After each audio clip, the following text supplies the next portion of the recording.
General Committee meeting is being held in person in the Council chambers with members of General Committee, some members of the Executive Management Team and the City Clerk, members of the Senior Leadership Team and other staff are available via video conference to answer questions. The Council chambers does remain closed to the public until further notice tonight. We will go through the consent agenda. There are a few items out of committee and one other staff report that's on the agenda, as well as the budget, of course.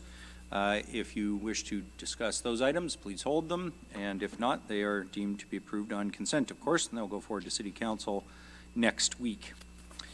So, we have one report of the Finance, one report of a reference committee, and that's Finance and Corporate Services Committee from November 16th. It's to be received. Finance and Corporate Services has recommended the following motions. First, with regards to small business property tax subclass. No holds. That is approved. Second, with regards to the County of Simcoe capital contributions. That's to receive for information purposes as well. No holds. That is approved. We had two reference committee. We also had the City Building Committee report. It is to be received as well, and that is the meeting that was held November 23rd. City Building Committee has recommended two motions. First, with regard to restoration and donation of historic train engine 1531. No holds. That is approved. Secondly, we have a number of properties to be added to the Municipal Heritage Register. That is 123 Toronto Street, 50 William Street, 90, 97, and 105 Cumberland Street. No holds. That is approved. We have two staff reports tonight. The first staff report is a status update concerning consultation with Indigenous communities. No holds. That is approved. And we have the 2022 business plan. Hold. Held by Deputy Mayor Ward. Okay, well, with that, we'll get right to the budget, as the other items have all been approved on consent. First of all, I'll start tonight by thanking, of course, staff who've done months and months and months of work to get to this. And I'll also start by thanking members of General Committee who have submitted a number of amendments. These have been translated into budget language by the clerk's office with assistance from the treasurer and departments in some cases. My intention, members of General Committee, you know, in some years when we have a lot of capital or water rate or so on amendments, we tend to go through, I like to go through them budget by budget, starting with the tax operating, which of course is the one that usually gets most attention. However, with the amendments we've received tonight, there are a number that have a capital piece, but none of those capital pieces affect the operating. Most of these are for the operating budget. None are to the rate budgets at this point. So my preference is to go through them in the order that you have them in front of you, which is roughly the order that they were received by the clerk. So my intention is to simply make our way through this package page by page. There are some duplicates, and depending on the outcome of those amendments, of course, that might get rid of the need for some of them. But that it was my thought. So Deputy Mayor Ward, you held the budget. I don't know if you care to make any remarks at this point, or whether you want to just get into amendments, because yours is first. I'm willing to just put it on the table and start amending. Go ahead.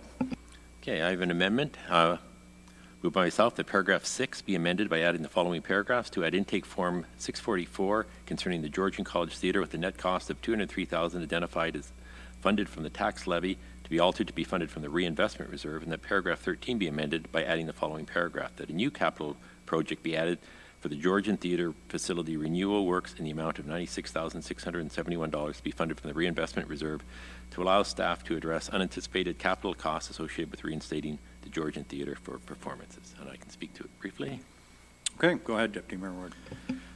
When we passed the budget last year, we limited funding for the Georgian College Theatre. It was probably the single most commented on item that we passed, as far as I'm concerned. People were very upset. As it turned out, because of COVID, it probably didn't hurt us to close it for last year, but I think that there is a good case for keeping this open until we can create a new performing arts center in the city. So this only affects the coming year. It's some capital works and the operating costs to keep the theatre open this year. There's probably a maximum. I mean, with what's happening, I wouldn't be surprised if it didn't open again for some time yet. And every subsequent years, I guess that future council will have to decide whether they want to keep it open. If we're ever faced with a very large capital bill to keep the theatre open, I guess we're going to have to look at it again to decide whether it's worth it. But for now, I think we can open it for a fairly minimal cost. So that is the reason. And it's coming from the reinvestment reserve. It's not going to affect the tax rate. And that's exactly what the kind of community benefit that I think the reinvestment reserve was set up to cover. Thank you. Thanks, Deputy Mayor Ward. Councillor Riedma.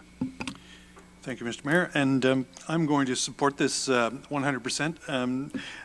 Exactly, we did cut this from the budget last year, and with COVID, we didn't need it anyway, but my discussions with arts groups are that there are lots of them that are planning to open in some fashion, and having Georgian available to them with a fairly limited expenditure, I think is very reasonable at this point, and so I'm very supportive of this.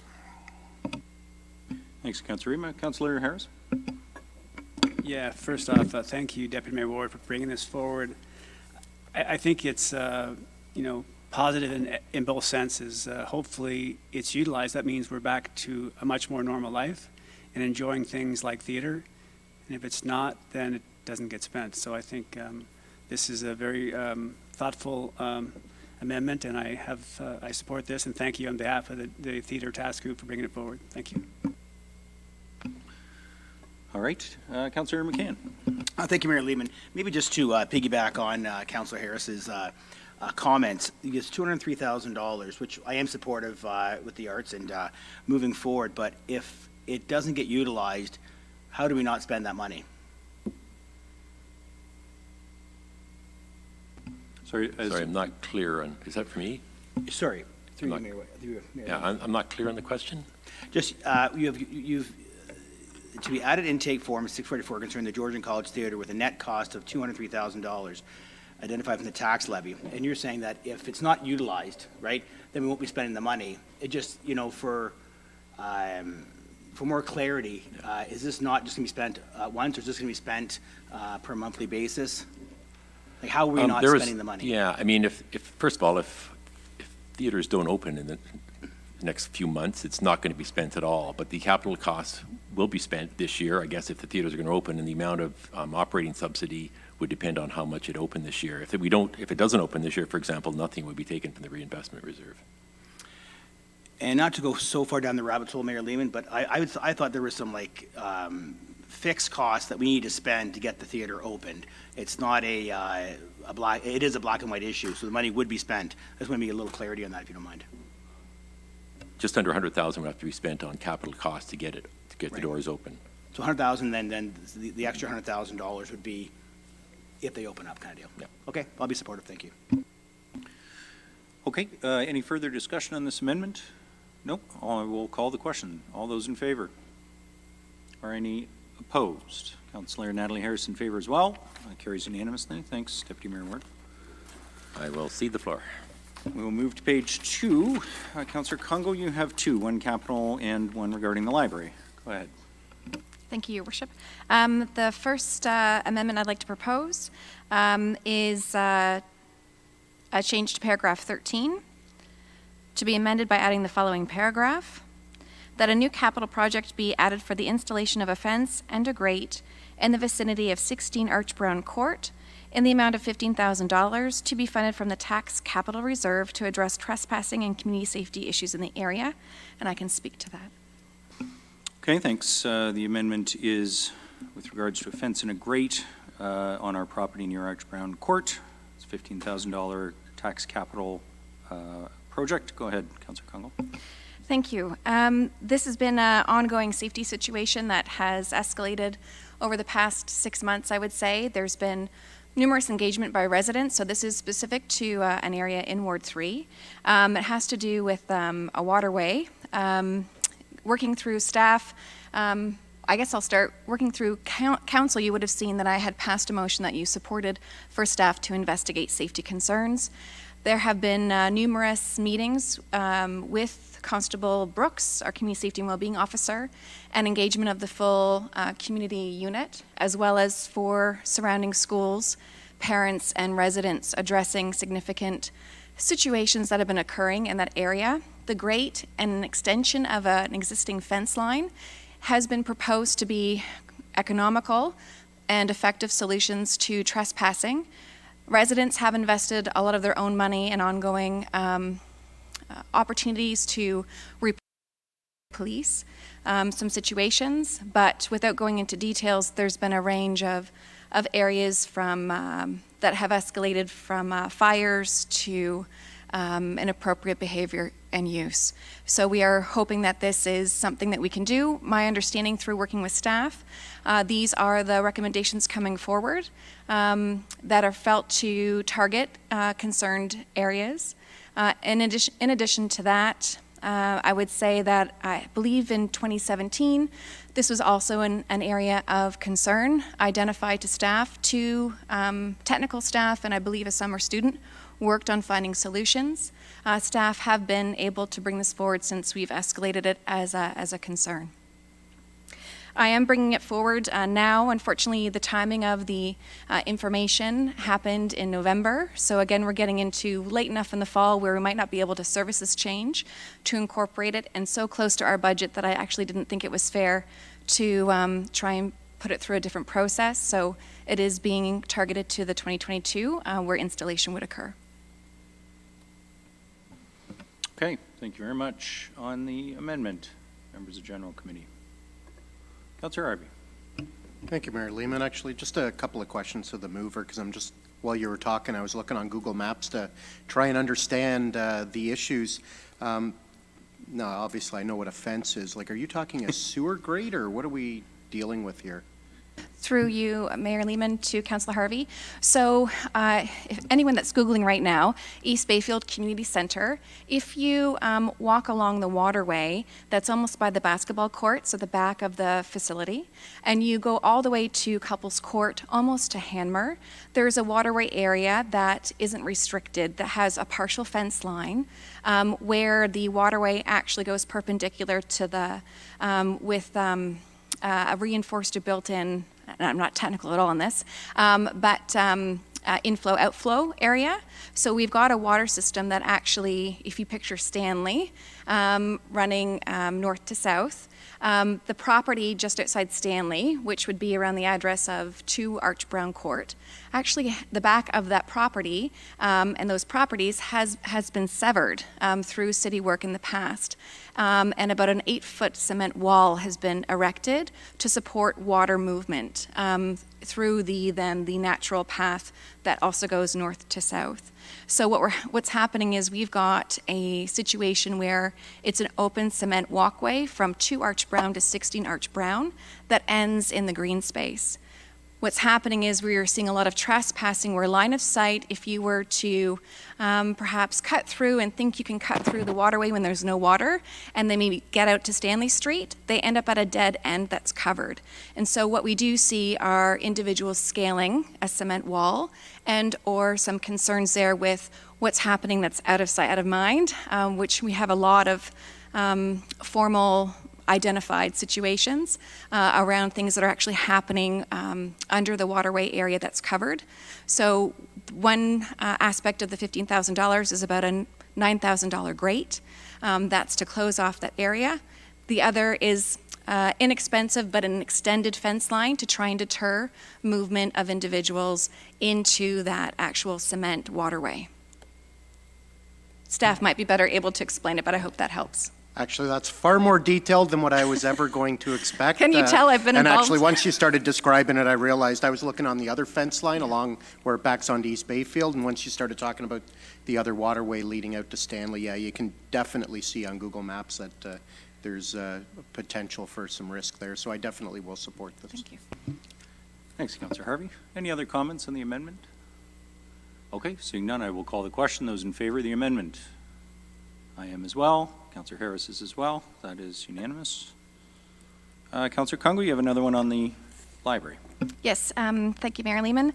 My next one is an amendment to paragraph 13 as well, and that is that it be amended with the following: that any unspent municipal funds allocated to support the Barrie Public Library be returned to the city at year-end 2022, whereby surplus dollars will be transferred to the tax capital reserve.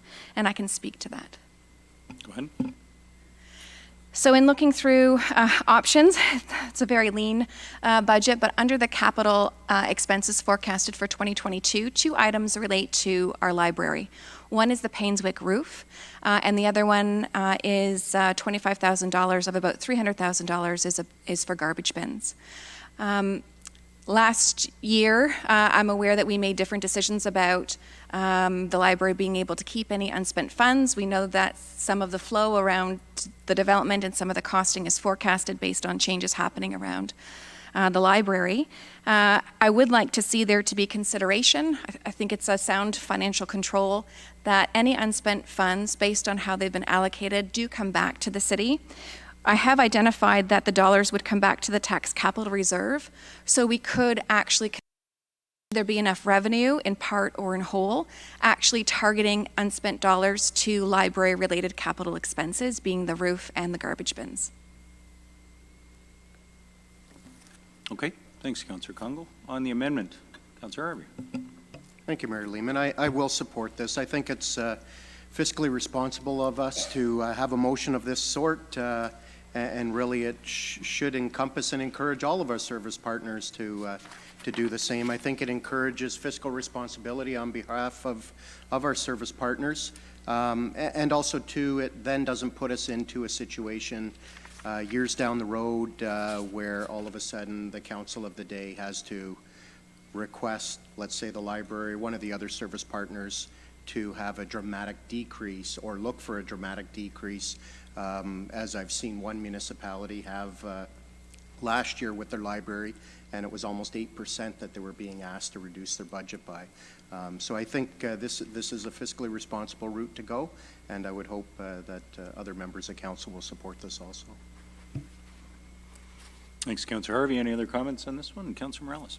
Thank you, Mayor Lehman. To the move of the motion, Councillor Kungle. Could you just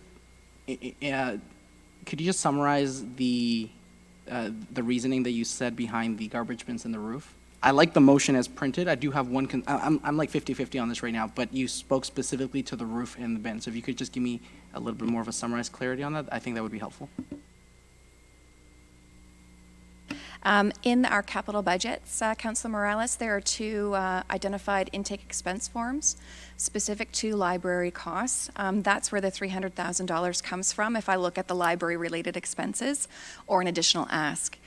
So this actually, in my mind, says if the library a change in the pace of their forecasted expenses, rather than leaving the dollars in the budget, which I think is how it is set up now, those dollars that are unspent based on where they were planned don't get to just be a discretionary use for the library. They actually get to come back under our capital reserve so we can actually address capital costs tied to the library. Perfect. So what inspired you to do this was the roof and bins, but this applies to all library operations. Is that correct? It does. So it identifies being applicable to the full 2022 budget. So wherever surplus may be identified, it could have the opportunity to get pulled back and then addressing other related facility costs. Perfect. To staff, I don't know who would be the right person to answer this, and I could probably track it down, but it'll save everybody some time. Does the Barrie Public Library, do they have a line that says reserves in their annual budget?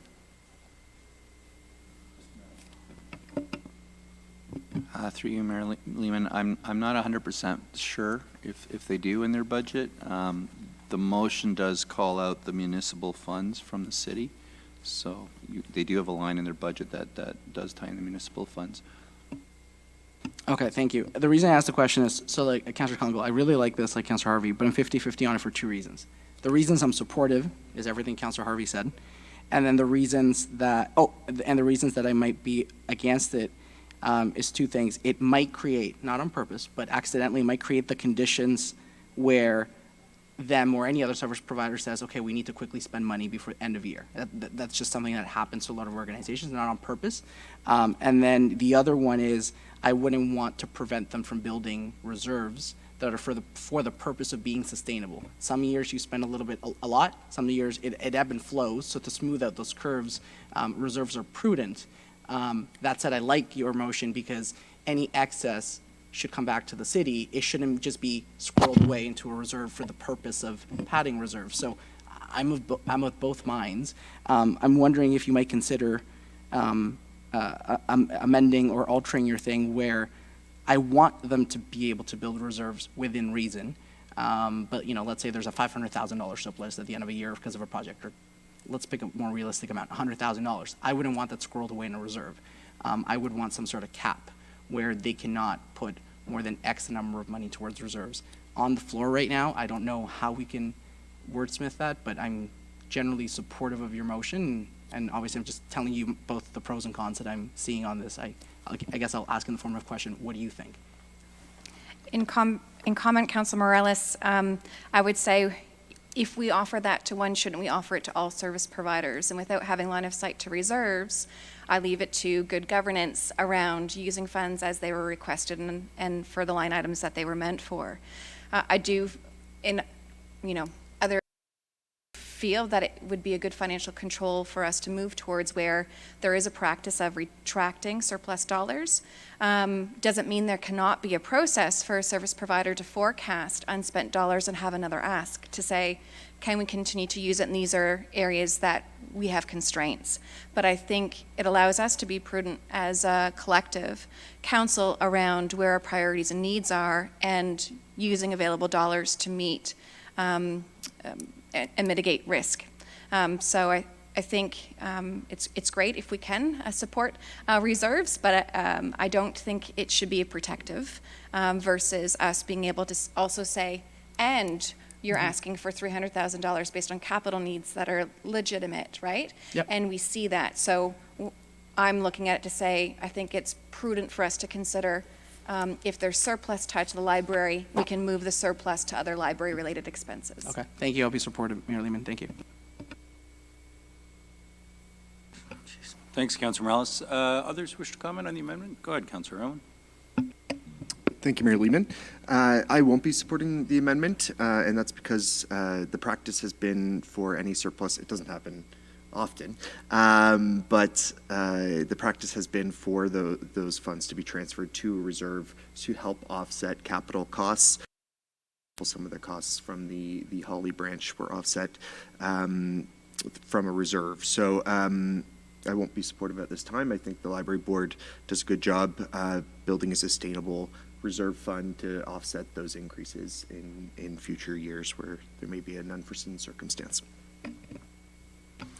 Okay, thanks, Councillor Owen. Any others wish to comment on the amendment? Seeing none, I'll call the question. Those in favor of the amendment? And opposed? 2.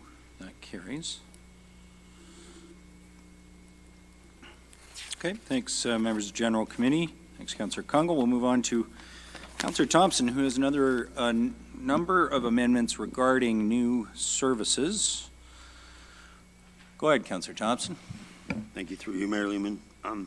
That intake form 633, the secondary lands transit on demand hours be amended to defer the proposed expenditures of $200,067 in 2022, $744,655 in 2023, $1,144,922 in 24, $73,544 in 25, all by 1 year, with a reduction in the tax levy for 2022 of $154,614, and I can speak to that. Okay, we have an amendment from Councillor Thompson to essentially defer the secondary lands transit on demand by 1 year. Go ahead, Councillor Thompson. Thank you, Mayor Lehman. This was a pilot project we had started, and it was actually very successful. But just with the slow growth in the area, by moving it 1 year ahead, lengthy conversations with staff who feel that 1 year out wouldn't affect the service. It wouldn't be detrimental to the service or the people there, because it really isn't sustainable with the amount of ridership right now. I do love the idea and stuff. It had actually come out of the accessibility committee to, facilitate people who have trouble making it to some of the stops and stuff like that. So I'm in of the program. I just think by moving it out 1 year is a better plan for the city right now. Okay, thanks, Councillor Thompson. Comments on this amendment? Councillor Elwin. Thank you, Mayor Lehman. I guess just a question for staff. How many residents are we talking here will be impacted by the deferral of this service? Like, what's the population of the service area we're talking here, if we have that number? I don't know if that's a Ms. Banfield question or a Ms. James Reed question, but I guess the question is how many people are currently living, have occupied homes in the area that would be served. I'll ask Ms. Banfield if we have a current number for the secondary plan areas. And then perhaps Ms. James Reed can comment on the TOD coverage, whether that's the whole of the area. I believe it is. Ms. Banfield? Through you, Mayor Lehman, I believe the occupancy permits in the area are less than 1,000. I would say into about anywhere, I think 500, around 500 occupancy permits, and that is probably aggressive, I guess, if you will. And then you do the an average of 2 people per unit. 2 or 3 people per unit, and you're talking about less than 1,500 people. Okay, thank you. And if Ms. James Reed could just answer, I'm assuming the proposed transit on demand would serve the whole of the annex lands, is proposed to? Through you, Mayor Lehman. I'm going to actually ask Brent Forsyth to speak to that because he has all the specific details in terms of the numbers. Sure, Mr. Forsyth. Good evening, Council, and through the Mayor. So the numbers we have right now, I'll start with Salem. Salem currently has 396 units occupied with over 1,000 residents. And by 2022, we're forecasting it to be 1,431 residents. Hewitt's, we're currently at 132 residents. 132 occupied units, 359 residents, and then by 2022, 849 residents is projected.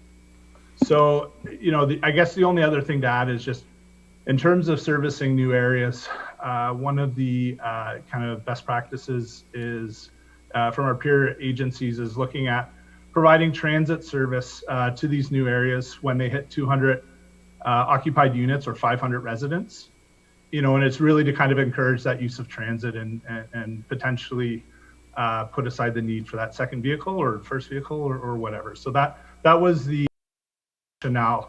Salem's actually already at that threshold, and we believe in early 2022, Hewitt's will be at that threshold too. Okay, thanks. Councillor Evan, go ahead. Thank you, Mr. Forsyth. Ms. Banfield and Ms. James Reed. That is actually very, very helpful. And it's good to know that the best practice is around 500 residents in an area, and that Salem already meets that threshold, and Hewitt's is projected to next year. And that makes sense. I mean, we want to encourage transit use, and there's no better way than to start early and start when you move into a new area, get used to it, and build that habit in using transit, which we know is an imperative right now with climate change. So I won't be supporting this amendment at this time. Thanks. Okay, thanks, Councillor Elwin. Other comments on the amendment? Go ahead, Councillor Congo.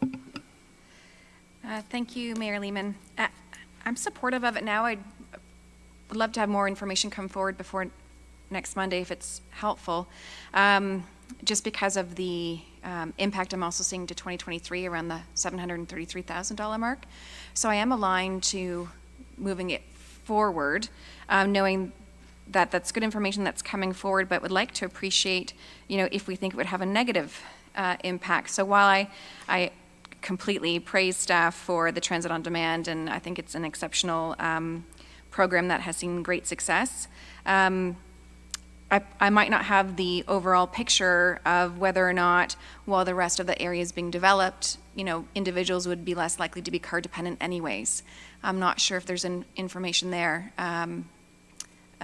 around, while we try and promote transit and adopting transit as an action, are we actually seeing rates as I think Salem's at the threshold now. So wondering about current servicing and what kind of adoption has started around transit, and if it would negatively impact adoption, or if we could actually defer by a year with less impact to resident behavior. Thanks, Councillor Kungle. Sorry, was there a question you wanted to answer? Okay, just raising those issues. Okay, further comment on the amendment? Councillor Owen? Sorry, just to clarify, I was a little thrown off by the comments there, and I wanted some clarity. There's no transit service to this area currently, right? Actually, I was going to ask a related question, which to Ms. James Reed, or Mr. Forsyth, actually. I think the pattern of development in the area obviously extends from the existing urban area. And my question is, how close does our service come today to the new growth? Because by memory, the development that's on Mapleview is served to some extent by our extensive transit service to the South GO station and the service down Prince William Way. And then in Salem on Essa Road. But maybe you could just confirm how close our current service, I think we have 400 meter standard, but how close do we get today to the units that have been occupied already? Sorry, that was awkwardly asked, but Mr. Forsyth, maybe you know what I'm getting at. Absolutely. Thanks for the question, Mayor Lehman. So when you look at Hewitt's, for example, we're estimating that about 75% of the occupied units are outside of the 400 meter walking distance, where Salem, it's 100% are outside. It's about 1.2 kilometers from that, the subdivision at Essa in Salem to Athabasca, where the Route 8 comes down to. Okay. Thank you, Mayor Lehman. That was a great question, and that's very helpful. This is an accessibility issue. If there's seniors living in the area, we got to make sure that we meet that bare minimum of service levels, and 100% of Salem's being outside of the minimum walking distance or maximum walking distance is problematic to me. So again, I will not support this.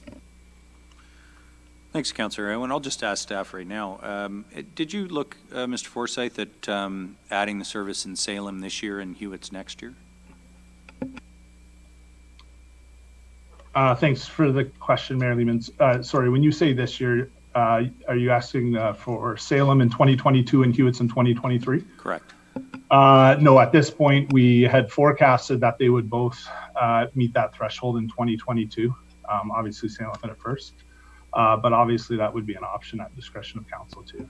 And to keep it clean, the service is planned to start in the fall of 2022. That's why it's a $200,000 hit in 2022.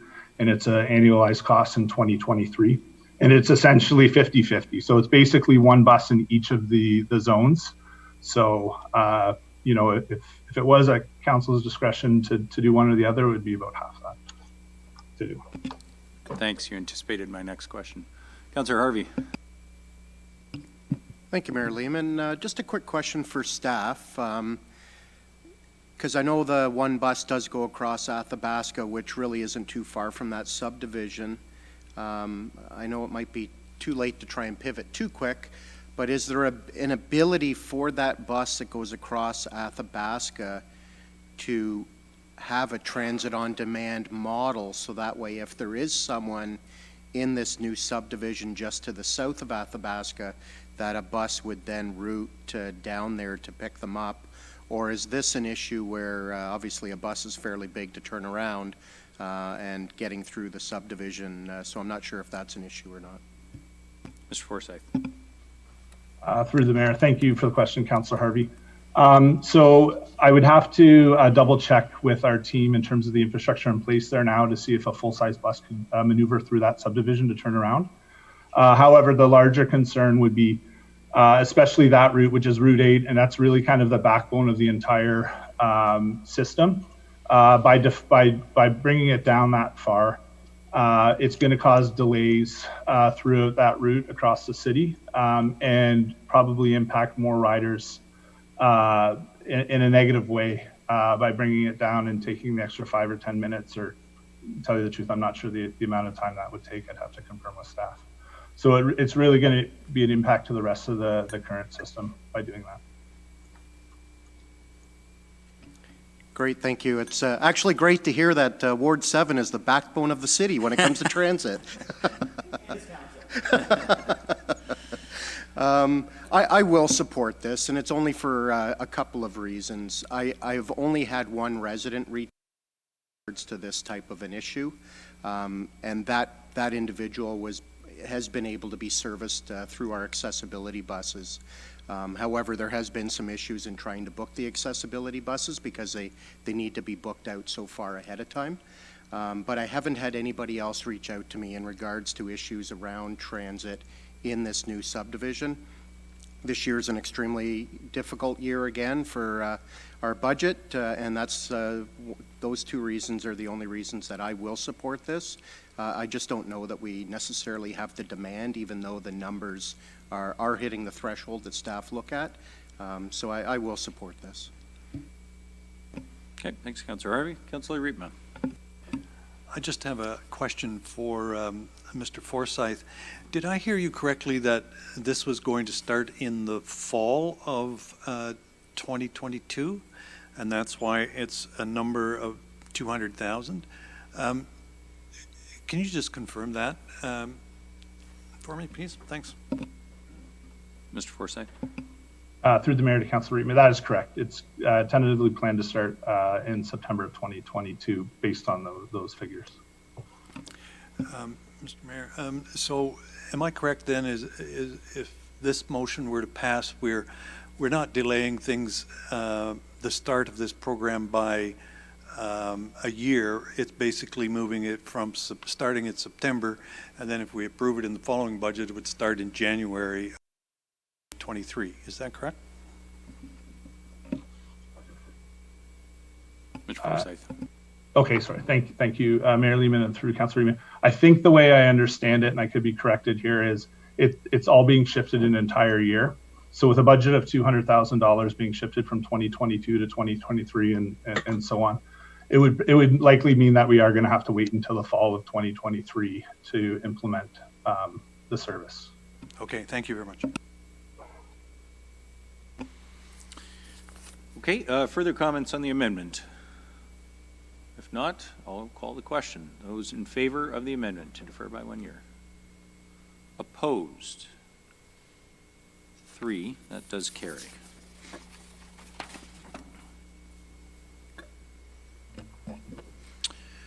Okay, Councillor Thompson. That paragraph 6 be amended and add the following paragraph. That intake form 6 additional enforcement resources be approved as amended to reduce the number of officers from 4 to 2, resulting in an increase to the tax levy of $110,448, and I can speak to that. Thanks. Go ahead, Councillor Thompson. Thanks, Mayor Lehman. This is a little bit complicated for the viewers at home that are, we had an amendment that had come out of the absentee landlord to increase the enforcement by 4, but there's another intake form that was approved, so it is an addition of 4 officers if this motion was to pass. So this is instead of the 6 because the binders in the budget were printed before this amendment, so it's just a form of housekeeping, really. Okay, so just to be clear, because this one is counterintuitive, you're right.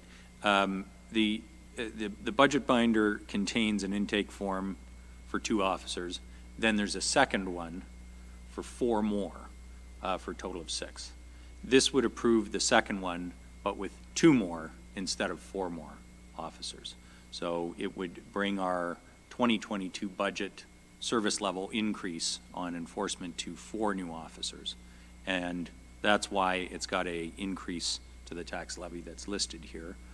And just to make it a little more complicated, that amount is net of fine revenue, which was the issue with the other intake form that was printed in the binder. So that is the correct number in terms of the increase in the tax rate, to add 2 on top of the other 2.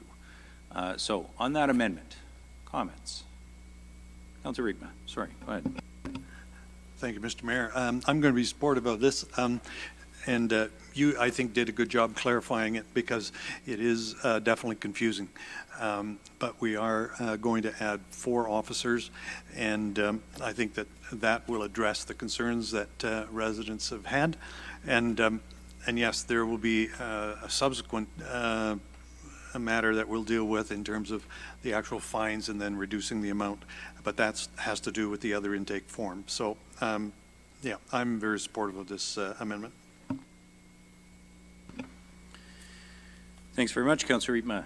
Discussion, Councilor Harris. Yeah, I will be supportive, and I know that both Councilor Riegma and Councilor Thompson have brought this to light in relation to some challenges related to the Ward 1 near the college. And for those who've followed this very closely, I know it's a very important issue for people that with the reports that we'd received, the 3 separate reports received on that issue in that area, it was pretty clear that proactive enforcement was the most effective method to address the concern. So I hope people have recognizing that council didn't summarily dismiss the issue as we didn't approve the licensing, but hopefully found a more effective method to deal with the concerns. So thank you, Councilor Riegma and Councilor Thompson. Thanks, Councilor Harris. Other comments on the amendment? Yeah, I'm going to support this one as well. There's been calls for many, many years for increased enforcement. We've had that discussion around this table a few times. And I do think the growth of the city and the volume of calls justifies us doing the additional 2 officers on top of the 2 that did come through staff's recommended service improvements. So this would be a substantial increase in the service, and I think allow us to move towards addressing some of the problems that have been perennial issues, particularly in some neighborhoods in the city. So I'll support the amendment, and I will call the question. Those in favor of the amendment? That one's unanimous. Thank you, Councilor Thompson. Thank you, Mayor Lehman.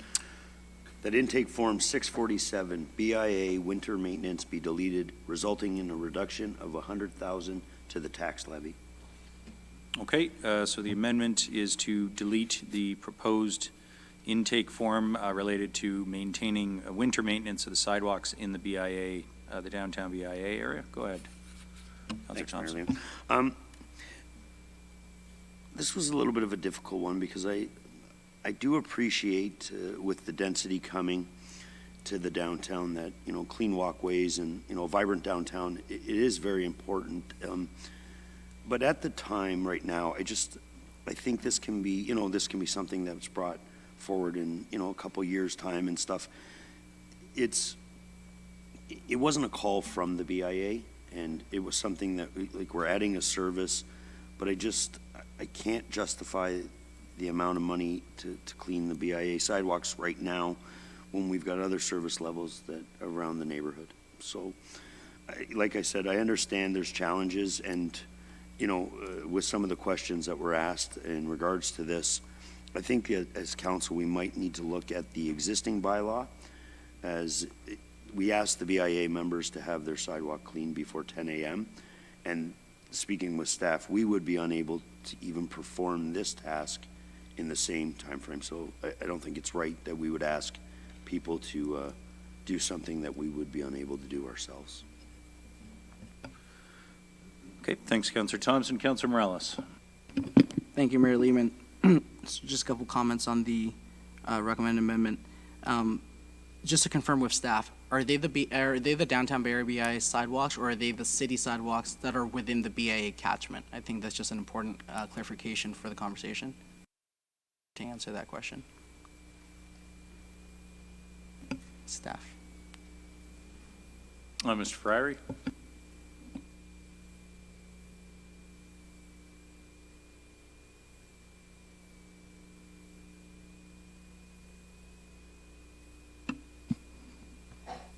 Ms. McAlpine. You- Sorry, okay. Oh, there we go. Now we got him. Go ahead, Mr. Frary. My apologies. I just had the mute button pop up. So, Your Worship and members of committee, the walkways within the downtown core, if they're in front of a storefront, are cleared by the shop owners, the property owners. If they are in front of it, sort of a long stretch where there's no stores, that's cleared by city staff. So I'm not sure if that answers your question. Mr. Prose? Yeah, I think it maybe answers a related question, but go ahead, Mr. Prose. Thanks, Mayor Lehman. Through you to Councilor Morales. The sidewalks are owned by the city, Councilor Morales. Okay, perfect. So I'll go very quickly. I know we have a big agenda, members of council. I won't be supporting this for these reasons. Liability. We just have to see our emails to see about liability claims coming forward. Accessibility. Thank you, Councilor Alwyn, for we widened the sidewalks as part of the Dunlop reconstruction, meaning they're bigger sidewalks. We're encouraging people to get out and be active, people in electronic wheelchairs, people in normal wheelchairs, anybody. So this is a little bit counterintuitive to that. We have a big winter coming, and I know that fluctuates every year, but maybe this is a good year to have the conversation, Councilor Thompson, but maybe another year to do something else. Supporting small businesses. This is something people, the BI membership has been asking for. I don't believe that the board in the last 2 years has made any formal letter to the city, but this, I just want to clarify, people have been kind of asking and wishing that this would happen, which I presume is why the city responded with this intake form. And then finally, obviously, yeah, supporting small businesses during COVID. Essentially, the BIA essentially is an outside mall, and anything that gives them an ability, specifically small businesses, to compete and be a little bit, more competitive is obviously an advantage. If members of council did wish to support Councillor Thompson's amendment, I would maybe just put it out there, Councillor Thompson, maybe we approve this with a 1-year pilot this year, as is, and then it's reassessed next year, and then we can have that conversation. Thanks, Councilor Morales. Councilor Thompson? Just through you, Mayor Lehman, to Councilor Morales. So in the intake form, this is actually not for next year, and then it's the following year, and then the cost will go up to $300,000. So this isn't for next year. So this being a bad winter, it's not going to really affect that because this intake isn't for this year. It's for the following year.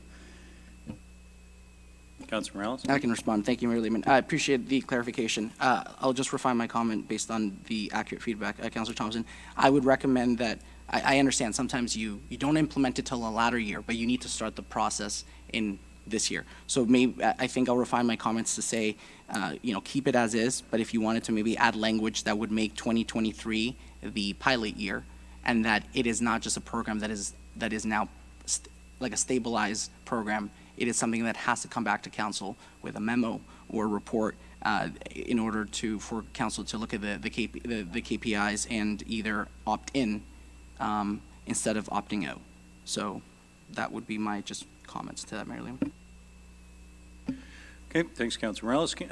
Councilor Aylwin. Thank you, Mayor Lehman. Just a question for staff.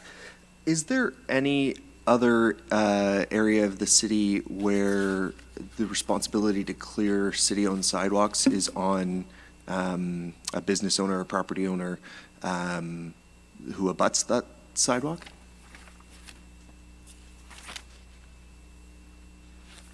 Mr. Fryery?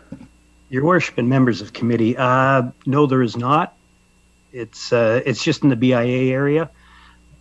Similar to, we don't offer sidewalk sweeping in front of a business that could be up Bayfield Street, etc. So the BIA is unique. Thank you for that, Mr. Ferrari. And for that reason, I won't be supporting this amendment. This is an issue of standardizing sidewalk clearing service across the city. It's an issue of equity. There is uneven service right now in the downtown. It is the responsibility of the property owner, the business owner, to clear the sidewalk, and sometimes sidewalks don't get cleared because of that. And I have had many complaints from people in terms of accessibility issues when those sidewalks aren't cleared properly. So this is standardizing that service across the city, giving the downtown the same sidewalk clearing that the rest of the city has to make it accessible for everyone. So I won't support this. Thank you. Thanks, Councillor Rayo. And Deputy Mayor Ward. Thank you, Mayor Lehman. Just a question of clarification. Now that we've widened the sidewalks, are the store owners or business owners responsible for clearing the parking space as well, or the sidewalk? I'm just not sure where the sidewalk ends and where the street begins now. Good question. Mr. Friary. Your Worship and members of committee, no, the city staff would be clearing the sidewalks, or sorry, the parking stalls. So wherever the bullards stop is sort of where we stop. So in theory, the sidewalk would get shorter in the winter time when the patios go away. I can just follow that up. So is the staff going to be acquiring new equipment? Because traditionally that parking spot has been done with the street by the whatever's plowing the street. I assume you can't do that with the raised curb, or can you? Does it have to be a separate equipment that goes down? Your Worship and members of committee, we have purchased a special piece of equipment to do the parking stalls. If we were to do the sidewalks, they would be done by a contractor, similar to many of the sidewalks within the city of Barrie, so we would contract the service. Okay, thank you. Councillor Morales. Thank you, Mayor Lehman. Great question, Deputy Mayor Ward. I'll just add to the one comment to Mr. Friary, and he can jump in if I say anything wrong. With the bollards that are put in there, the sidewalks did get wider, and specifically in the winter, not all of the storefronts will have the bollards pushed in. Some, like the parking spots, if you walk down, they jot in and then they jot out, and sometimes there's parking and sometimes there's not. So there are a significant, I would say more than half, because I actually walked it because I was trying to get some cushions for the bollards because people keep damaging their cars. So the majority of it, the bollards are right now jotted out, meaning no parking spots. That can change depending on operations and how we want to do it. So I just want to clarify, there are, I would say, more than 50% of businesses whose sidewalks got much larger, but that obviously that will vary depending on how we do the parking strategy, just for consumption. Any other comments on the amendment? Councillor Thompson. Thanks, Mayor. I appreciate the comments of the ward councillor and the chair of the BIA and Councillor Morales. There is preferential treatment of the downtown already. When the snow piles get big in my neighborhood, they don't send bobcats out to clean the windrows and stuff. So we send equipment downtown and clean it all for the purpose of the e-commerce and the accessibility and stuff like that. Like I said, if this was a request of the BIA, I would really appreciate it, in saying it's something really to consider. But,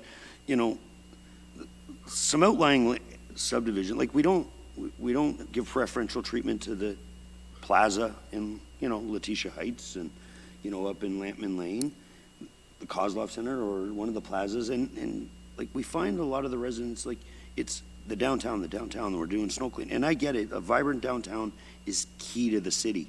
But I just think that, this isn't a BIA ask, and they've managed, and we've been cleaning the sidewalks while all the businesses were closed. So we have maintained with the accessibility, and so, like I said, I can appreciate the comments from the ward councillor and receiving calls, and I get the same calls, in front of homes and stuff, and so that's all. Thanks. Thanks, Councillor Thompson. Other comments? Councillor Owen. Thank you, Mayor Lehman. Just very quickly, and thank you, Councillor Thompson. I appreciate that, and definitely do recognize that there are other ways that the downtown gets higher levels of service. I mean, curbside collection is one as well.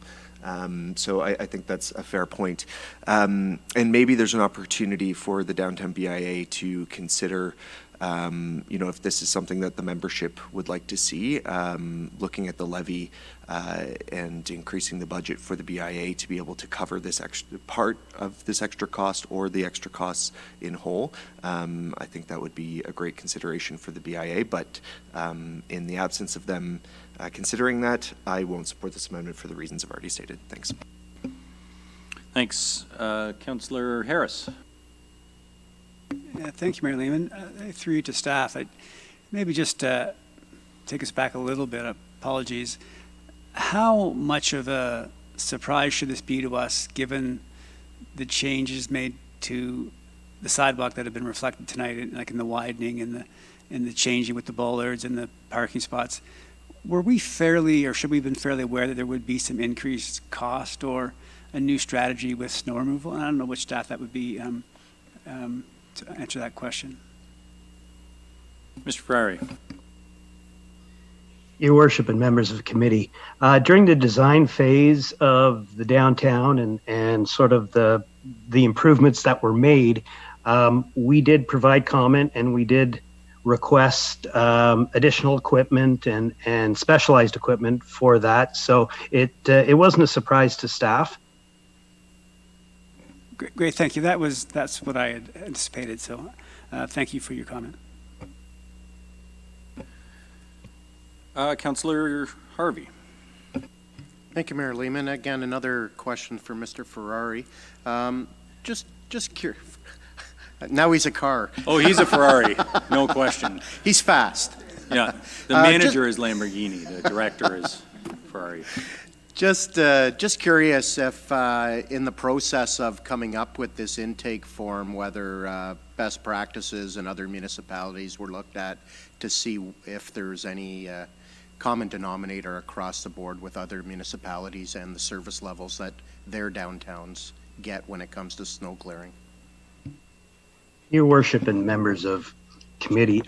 Yes, so we constantly look at best practices and what others are doing. So, if you look at some areas of Toronto, they even have residents clearing the sidewalks in front of their houses as well. So there's a wide variety of models out there.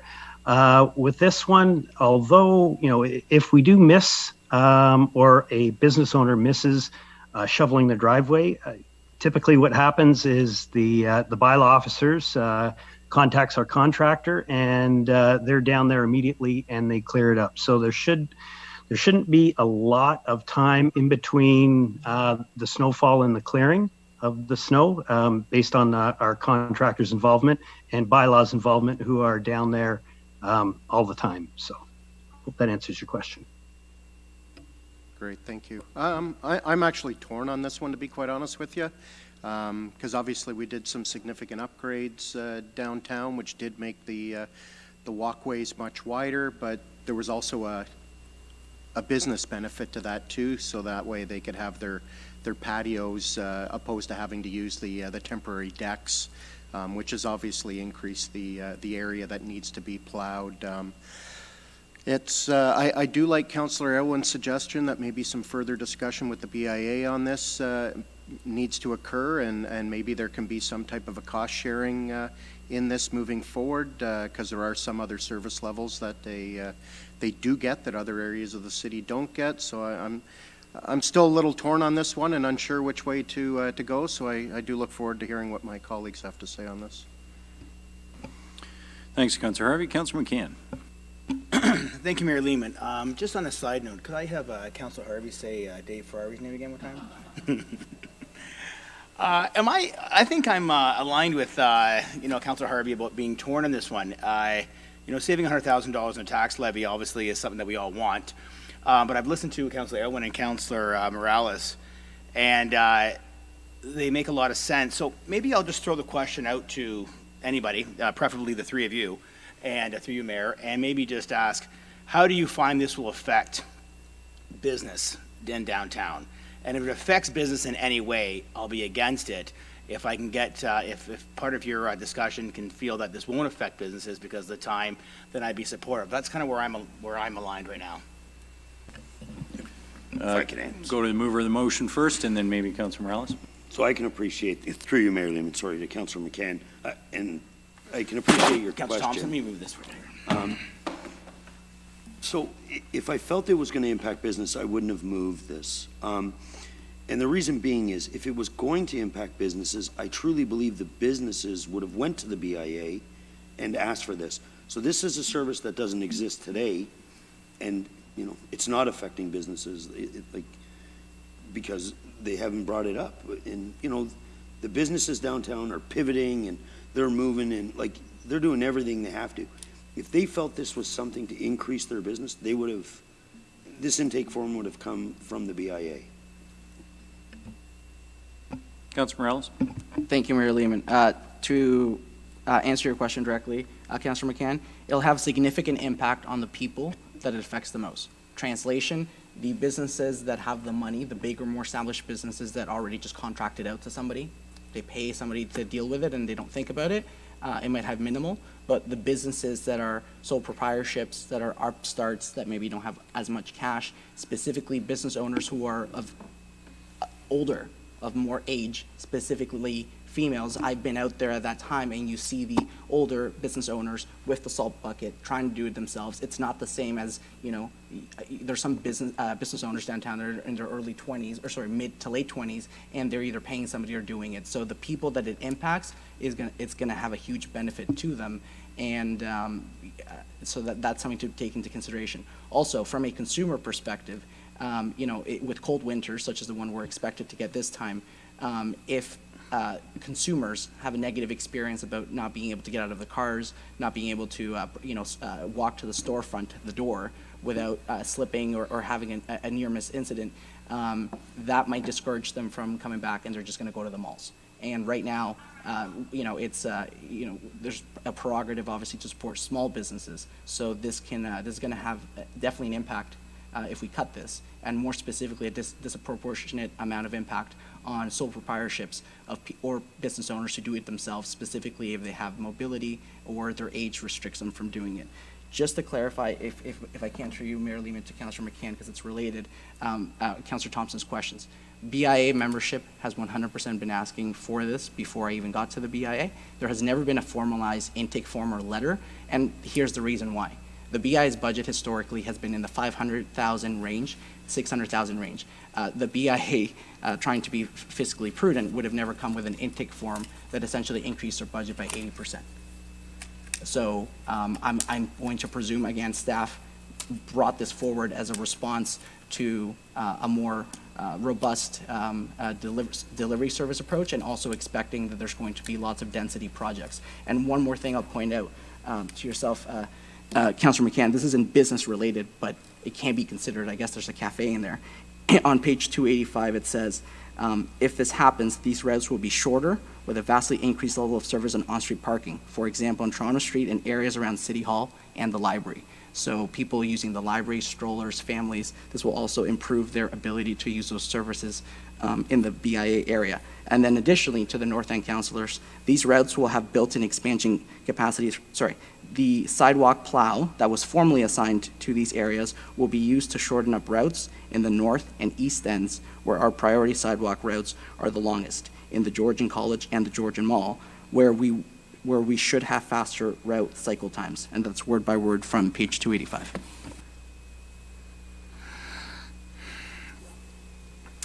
Thank you, Mayor Lehman.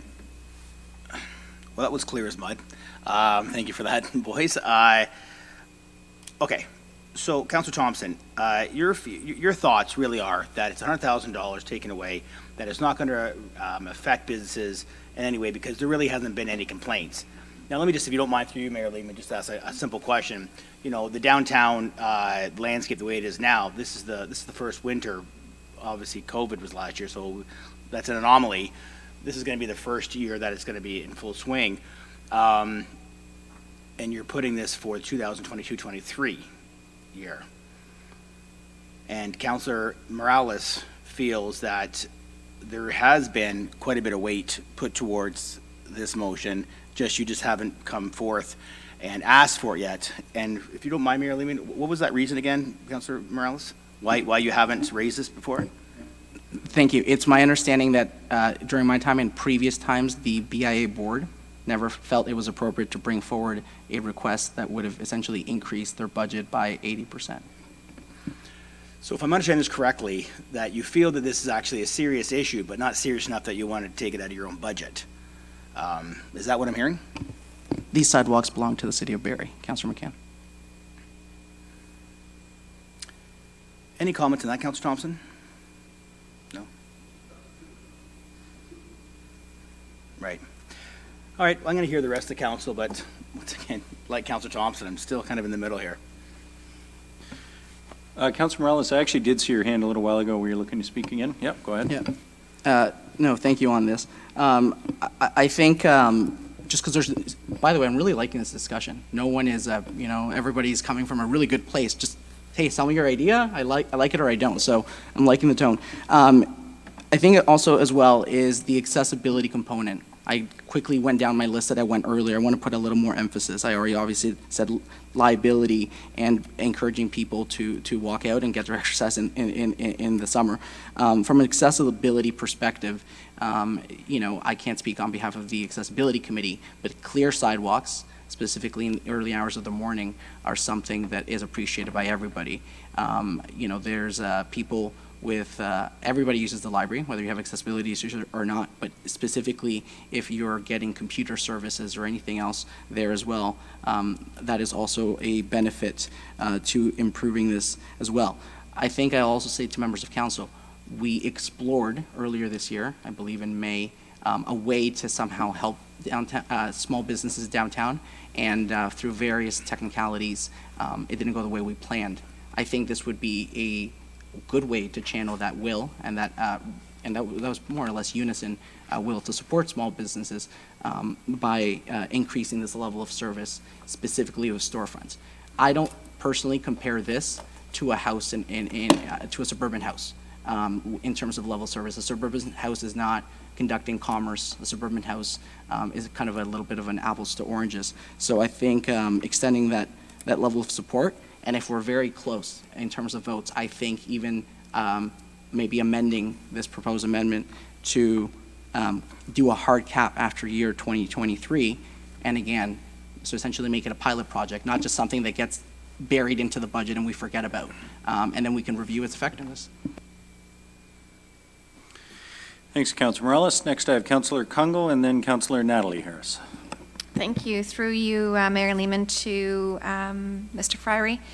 I'm looking also at that intake form, and a couple of questions came to mind. And one in particular is staff note that there are some potential savings if it should move forward because of the change in contracts, which would cause some cost avoidances across departments.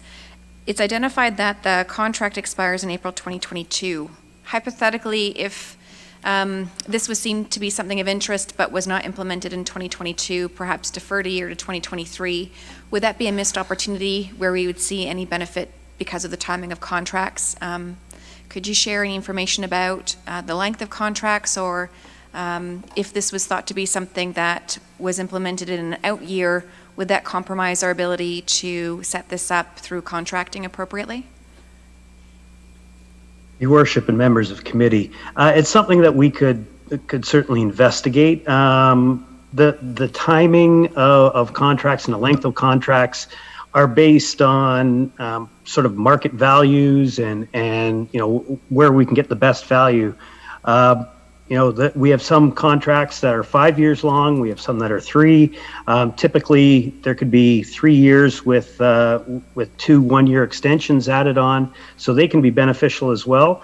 Adding, obviously, the more routes and the more kilometers you get to do, people tend to sharpen their pencil a little bit. So we may be able to realize some savings, but when you're adding more kilometers, it is going to be more money in the long run. Thank you. Follow-up, Mayor Lehman? Thank you. In addition to that, is there any further information you're able to share at this time or in supplement to the form that talks a bit about the potential for faster route cycle times? Selfishly, Georgia Mall in Ward 3, because you've identified that an existing sidewalk plow would be rerouted. Is there anything from a standard or target that we should appreciate around current times versus what would be achieved by the redeployment of that machinery? Your worship and members of council, that would solely depend on, the snowfall type of storm that we're having. The benefit that this would see would be that that route, for example, would go from 38 kilometers long to 30 kilometers long. So they would be getting around there a little bit quicker. In the downtown BIA, we could kind of see the same timeframes as you would see on a priority snowplow route. So I would hate to give anybody the impression that we'll be able to get there faster than a store owner. The old saying that many hands make light of work. It comes into play right here. Store owners, when they arrive, they would shovel the walkway in front of their shop. With us, we would be driving around in a sidewalk machine, and if they went by, at 8 in the morning, you may not see them again until, 4 in the afternoon. So I just wouldn't want to give anybody false hope that the level of service would actually increase. Thank you and appreciated. I have a follow-up for the mover of the amendment, if I may, Councillor Thompson. So when I'm reading the amendment, I read it as a delete. Is that the intention, is to delete it from even out year forecasting, or would a deferral by a year be something that you would be open to? Through you, Mayor Lehman, to Councillor Congo. I'm actually just speaking with Deputy Mayor Ward. I would be very open to that, and maybe just an added piece that staff reach out to the BIA, and to what Mr. Ferrari said, the level of service, people have to realize when you clean with a shovel, you get everything right from the door front out. When you clean with tractors, you leave windrows on either side.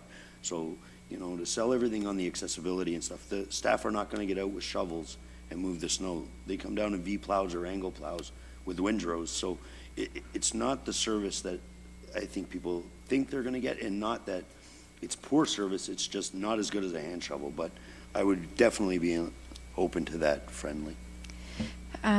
So on that, I'd be interested in supporting deferral of a year. I also struggle with this because I think there's lots of elements to this consideration, but I land on supporting the amendment with it not going into the 2022 budget. Again, because it didn't come through as a formal ask, not to say it's not something that would be appreciated, but I would like to see other aspects considered over the year then. The bylaw change to the current expectation around timelines we're expecting for clearance, and then more details coming back perhaps to a city committee around how this could be operationalized in partnership or some cost sharing. Thanks for that, Councillor Kungle. Next, I have Councillor Natalie Harris, and I'm keeping a speaker's list for those who want to continue to speak to this one. Councillor Natalie Harris. Thank you, Mayor Lehman. I am in favor as well with looking at amending this to have it a pilot. I agree.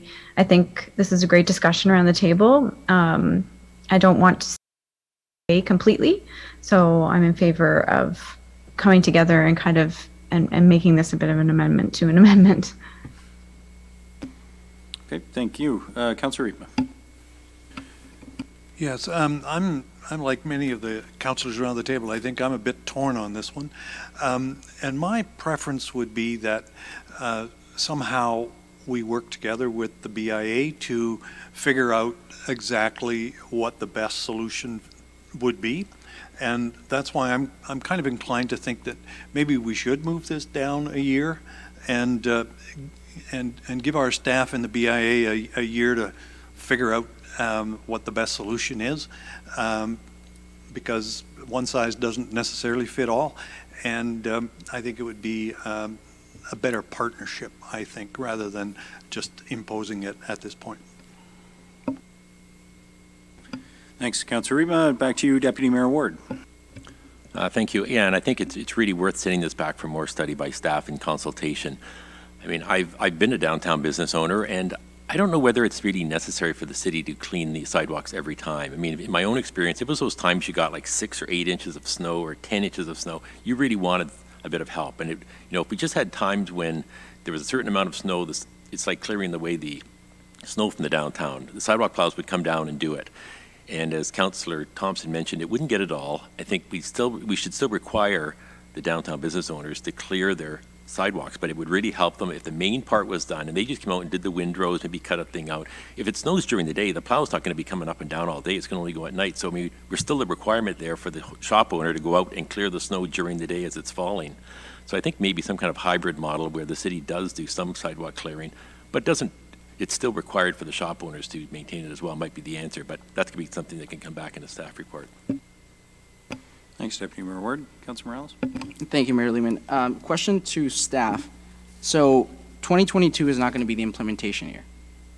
So can you just describe what that $100,000 cost to Mr. Ferrari will be for 2022? Because I'm hearing bump it back a year. If it's bump it back a year from 2023, that comment makes sense. If it's bump it back a year, as I myself didn't realize when I first spoke, it's already essentially a year out. So could you just describe what will occur if council rejects this amendment and approves your intake form untouched? What will occur in 2022? Mr. Fryer. Your worship and members of committee, the $100,000 would be to engage a consultant. So basically, or contractor, sorry. Basically, that would be having service performed November, December. And that's if we could get a contractor to buy in. We have issues with supply chain, and they're having issues getting equipment as well. So if we can engage a contractor, it would be for those 2 months. So after that, it would be $300,000 per year to provide the service. Okay, perfect, Mr. Ferrari. I agree that the BIA, I guess, formally should be have a little more consulted on this. I don't think that a deferral would be necessary. I agree with the questions that were brought. So, Mr. Ferrari, based on the fact that you're talking Q4 of 2022, how much time, how much consultation would you need with the BIA if council were to approve your intake form untouched, both what they want in terms of level operation, cost-sharing initiatives, and feedback? Like, could you essentially do that in January, in Q1 of 2022 without needing this deferred? Your worship and members of committee, yeah, we always meet with the downtown BIA and their representatives for many things, whether it's garbage removal, cleanliness of the downtown. So we'd be happy to meet with them and discuss any requirements. Okay, perfect. And members of council, for those that are on the fence, I'm having the chair of the finance committee for the downtown BIA saying this is something that could be in the clerk's email or on our figurative desk within 72 hours. This formalized request or more process. So obviously the desire is there, the ask is there, the need is there. And again, for supporting for small businesses, I would personally be against this amendment. But hearing the flavor, and then from some council members, I would like to move an amendment to the amendment, if I can, Mayor Lehman, which would, thank you, which would be that paragraph, that intake form 647 BIA winter maintenance be amended to, in the financial details operational changes chart, to cut off the year 2024 and 2025.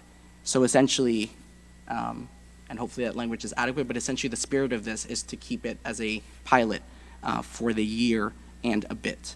A 2-month pilot is kind of not effective, so that's why I'm doing 2022 and 2023 members of council, and then that staff reassess the program and come back to general committee in the form of a memo for further consideration after that trial period. Okay, so we have an amendment to the amendment to eliminate the references to 2024 and 25, make this a, I suppose, a 1.5-year pilot, or whatever you would call it, 22 and 23. That's the amendment. Is that clear to members of General Committee what the amendment is? Okay, on the amendment to the amendment, comments? Okay, seeing none, I'll call the question. Those in favor of that amendment to the amendment? 1, 2, 3. Those opposed? Balance. That fails. Councilor Morales, you still have the floor. Okay, I would just encourage members of council to reject this amendment, and within 72 hours, I guess council as an entity will have that confirmation. If that was a point that swayed you, the lack that this didn't come from the BIA, that's incorrect. This is staff's response to concerns over many years of time, and then the also aforementioned benefits. Okay, I'll just make a couple of remarks and then ask for any final comments. I do believe this is something that the majority of downtown businesses would prefer. I see a lot of logic in the fact that right now our plows do operate in the downtown in areas where we're already required to provide the service because, you know, whether it's Meridian Memorial Square, Meridian Place, or other areas within the BIA, the equipment's already going down there. It's always puzzled me a little bit that we had a service level where it didn't continue. But I think I understand historically, and I think Deputy Mayor Ward's point is very well taken, which is, you know, especially with the new streetscape, you know, an angle plows might help with the heavy lifting, and boy, that would be appreciated and has been asked for years. But it's still going to require some maintenance by the property owners or the shopkeepers. I guess the other issue that hasn't been raised, members of General Committee, that I would raise for you is that this is a significant source of angst when we issue enforcement notices. And you may remember an incident late in the season last year. So I'm not sure whether this will entirely cure that, but it would certainly help. So I'm torn on this one too. To be frank, I'm probably going to vote against the amendment because I would like to see us do this. And because we're not starting until the fall, I would hope staff would take maybe some of the issues raised here and the concerns as well from the BIA. And maybe there is a refined model to deliver this that incorporates some of the good suggestions and comments I heard here tonight. But I do think I'm going to vote against taking it out of the budget because it's going to cost us something to provide the additional service. And I do think, you know, it is a service that's worth providing. Oh, there was one other point I did want to raise, which is to Councillor Morales' point about liability. The Supreme Court, of course, recently ruled on a case involving the liabilities for municipalities around snow clearance. I'm not sure we should assume that this improves that overall situation. I think it might introduce a concern around the city is now doing more, responsible for more. On the other hand, there's at least a consistent service delivery across the entire city. And to Councillor Aylwin's point, I always think that's a little bit better than carve-outs, unless there's a really, really compelling reason. So anyway, I'm going to vote against the amendment, but I do think really good discussion on this and some important issues that should be addressed. Councillor Thompson, go ahead. Sorry, Mayor Lehman, through you. Just a question to staff. If this amendment fails, and this is a level of service we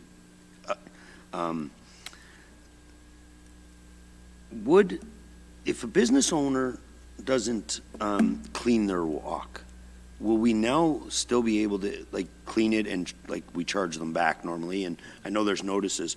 So to Deputy Mayor Ward's point, that if the plow goes by at 8 o'clock and it snows and it doesn't come back till the following day, so because the plows will not come out during business hours because it becomes a liability to the contractor to be plowing sidewalks when shoppers are there. And now, if their sidewalks aren't clean due to the level of service that we have now taken, would that remove that bylaw in the downtown? That's a question for Ms. McAlpine. Mayor Lehman, through you to Councillor Thompson, I think that will be a decision of council whether or not it decides to remove the bylaw. The bylaw itself requires the property owners or the business owners to clear their sidewalk by 10 a.m. It doesn't require continuous clearing of their sidewalks. So us clearing by 10 a.m. Would meet the terms of the bylaw, but that is something that we could report back on after consulting with the BIA, but it doesn't automatically remove the bylaw. Just a follow-up to that, Mayor Lehman. I want to say in an intake form in 2019, we had changed the temporary staffing levels and increased it by 2 to full-time and they were to clean snow, and then in the summers, clean up in the downtown BIA. Was that a service that we removed during COVID? Maybe to CIO Prowse or? Through you, Mayor Lehman, Mr. Fryery's on the call. He can probably give more detail on it. From recollection, that intake form referenced summer garbage cleanup in the downtown, and those same staff would be redeployed during the winter to support winter maintenance, but not specifically in the downtown. But I believe Mr. Fryery probably has more detail. Mr. Fryery. Your worship and members of the committee, CAO Prowse is absolutely correct. So during the summer months, that's our evening shift. They go out and they clean up downtown, sweeping, general maintenance downtown. During the winter months, that's our sort of afternoon, evening shift for our plows and sanders. So we actually have 2 separate shifts for winter control now. So they are deployed throughout the city. Sorry, a little bit of clarification through you, Marilyn. That's your afternoon shift? I thought the intake was for 2 people. If I remember correctly. Mr. Fryery? Your worship and members of committee.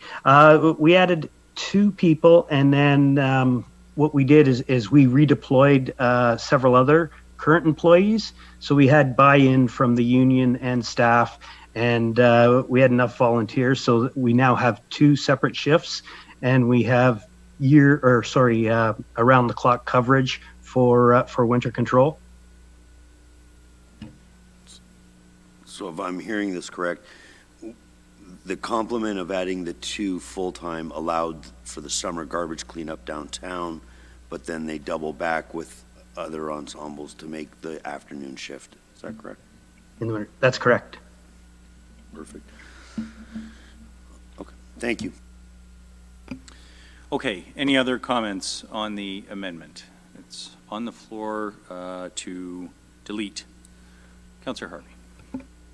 Thank you, Mayor Lehman. Listening to the comments around the table, it seems like there's a few of us around the table that are still torn on which way to go with this. And what really kind of astounds me is that, like, Councillor Morales is the chair of the downtown BIA, and it doesn't seem like there was any discussions with the BIA before this came forward. So as a result, I think it's prudent that I bring forward a referral motion, and I would ask that we refer intake form 647, BIA sidewalk winter maintenance, to Finance and Corporate Services Committee for future discussion, and that would also give time for staff and the BIA to have further discussions, so that way we can make a more prudent decision on this moving forward, and it will have zero impact from what I can see by doing this, because the contract is not coming up until April, and the $100,000 that is being allocated on this year's budget would not actually be affected until next winter. So there's going to be zero service level changes for this winter, and it would only affect next winter. Okay, you're correct, Councillor Harvey. I guess the question is, we do need to include or not include the funding, although I suppose an in-year decision is always possible on $100,000. Madam Clerk, I'll just check. Is the referral motion on this amendment, this is an amendment to delete it, is it in order as an amendment to the amendment, or should we vote on them separately? Mayor Lehman, I think we should vote on them separately, and I think we should also just check with the treasurer, because the funding, if it referring it to Finance and Corporate Services, yeah, you're right, we would have to find a different funding source for it. Yeah, I mean, if the item was referred, it would not be approved in the budget, so that would be the effect of it. But I do think we probably need to treat them separately, Councillor Harvey. So I'll withdraw my amendment. Okay, you want to withdraw? Okay, that's fine. So Councillor Harvey would then move his amendment instead, which would be to refer this intake form to, you said Finance and Corporate? Yeah. Okay, that's what's on the floor. It's a referral motion, so that actually ends the debate, and I will call the question. Those in favor of referring this to Finance and Corporate? 1, 2, 3, sorry, hands up again. I'll let the clerk do the count too. Those opposed to referring it? I am as well, but that does pass. Okay, so that item has been referred, and for the purpose of the budget, it means the intake form is not approved tonight. Okay, Councillor Thompson, you're up next. Thank you, Mayor Lehman. That intake form 649, pedestrian connected to school via walkways, parks, and pathways, winter maintenance be deleted, resulting in a reduction of $279,500 to the tax levy. And the reduction is contribution, the tax capital reserve of $275,000. So keeping on the theme of sidewalks, walkways, this one is to delete the intake form on the pedestrian connections, the two schools on walkways and parks, also known as catwalks. Go ahead. Thank you, through you, Mayor Lehman. So this was actually something that had been brought up at the Accessibility Committee, and we had, actually Councillor Jim Harris attended that meeting, and it was brought up through one of his residents, and we had some conversation, and it went to staff at, to see what kind of an increase in service and the cost and stuff. But doing some further research, there's a lot of these, I know they call them walkways, catwalks, that are in poor maintenance, and they haven't really had a maintenance program to repair them. And also, a lot of these catwalks lead to uneven ground, soft surface, football fields. So the accessibility is actually removed just on the conditions on the other side of the catwalk. Also, with conversations with staff, a lot of them don't have curb cut depressions to allow vehicles in. They don't have removable bollards like they do in the BIA, which they're actually cemented in, so that would take a lot of work, and then reinstating, or we'll all get the calls about ATVs and dirt bikes riding through the catwalks. So as much as I want to see, the walkable communities and everything, it's just, I don't think this actual intake actually achieves what it was set out to do. And, speaking with other staff, counselors, I really hope that this could be an item for discussion next year into, a great study and working group to come up with a maintenance program and, the accessibility side of it. But I just think right now at this cost, and, I don't think that it actually achieves what it was set out to do. Okay, thanks, Councillor Thompson. Councillor Riepma. Thank you, Mr. Mayor, and I am going to support this amendment.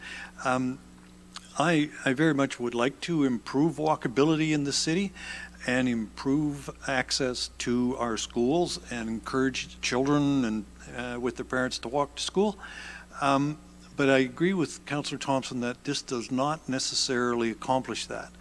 And I think what we need to do is spend a little time having a discussion with the school board, because when our walkway ends at the school boundary, what are we going to do? Just dump the snow there and then create a big hill for the children and people to climb on? Somebody needs to continue that walkway onto the school property. One of my thoughts actually is that we probably should, where the walkway serves only the school, we probably should have a chat with the school board and see if the school board shouldn't be taking that walkway over. And so that it's very clear that, they look after the maintenance and take on the liability and all those kind of things.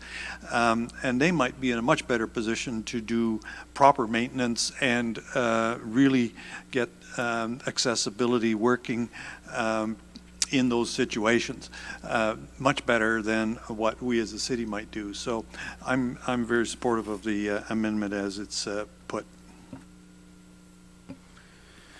Thank you very much, Councillor Riepma. Councillor Natalie Harris. Thank you, Mayor Lehman. Yeah, I've had conversations with residents as well, And especially, I think it was 2 winters ago, there were some concerns where it was a completely iced up catwalk, and there were like a lot of struggles with people walking through the backyard or the back field of the school. It was Ferndale Woods, and then reaching this catwalk, they would kind of manage their way through the grassy icy grass, and then get to this catwalk, and then it was glare ice, and people weren't able to walk. So I reached out to staff. We reached out, and I was made aware that the school boards, as like Councillor Reitman said, don't take on this liability as well. And that it would be about $300,000 to make sure that the city did that. So I agree. There needs to be some more discussion around how the school boards as well can be responsible for even maintaining some type of a safe path from the property of where the gravel or the pavement would be in the school, and then through the field to this catwalk. So I don't think this. I'm in favor of this amendment because it doesn't solve the problem if we are just taking care of the one portion of the walkway and really not also addressing the continuous safety that needs to happen with respect to the school board as well. It's kind of like this, it's like this limbo, like this area of who wants to take care of this. We don't really know, and it's a lot of money, and what should we do? And maybe there should be more discussion on should come together and go 50-50 with this, because it is such a big cost. So Thanks for that, Councillor Harris. Deputy Mayor Ward, you're up next. Thank you, Mayor Lehman. Maybe through you to whoever on staff can answer that. I'm actually a bit confused about this. And this is the whole issue that we've been talking about with schools. It says, it was also found that 7 schools own their street-to-school walkways, so the school should be maintaining them. Staff will follow up these schools to ensure that they're fulfilling their obligations. So are they required to clear those catwalks that are on their property now or not? I'm a little unclear. Mr. Friery, do you able to answer that? Your worship and members of the committee, I would have to follow up, get some more detail on that. Happy to do that for you. If it's on their property, it should be maintained. If it's a walkway, it should be maintained. There would be a level of liability if it isn't. The same as any other sidewalk. So if it is a designated walkway that is not closed during the winter, it should be signed and posted saying no winter maintenance. Okay. Just generally on this, I mean, I've been waiting 20 years for this motion to come forward. I really am supportive of this. I live in an area of Barrie where it's full of those catwalks and curvy streets and crescents, and a lot of kids, when they head out to school, have to walk in the opposite direction because that's the way the streets are laid out. It doesn't make any sense. I'm so glad we're not doing this in the growth areas. We're actually going back to a grid system. Makes so much more sense. But unfortunately, we're left with this legacy of these in the north end of the city. And a lot of the schools, the catwalk makes a big difference in how long it takes the kids to get to school. I know there's some issues there, but I think that they can be overcome. And I'm afraid that if it's like the downtown one, that hesitate to hold it for another year because I'm afraid that it'll get lost and we'll never do it. This is our one chance to really do it. I think maybe it does need more discussion and to get the school board in here, but I'd hate to see it pulled from this year's budget. I really think it's something that we pursue. My favorite case is always on Delaney, where it's only a catwalk that makes it about a 5-minute walk to the school from the people that live on Delaney to go to Emma King School. When the catwalk's closed, it's about a 20-minute walk to the school. It makes a huge difference. They have to go up to Livingston, around to Cundles, and then down. I mean, basically, you can't blame parents for driving kids to school when they've got an incredibly long walk to take. And in that case, it's actually luckily, although I probably shouldn't say anything, the catwalk's been maintained by a homeowner who lives on the street who thought it would be very important that the kids get to school safely through it. But I don't think that we should be depending on homeowners to do it. We should be doing it as a city. Catwalks were designed, these neighborhoods were designed that the catwalks were a way for people to get to neighborhood parks, to get to neighborhood schools, and the fact that we don't clear them has always been a bit embarrassing. I'd really ask for you to support keeping this in the budget, maybe with more discussion with the various parties, but I think it's not every catwalk in the city. It's very specific. It's only certain catwalks that go to school, so I'd encourage you not to support the amendment. Thank you. Thanks, Deputy Mayor Ward. Councillor McCann. Thank you, Mayor Lehman. I guess the first question I have, how did it take you 20 years to get this on the floor, Deputy Mayor Ward? So I have to say, if I just go and talk about Ward 10, I've got one school that I get numerous complaints about not being able to get up to the school on Hewitts Creek. And so when I first read this, I was like, no, I'm not going to support this because I'm done with these calls every year. But I'm listening to Councillor Ritma saying that he'd like to have a discussion with the school board. If you don't mind, Mayor Lehman, if I get a little more insight on what you think the city of Barrie will be able to accomplish. And I guess my reasoning is I don't see in any way that the school board would want to take on this liability, unless I'm missing something. But if you could maybe expand on that through you, Mayor Lehman, please. Councillor Reedman. Councillor McCann, I don't want to prejudge a discussion that we would have with the school board. I have no way of knowing what their reaction would be. But I think we ought to have that discussion before we do something like this. Because the problem, the way I see it, excuse me, is that these walkways go to the school property. We own the walkway, then the school property, and there's no connection necessarily between the two. And so if we're plowing the walkway, we come to their property and we stop. How does that make things better? It doesn't. It may even make things worse. So that's why I'm reluctant to move forward with this. And I would like to have that discussion with the school board, because if we're going to spend money, we might as well make sure that it's actually going to deliver a service that will work. Through you, Mayor Lehman, I appreciate that. I had a great deal of discussion with the school board. Crossing guards debate came on board, and it was very clear to myself and I think any staff members that they have no interest in really taking on any more liability. Maybe I'm just not as enthusiastic as you are about the outcome from the school board, I guess, in this issue here. So moving on from that, we had a discussion maybe 2-3 weeks ago about insurances. I'm not sure if through you, Mayor Lee and Ms. Pierce could answer this. If we approve this, would this increase our premiums for insurance? Ms. Peters, are you the best to speak to that, or is that Ms. McAlpin, Mr. Miller? Do we believe this will have an impact on our insurance premiums, I think is the question. I think as a general matter, Mayor Lehman, if you increase the activities being insured, there would be cost consequences to that. Yeah, that's what I figured, okay. I'm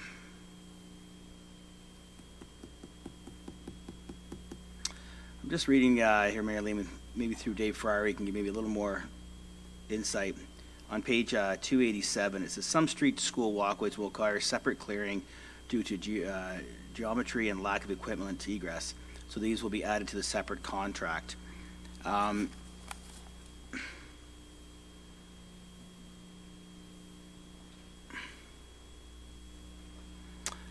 Maybe I'll hold that discussion until I hear further from councillors, Mayor Lehman.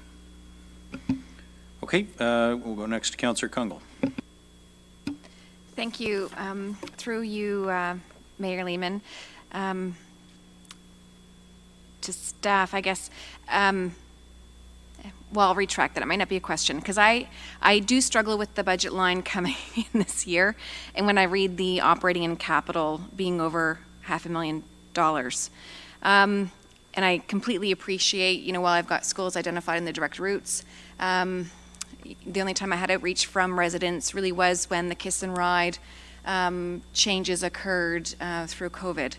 I would like some exploration around what might be possible. While I don't want to land responsibility on residents, it's been amazing how they've stepped up in other community opportunities, like the Park Ambassadors program. I think we have over 27 rinks where residents just step up and operate them in neighborhoods. I'm not sure if where residents are already doing some of this in kind, where we more specifically recognize that or create some type of stipend to appreciate that, if that's even appropriate or possible. without creating a liability issue, but where do we engage residents in calling for an opportunity to see if that could be supported without having such a significant impact on operating and capital dollars? So I am of the mind to support the amendment. I would like, though, to see this come back to the table in some conversation in the future on what's possible, and then maybe readjust some of the budget costs if other options might present themselves. Thanks, Councillor Congo. Councillor Natalie Harris.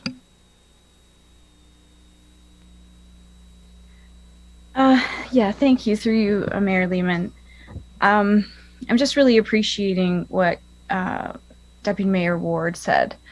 And I remember now also, I think we touched base, this was several years ago at the beginning of my term, about how long he's been advocating for this as well. So, and I also respect everybody else's opinions around the table. This is a very tricky budget year. And it's hard when this is in front of us, and it's something that's been wanted especially in certain wards for a long time.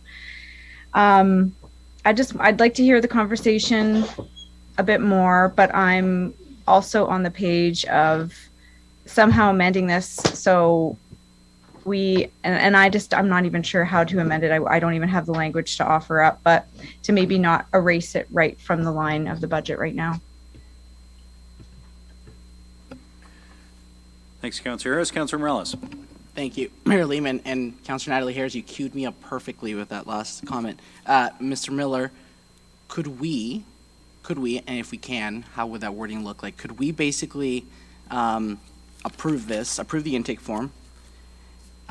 So, by the way, there are some catwalks that don't touch schools. So, for example, Art of Bluffs, and I'm sure there's a couple of other ones. That one stood out at me. The city ones, let's approve it. And then the ones that do a connection with a school, we approve the money, we earmark the money, conditional on both school boards, and actually 3 school boards, the French boards as well might be affected, that they do a 50% match on this program. And if the answer is they're not willing to match it, then word it in a way where just staff don't address those ones.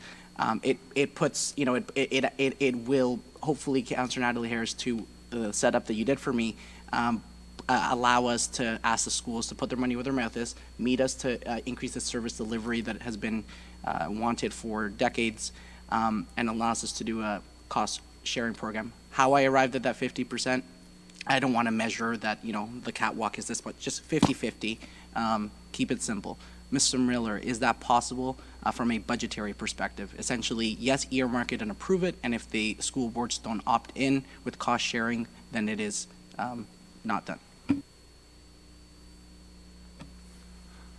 Through you, Mayor Lehman, so basically it sounds like you want to cut the tax levy part of the intake form in half. So you'd be approving half of the amount, so 279 divided by 2. So that would be pressure on the tax levy. I'd have to defer to Mr. Friary in terms of if the school boards don't match it, is there any service that they provide? But you would have approved the dollar value through the levy. To clarify before going to Mr. Friary, is it possible to approve this on the condition that they 50% match it? So kind of what you said, only approve half of it, but if they say no, then we don't do any of it. They don't get half a service, they just get no service. Essentially, we're putting up, think of it this way, from their perspective, the city of Barrie is putting a 50% subsidy on their table. It's going to go to their board of school trustees or their admin, however they make the decisions, and they're gonna say, hey, we'll match them, knowing that if they don't say yes, that money doesn't get spent. Is there a way to word that? Through you, Mayor Lehman, if you're funding it from the tax levy, the challenge would be you're raising the money, whether you choose to spend it or not would be a decision that comes later. So I think you're asking a funding question. Is this funding, is appropriate to go through the tax levy? Because you would be raising it through the tax levy regardless if the school boards don't match. So the way to do a grant matching program is not to fundraise it through the levy, but to do it through a reserve, and then stabilize it at a later budget if they opt in? So, through you, Mayor Lehman, I would not recommend funding operating programs through reserves because we do quite a bit of that and you deplete your reserves going forward. But that is an option that is available for council. Okay. How would you recommend, I know where I want to get to, I just don't know how to get there. How would you recommend, I want a skin in the game, putting it on the table for the Board of Trustees to opt in is my objective, and I think that will get us a different outcome than what's happened in the previous decades, the crossing guard program, a whole bunch of initiatives. How would you recommend we get there? I'm just going to step in procedurally. Councilor Morales said, I actually think it's a good idea, especially given we've got 6 direct connections owned by school boards that are on this list, in addition to the ones that end at the school. And I'm conscious of your point, Councilor Riepma's point, that if the school's not maintaining it on the other end, it's a cleared walkway to nowhere. So I guess my suggestion procedurally would be that this one, similar to the last one, could be referred and for discussion with the school boards. I don't think you can kind of go halfway. I understand what you're saying. I think what it creates for us is the risk of an in-year, which, you can't fund from the tax levy. So if you choose to take it out of the tax levy tonight, or half of it, or whatever we might choose, it creates that problem that to come back and then fund it for work this year, you'd need to kick in from the reserve. But my suggestion would be if you want to make it conditional on the school board's participation, refer the item to staff or to a committee so that we can have that discussion with the school board. Thank you, Mayor Lehman. Does the mover of the motion have any comments on what's been discussed? You just want to cancel it, right? Respectfully.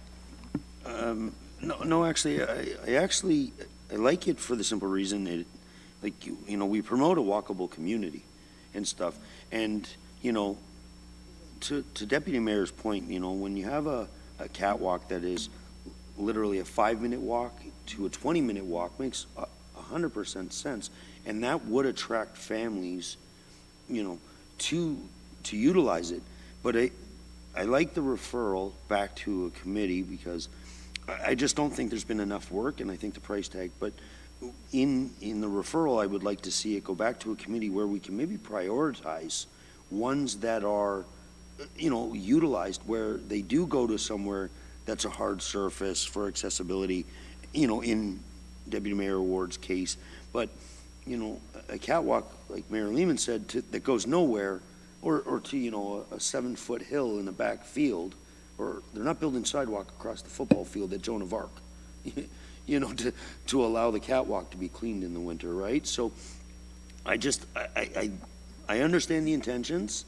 I really fully understand it, but the referral, I think, would allow a working group to really prioritize and, maybe it's the one walkway in every ward, that is really utilized, or, so I have no objections to a referral because I actually believe in the purpose behind it. I just don't believe in the actual intake form that's in front of us because it does absolutely nothing what it's supposed to.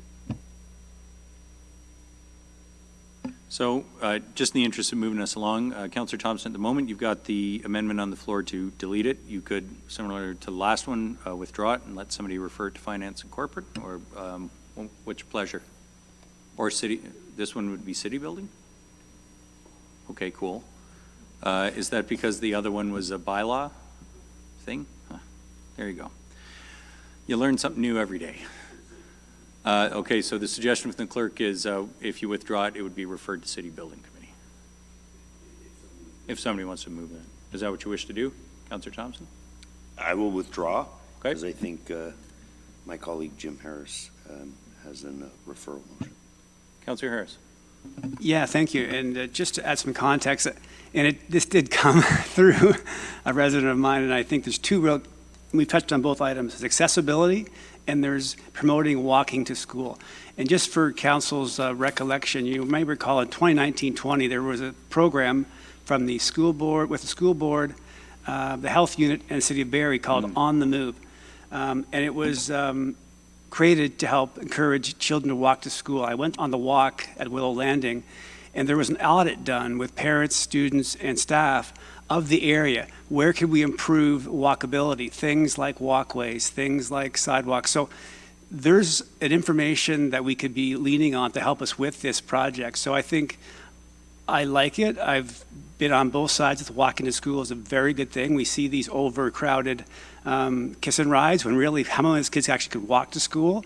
And so promote walking to school by making it more accessible and more accessible. The accessibility issue is really about things we can control, like a city street to city street walkways, because we knew we could control both ends. The school we couldn't control, so it really was about that when I brought that forward on behalf of a resident, because we had full control. So given what's been said to date and the excitement about doing this right, not just doing it, I would like to have this referred to city building for further discussion and review.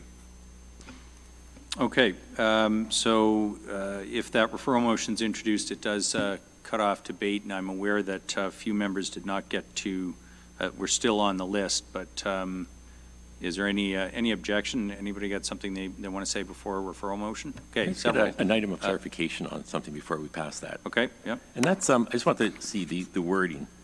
Linear infrastructure, does that mean the walkway? Does anybody know? The capital funding of $275,000 or $225,000, it says for linear infrastructure. Mr. Friary?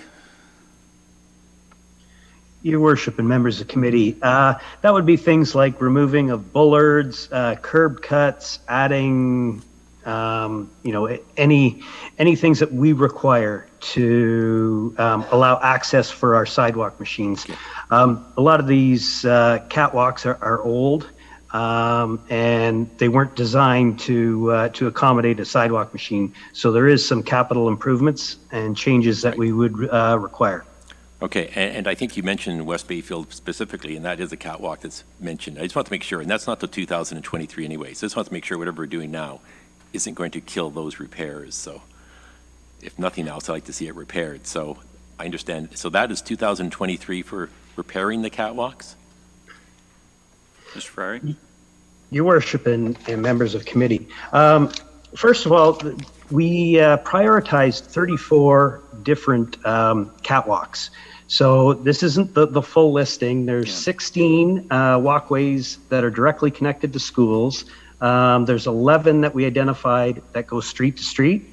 And then there's 6 walkways that we would have to discuss with the school board because they're on school board property. But yes, the repairs are for 2023. Okay, thank you. And Councillor Kungol? Thank you. Point of clarification, Yeah. just because the last referral killed the 2022 allocation related, Yeah. is the intention by the mover, or in general, I was hearing favoritism to see this implemented. I'm looking to clarify if the intention is to kill the 2022 allotment and pick this up in 2023, knowing that referral will move us into the new year. Well, the effect of the referral, because we're referring it to committee and not approving the intake form, will be to remove it from the budget. Council could, in year following the discussion, if there's a revised version of the program, because there certainly sounds like a lot of interest around the table in finding at least a prioritized version, perhaps sharing some costs, exploring the community partnership, whatever that might be. That's good work that can be done at committee, but make no, eyes wide open. You don't have the money in the budget anymore, so we would need to, at that point, allocate funds to get something going if anything was going to happen in late 2022. So for process, Mayor Lehman, while I would be supportive of ongoing conversations and referral, does it need a separate motion to protect the budget pending the outcome of the conversation? Just to make sure that we don't actually lose any dollars accessible to us in 2022? No, I think you'd have to vote against the referral motion. Okay. Yeah. The effect of the referral motion is to take it out of the budget.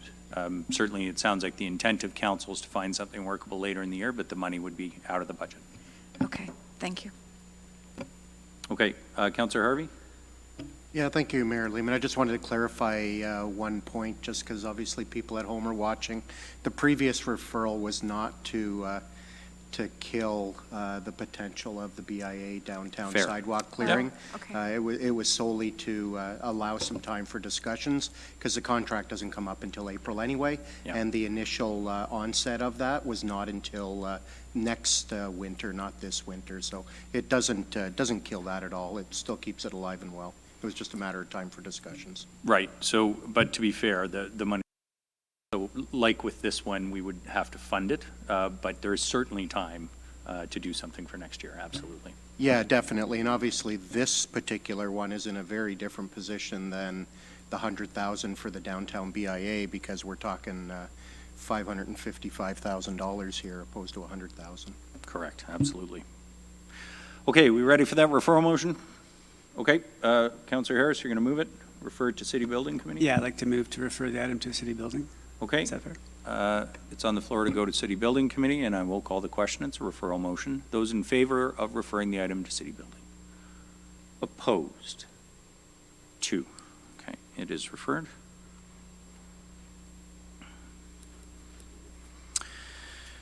Councillor Thompson, that brings us to gypsy moths. Thank you, Mayor Lehman.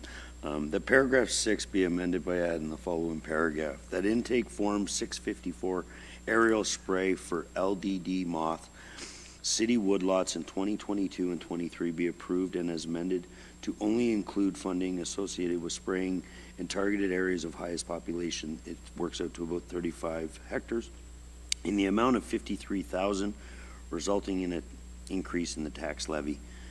2, prior to any funding being spent, staff and development services make arrangements for an arborist or naturalist to provide a presentation to General Committee to discuss the overall benefits of spraying these areas. Okay. And if you'd like, I can speak to that. Yep, we have an amendment moved by Councillor Thompson to add some spraying for gypsy moths and city woodlots in 22 and 23, but prior to that occurring, Development Services would make a presentation, or would arrange for a presentation by an arborist. Go ahead, Councillor Thompson. Thanks, Mayor Lewin.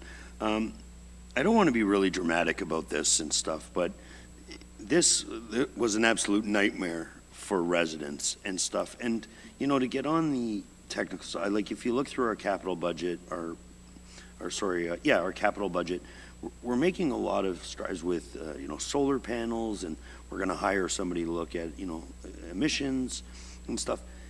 We got to protect, constant years of this could actually kill the trees. So, we were very fortunate that we had a very wet right after the gypsy moth season as the foliage come back.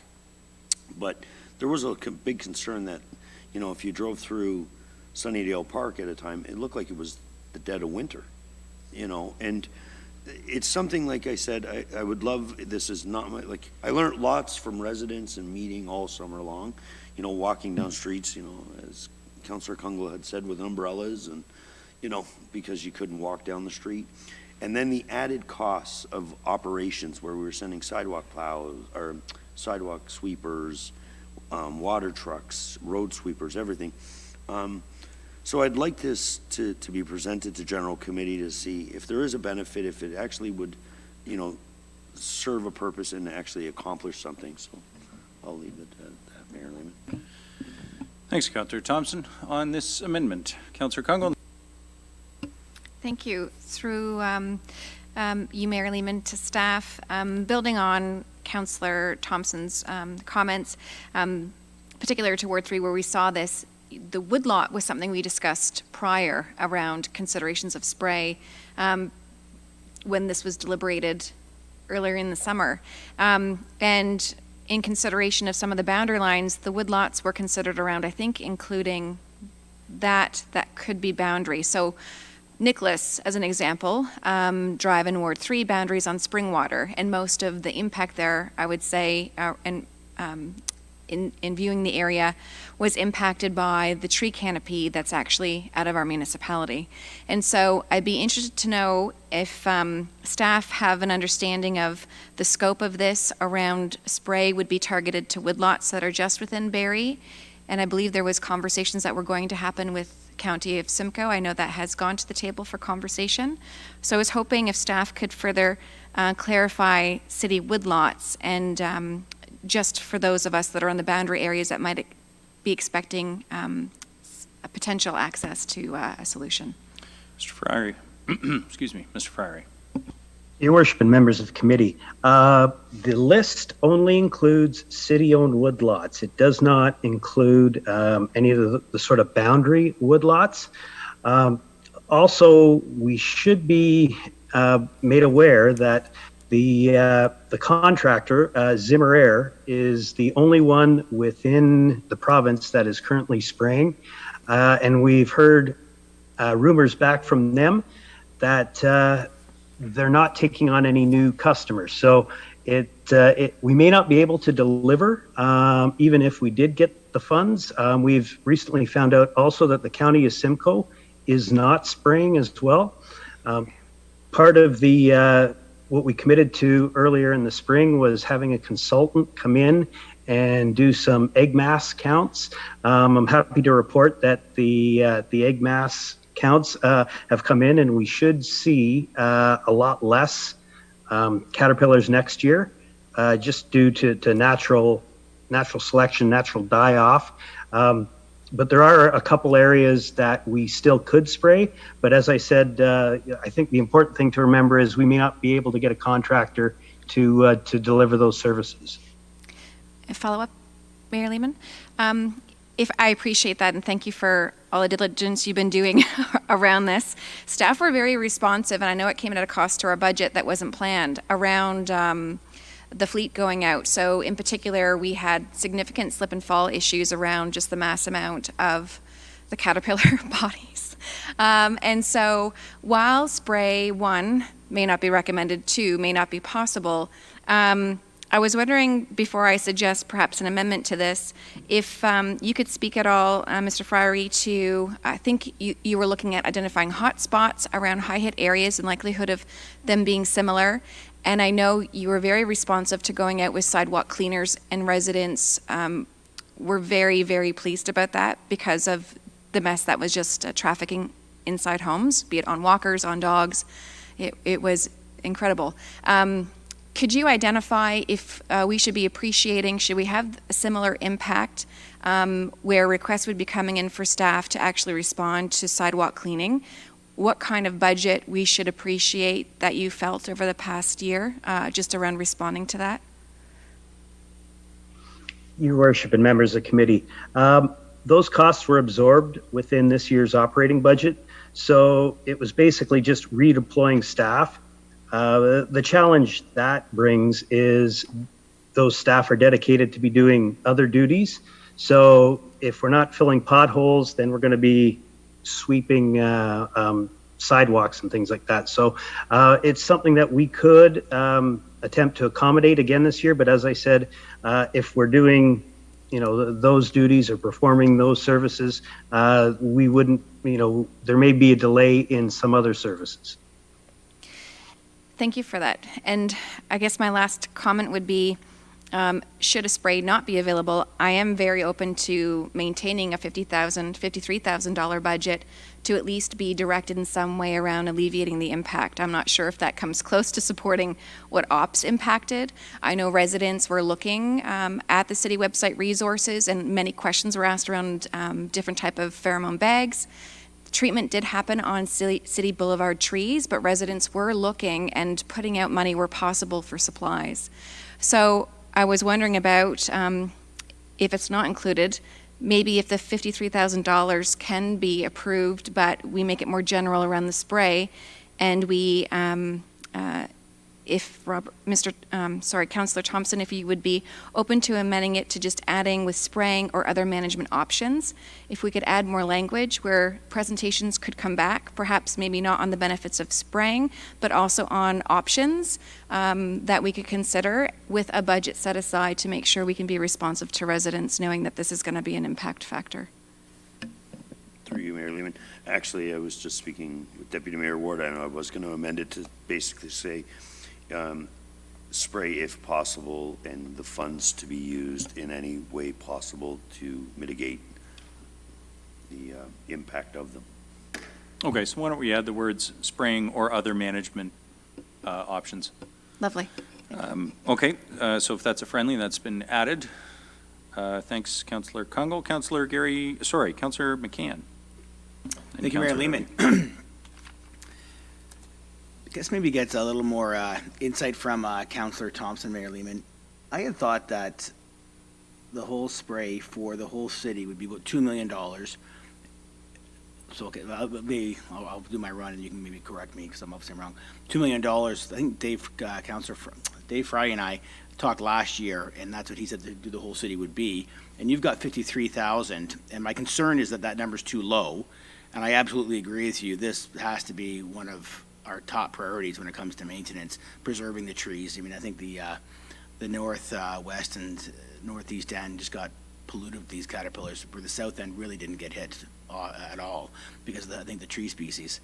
So that's number one. Number two, like Zimmer Air being the only show in town, I would like to think that there would be other companies that would recognize that and would come. And maybe Mr. Ferrari, if you can let me know, like, is it just machines or is this actually a specialty that Zimmer Air has as a default? Because I wouldn't like to see us wait and have, large areas be killed because of this, because of our action. So, Mr. Ferrari, through you, Mayor Lehman, is there machines that we can buy that we can actually do this ourselves through our own staff, or is this a specialty by Zimmer Air?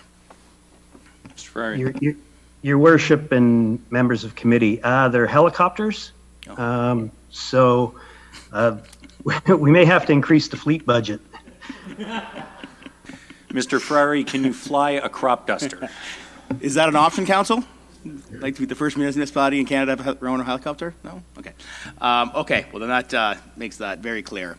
So maybe through you, Mayor Lehman, if we could maybe ask Councillor Thompson just to correct me where I'm wrong here. The $2 million was for the whole city and 53 is for your hotspots, and you're nodding that I'm incorrect. So could you? Through you, Mayor Lehman, to Councillor McCann, in the binder, and I could be reading it wrong, but it was 53 for hotspots, woodlanded, that we own.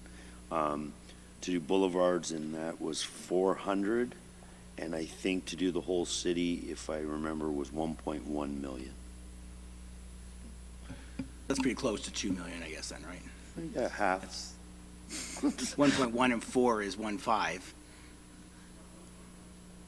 Oh, okay, sorry, I think it's 1 plus 4, okay. Gotcha. Wow, it feels great to be in a room full of love. I got to tell you all that. Thank you for that. We'll be remembered, all of you will be remembered. Okay, so I guess, my only concern is that, Dave Ferrari really hit the sense of urgency. This has to be a yesterday thing, not a now. So fully supportive, and I guess I guess I'm just fully supportive. Thank you. I'll just stop while I'm only 3/4 the way failing here. Thanks, Councillor McCann. Councillor Harvey. Yeah, thank you, Mayor Lehman. I'm very supportive of this. What we saw last summer was almost like something out of a horror film in some areas, and it was kind of weird how it would affect one street. You go one street over, and you wouldn't normal. I guess, again, the conversation started changing after I came up with this question, because I was kind of wondering, instead of it going on to the tax levy, because this money may or may not get used, would it be more appropriate then for us to then, let's say, take it from the tax capital reserve?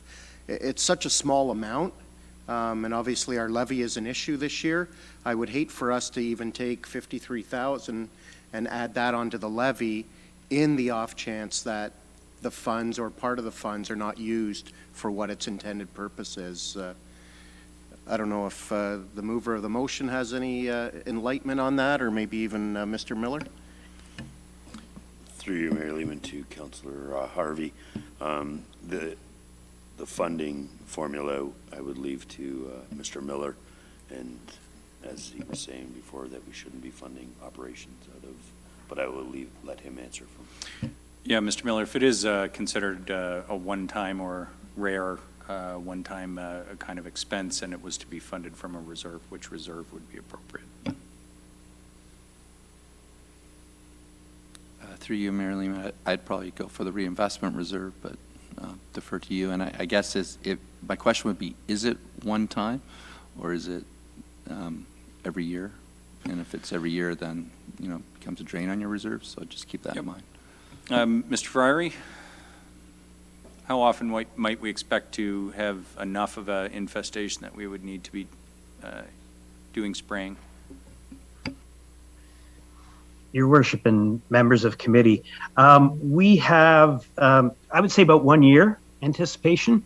As it indicates in the intake form, we've had a steady decrease, so our hope is that they'll naturally decrease, and we won't have to continue the program. But for 1 year, as Councillor Thompson was in, we have targeted hotspots, and I believe it's about 35 hectares that we want to spray. So they're the areas that have been identified by the consultant, and we can also review with the ops team and have a discussion and report back as well on that. Yeah, sorry, I think the question is, we do it next year, when would it be likely to be needed again? What's the cycle? Is it 5 years, 10 years, 3 years? Perhaps I can defer the question to Mr. Rankin, who is on the line as well. So Kevin Rankin is on, and Yep. perhaps he has some more information. Okay, Mr. Rankin.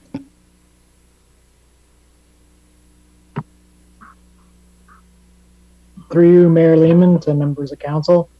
The gypsy moth major cycle across regions is usually about a 15-year rotation. The last time we saw gypsy moth in Barrie in any population numbers was around 2008. And it usually goes through about a 3-year cycle in a particular area. So we're in year 2 or 3 of most of the city. And the 35 hectares that are identified are anticipated to be in years 2. So they're still in the sort of mid-level of their population. So in 2022, they'll decline, and by 2023, naturally, they should be pretty much gone, and see the same 90% we're expecting in the other areas. Well, that's first really good news about gypsy moths I've heard in a while. It also makes it pretty clear it's a one-time expense for the next 15 years, if that's staff's best guess, Councillor Thompson. So I think Councillor Harvey's got a great point. I happen to think if we start getting into the reinvestment reserve for things like horticulture, we're going awfully deep away from the intention of that reserve, and we did just have this discussion around it. So far be it for me to give you another opinion, but mine would be the tax rate stabilization for a $53,000 one-time amount. Through you, Mayor Lehman, if the clerk would take that to write it in as a friendly from Councillor Gary Harvey. I like removing stuff from the levy. Okay, the amendment's on the floor. Further comments? Councillor McCann. This has got so much love, and the last time I opened my mouth, I'm afraid to open my mouth again here. This is really far out there, but, Mr. Rankin says that, this is year maybe 2 or 3, so therefore we're actually delayed by 1 or 2 years. With the climate being the way it is, and seasons changing, and not having consistencies and having new norms, do you think that this may be a good time to put in that if gypsy moth comes back on, that staff act immediately? I know it could be 15 years out, but I'm saying pretend it's 5 years out and we forget, and then I hate to see the next time this happens that we're now 3 years into a problem when we should have been solving it 3 years ago. So I'll put it out there, and if the mover of the motion thinks it's a little bit of a good idea, then maybe he would like to add it on to his amendment. So, Councillor McCann, just a suggestion there. That second paragraph in the motion is to get a presentation from an arborist or a naturalist, and I would love to hear. I think that's a good point, Councillor McCann. I would love to hear what the city could do to plan for it. So, if we get early warning that we're headed into year 1 of an infestation, we're able to act in year 1. Would staff require any explicit wording in the motion, or would they consider that to be part of a presentation if this amendment passes? Mr. Friary? Your Worship and members committee, absolutely, we could take that as a recommendation and report back on those sorts of things. Okay, Councillor Riepma. Thank you, Mr. Mayor. I'm in favor of the second paragraph of the amendment, but I'm not in favor of the first one. Gypsy moths, as Mr. Rankin said, operate in a 10 to 15 year cycle. This is nature at its best, or nature at its worst, frankly. And certainly there were some spots in the city, and certainly in Ward 1, that were just plain disgusting. But towards later on in the summer, it started to clear up. And while it was really bad, I really appreciated Mr. Friery's efforts in doing some street sweeping and cleaning up in the really bad areas. But we've had some presentations at the Conservation Authority, and I think Mr. Rankin's comments as well, is that this is a natural cycle. And this year, we're going to see a whole lot less of the gypsy moth. We're going to see some, but it isn't going to be anywhere near what it was last year. And next year is probably back to zero or close to it. So I'm not in favor of spending money to look at spraying when you know, we're going to spray a hotspot, but then, you know, we've got to spray all of Ontario because, you know, these gypsy moths don't seem to understand where the city of Barrie starts and where it stops. And so, you know, I think it's just, you know, spitting in the ocean, really. Although I would like to have an expert come in and discuss this with us, but I really don't think it's useful to set aside $53,000 on this. Okay, thanks, Councillor Riepma. I would like to call this to a vote. Are there any other comments on the amendment? Just to be clear, there's been two alterations. It is to add the words "or other management options" after spraying, should the spraying not be possible, and that the funding would be from the tax rate stabilization reserve, not from the levy. So I'm going to call the question. Those in favor of the amendment on the floor? And opposed? 2. That does carry. Thank you. Councillor Thompson, you got one more. Thank you, Mayor Lehman. That intake form correction in the printed, it's 651. Extension of the contract of the Mayor's Office Principal Secretary to be amended as followed. To provide a 3-month contract extension resulting in a tax levy reduction of $29,287. 2, that prior to the March 31st, 2022, a presentation be provided concerning the SHIFT government program with the possibility of a further 3-month extension and in June 30th, 2022. Considerations after the presentation with any 3-month extension to be funded entirely from the reserve, reinvestment reserve, sorry.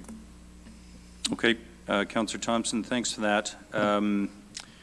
Just on process, I did have a number of members of council also comment that if this is something that moves forward with little discussion, we're probably all right, but because it's about a municipal employee and employee matter, we would need to discuss it in camera if there's going to be extensive discussion around it. So the amendment's been introduced.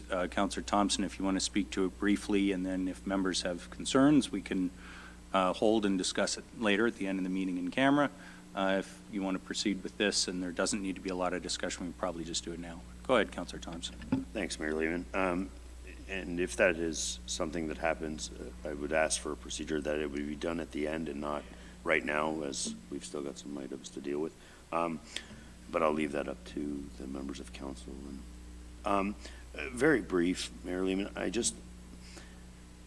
we've had some discussions, you know, in budget questioning and stuff like that, and it's, I think when this program was, the inception of this program, we had a presentation, and we haven't received one of those.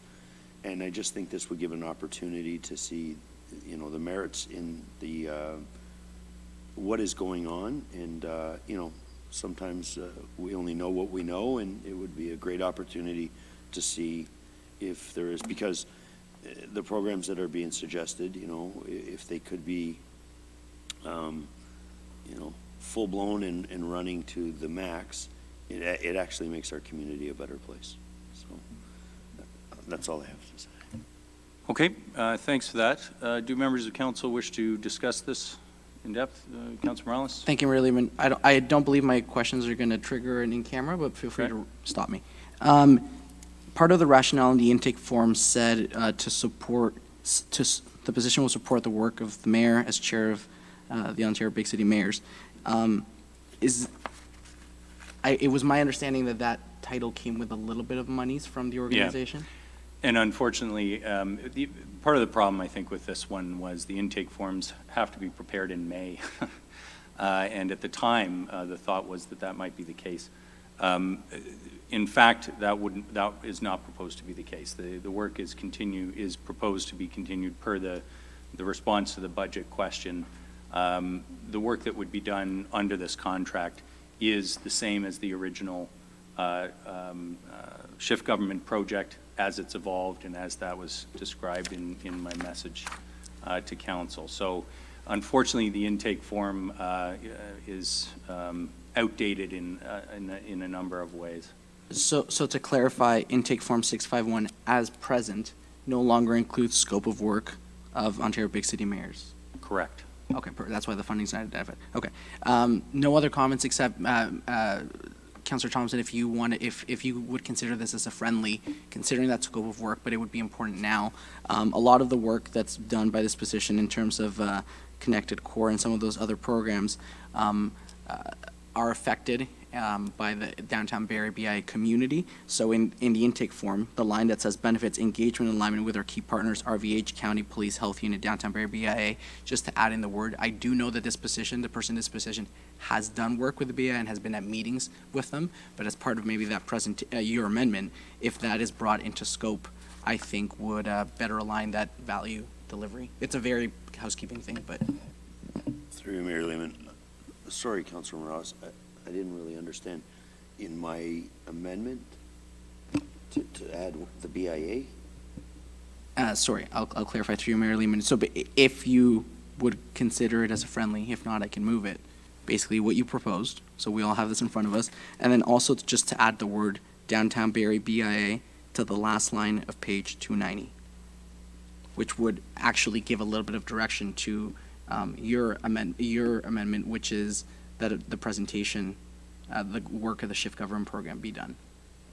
Yeah, maybe I could just make a procedural suggestion, because council doesn't actually approve every word in the intake forms. We just approve the motions. But if your concern, Councilor Morales, is that the presentation clearly document the work that affects the downtown and includes the BIA, then I can simply take that as direction to my office and ensure that that's part of a presentation for sure. Okay. Any other comments on the amendment that's on the floor? Councilor McCann? Thank you, Mayor Lehman, and please stop me if I'm getting close to the edge a little bit. But just, we're talking about someone's position, and we're getting a presentation from this office, and it just seems a little ambiguous to me, right? I mean, I think we want specifics on the outcomes, success, or failures that this position has had over the past 2 years. And Councilor Morales mentioned something about Connected Core. That's no longer a entity anymore, right? It's now shift government, right? I just wanted to.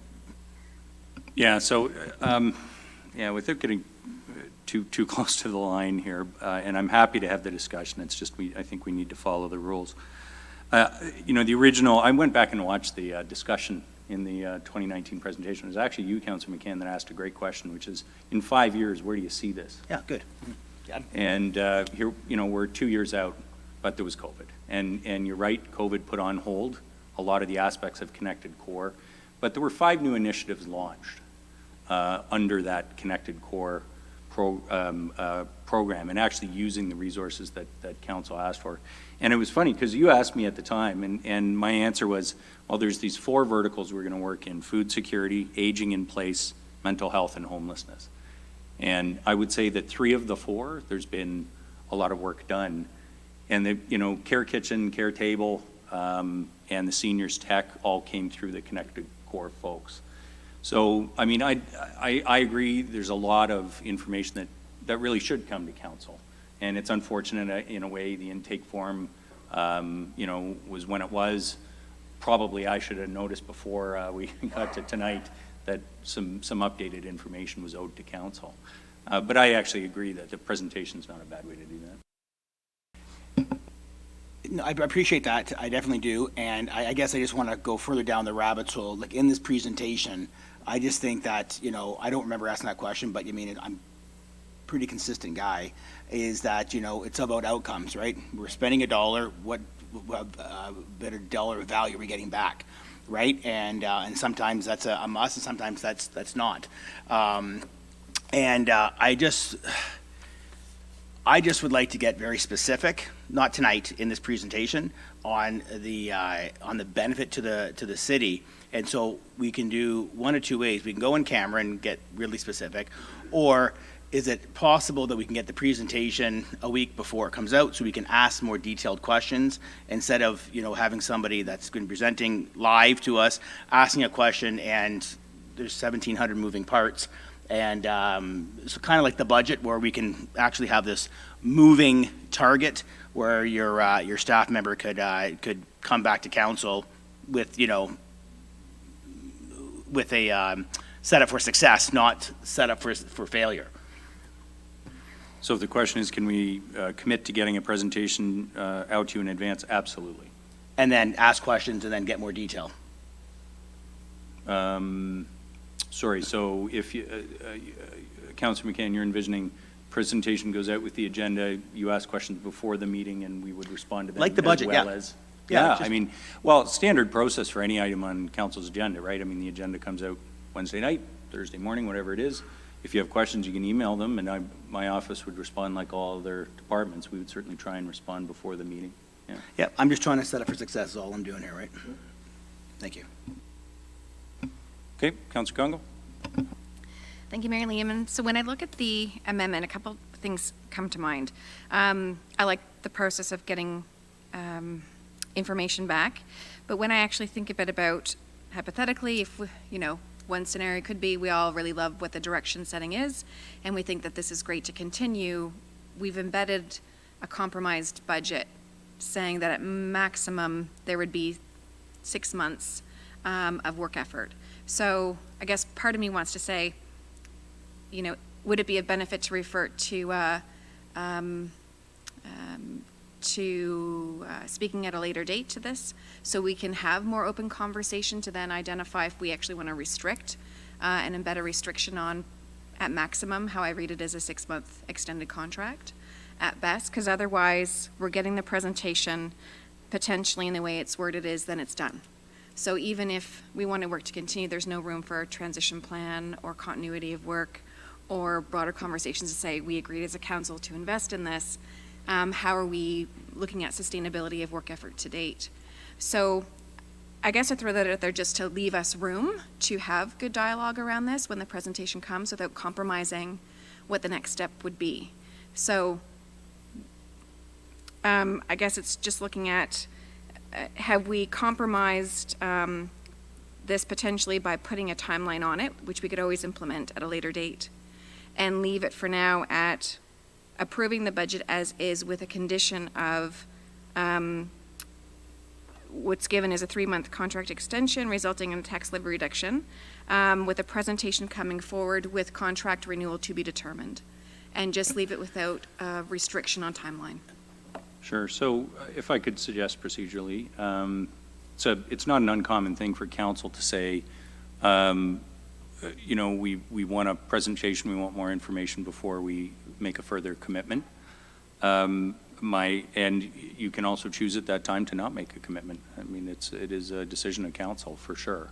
So, because it is proposed to be funded from the reinvestment reserve, my suggestion would be that it does not affect the tax levy. So first of all, I do think we should probably move on to the items that do substantively, but we can deal with this at however long council wishes to, for sure, in camera. So my thought would be, if you wish to just simply delete the timeline of an extension and say the possibility of an extension, and then it'll be up to council whether you're satisfied that it should continue. I would like to note that the work that's being done by this position supports 3 initiatives that council has approved. So it does beg the question, if it's not extended, who will do that work? Or is council's expectation that those initiatives will die? But I think, and so for that reason, I think you're probably right, Councillor Congo. Councillor Thompson, did I see you indicate? Thanks, Mayor Lehman. Because it doesn't affect the tax levy, I just would prefer to leave it as is, and the simple reason, just to move it along. But also, if the extension is June 30th, we're summer break, we're back to election, in that time frame where this could be the choice of another council to continue, and, they will have different priorities or the same. But I think just to move it along tonight, because it has no bearing on the levy after the March 31st date, I think just to move along, I think I'm going to leave it the way it is. Okay, are there others who wish to speak to it? Councillor Harvey. I do support the motion as is. And I think too, when you look at the expiry of this potentially being at the end of June, which obviously we could potentially opt to change at that point in time if we do. But I guess my other concern was around that time is when we're probably going to be going into lame duck because of the pending election also, and I don't think it would be appropriate to be making decisions like this as we're approaching lame duck until after the next election. And like Councillor Thompson just mentioned, it depends what the priorities of the next council are going to be, whether or not they feel that this position should continue or not. So I definitely do support the current amendment, and it actually does affect the tax levy because this amendment's actually removing the 29,000 that was the original tax levy piece on the intake form. Yeah, no, fair point. I was referencing the amount, but it's a fair point. Okay, I think it's probably a conversation for at the time of the presentation. I guess my concern would be that the effect of the amendment would at a minimum put the work on hold for a period of 6 months. And I do feel this is very valuable work that pursues council's priorities. I understand the concerns have been identified around the scope and your desire for more information. And I always respect that. I'm not going to support the amendment for the reason that I would be very concerned about putting what I see to be extremely important work on hold. But I do welcome the opportunity to bring the information to council because I do believe probably on seeing it, you're going to see a great deal of value in it, as you did last time. So, are there any other comments? Councillor Natalie Harris, yeah. Thank you, Mayor Lehman. I just wanted to clarify, can you expand on what you mean by that certain projects would be on hold? Yeah, so the scope of work for 2022 is the work that was started through Connected Core was to try and address the root causes of social issues. So during COVID, the 5 new initiatives were in food security, aging in place, and homelessness. And the ongoing work in 2022 under the Health Accord is related to supporting supportive housing projects, the Ontario Health Team, and the continuation of the Shift government projects that are underway. So I think I could direct you to the answer to the budget question that was submitted by Councillor Harvey. Sorry to interrupt. Maybe I misphrased my question. I'll save. I must have. I apologize if I can just have a moment to rephrase. Yep. Go ahead. I guess what I was asking more so was, why would this pause the work? I know the work that's 'Cause- happening. My yeah. apologies. There's no one else to do it. So Yeah, no, I guess maybe I'm reading this incorrectly. It would provide a 3-month contract extension, and we would probably have that presentation, I'm guessing, within 3 months. Yep. And then we would be deciding, because again, we could extend things if we wanted to. So it wouldn't stop the work necessarily right now. Oh, no, sorry. What I'm referring to, the 6 months I'm referring to is what Councillor Harvey, Councillor Thompson were just referring to, because this amendment would mean that the position ends on June 30th. Okay, I see what you're saying. So we still, if this went through, it's not that it's ending right this moment until we figure everything else out. Okay, good. I just wanted to make sure I was hearing that properly. Great. Deputy Mayor Warden? Yeah, just first of all, clarification from Councillor Thompson. It says that to provide a 3-month contract extension resulting in a tax levy reduction of $29,000. Was the money going to come from the reinvestment reserve, or why is there, if it's going to be, I'm just not sure why there's a reduction of $29,000. It's based on the intake form on the entirety, so it's changed the term of the contract, which would be the reduction in the tax. And then the other 3 months would come out of the reserve, because it's not, there's no guarantee on the other 3 months, so we wouldn't be able to allocate the funds today. So that's why it would come out of the reserve. Where would the money come from for the first 3 months? From the levy. No, sorry. The intake form says reinvestment reserve. Oh, sorry. So, Yeah, I do. So the first 3 months are going to be paid for from the tax levy? They're going to be from the reinvestment reserve. Okay. Sorry, that's why it was unclear. Okay. Anyways, I can't support it because we've given the 6-month deadline. It's almost saying, if you're doing a great job, we'll extend your contract for 3 more months. Well, if they're doing a great job, it makes sense to extend the contract for the full year. It bothers me that there's a limit in there. No matter how good a job you're doing, we're only going to give you 3 more months. And I think we should wait till the presentation to determine that. I'd be much more open, as Councillor Congo suggested, to leaving it open and deciding after the presentation. It just seems like we're prejudging what's going to happen. Thank you. Through you, Mayor Lehman. Shoe on the other foot, after 3 months, at that time when we would move a motion to extend, I would imagine there would be an opportunity at that time that we could.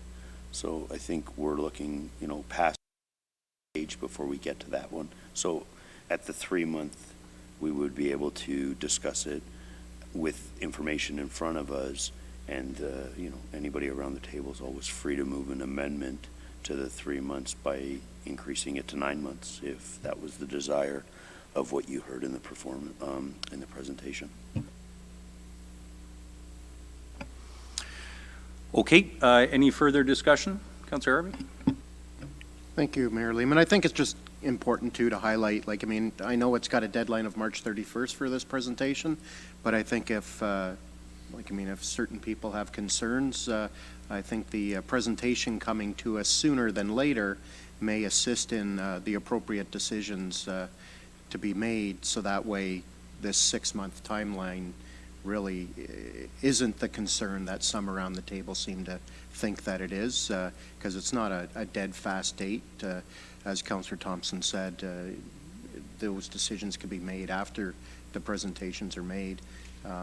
If council decides to move this into a longer term contract, as it's already been, it has been a 2-year contract to date, and this is an extension beyond that 2 years. Okay, any other comments? Councillor Harris? Yeah, thank you, Mayor Lehman. I may not be adding in much, I may be just adding to the confusion, but I think what I've heard is in a couple, in both Councillor Congo and Deputy Mayor Ward's comments and Councillor Thompson's response is that, what's written has limitations, but the process that will ultimately unfold provides opportunity to remove the limitations that are currently in writing. Is that a fair interpretation? So would it be helpful to move it along by removing the limitations on the extension, given that that can be determined at the time of the discussion and the presentation, and have the metrics been met, and are we satisfied that we're getting value for the investment in this effort? Just that would be my question. Yeah, I mean, I'm not sure why the timeline's in there if council's intention is to respond to the presentation with direction about the future of the program. So I would agree with you, Councillor Harris, and suggest that removing the words 3 month would really not change anything, except that otherwise you're putting a limit on something before you get the presentation. Sorry, thank you, Member. Councillor Thompson, would that be considered a friendly if you just Thank remove you, the governors before we have the? And I appreciate all three of, Councillor Congo and Deputy Mayor Ward and yourself. This is where we're getting dragged down on the process where we could go the other way, and I could say a 3-month extension, and if the presentation blows your mind, you can do whatever you want and remove everything after that 3-month extension with a presentation. So, there is triggers down the line that we can change, but I think to getting to a compromise of just the way it was written is the way I would prefer. I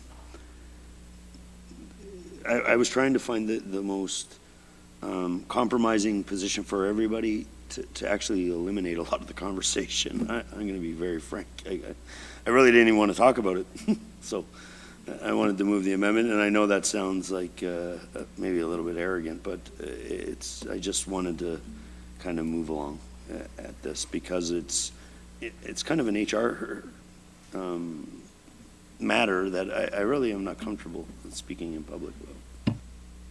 Yeah, fair, Councillor Thompson, and I guess I would just like to bring this to a vote relatively soon regardless, just so we can get on with actually reducing some costs for our taxpayers and doing things that are a little more substantive in the budget. I recognize the concern, the importance of every intake form, but Councillor McCann? I'll be real quick, Mayor Lehman. I think we really are splitting some major hairs here, and I would just love to call the vote and let's move on, please. Okay, so is there an amendment to what's on the floor, or do you wish me to call the question based on what's on the floor? Okay, I will call the question. Those in favor of what's on the floor? Opposed? Myself, Deputy Mayor Warren. Okay, that carries. Let us move on. Well, do you wish to move on? It's 10 to 10. Do you want a 10-minute break, or? I'm seeing some people need one, and I would agree. I do too. We will recess until 10 o'clock. That is a 12-minute break. Please be back in your seat at 9:59. 10-minute recess.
Okay, folks, we're going to reconvene.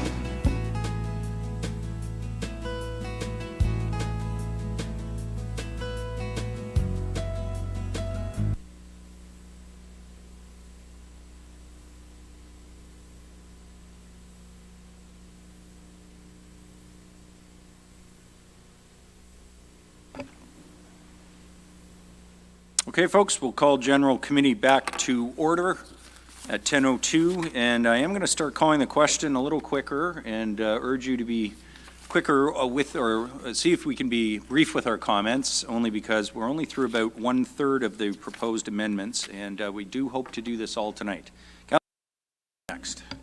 Thank you, Mr. Mayor. And yeah, we're turning to my page, which has 5 proposed amendments, but we've dealt with 3 of them already. So I think that, you know, we're moving right along.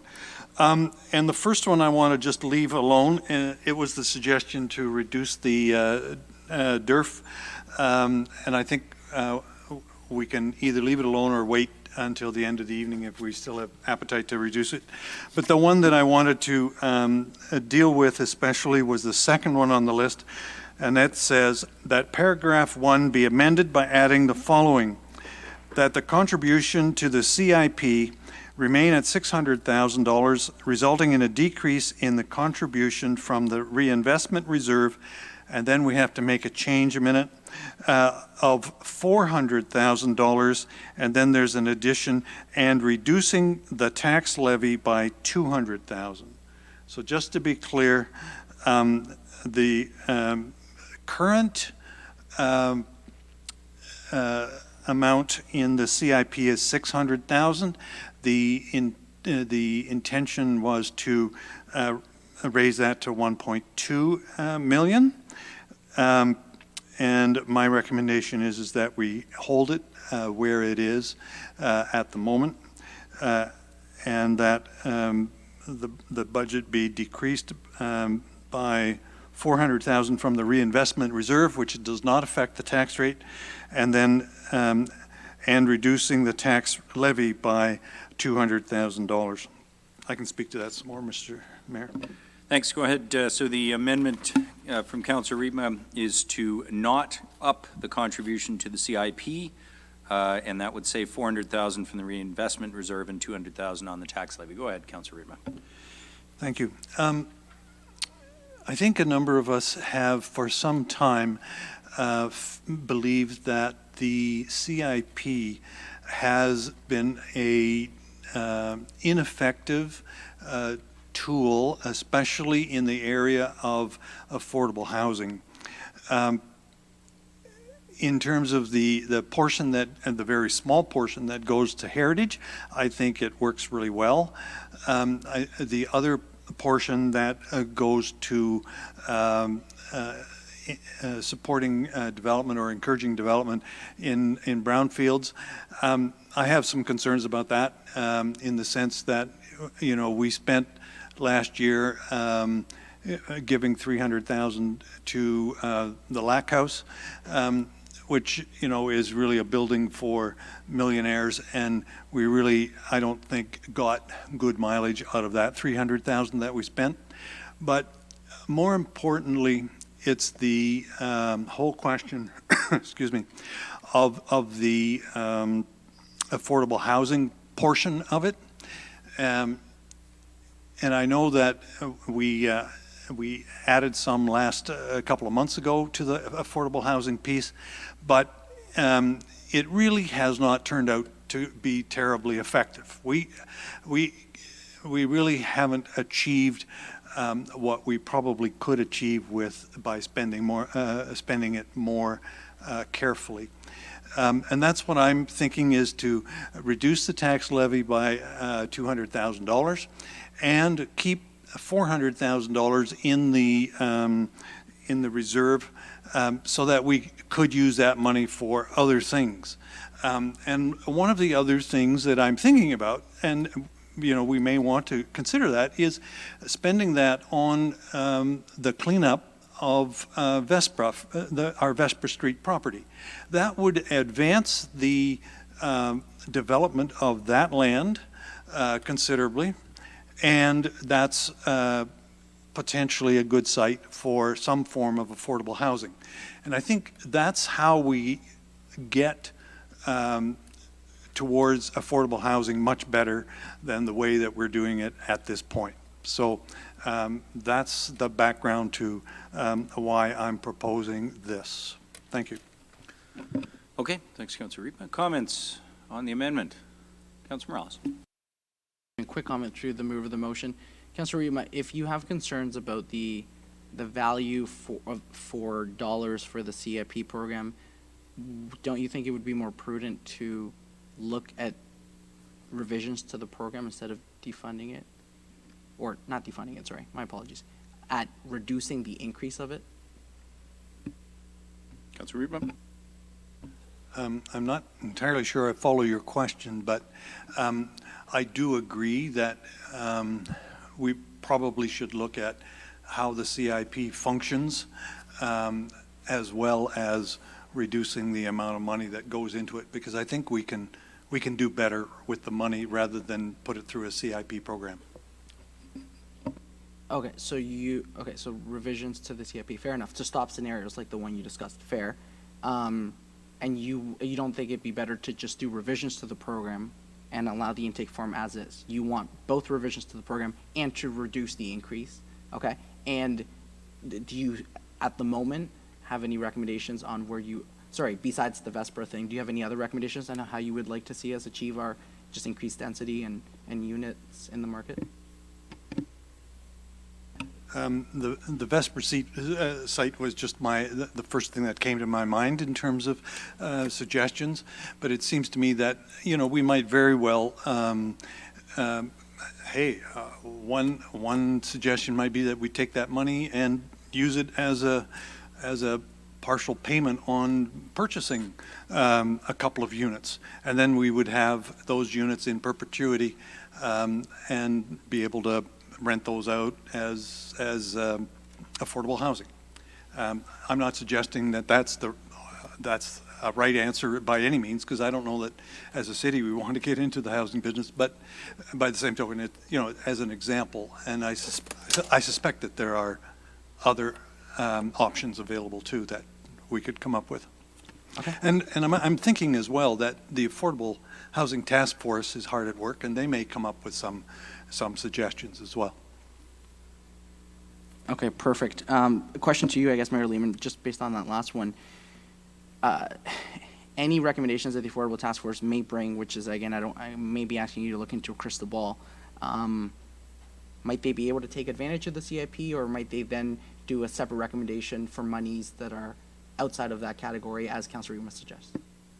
Early to say, as the task force is still finalizing its report, but fair to say that the draft report would see other approaches.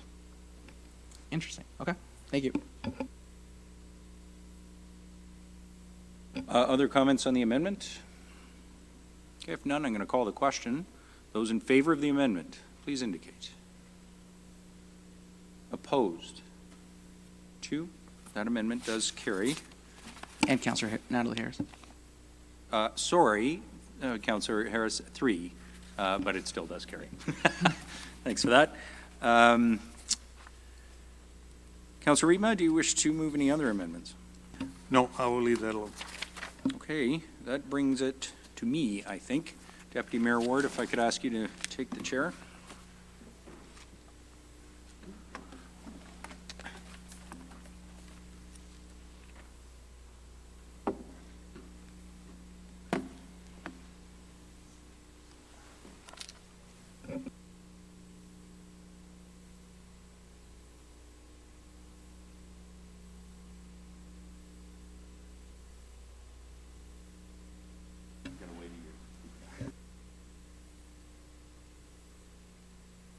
Okay. Mayor Lehman, I'd like to introduce your amendment, First Amendment. Thanks, Deputy Mayor Ward.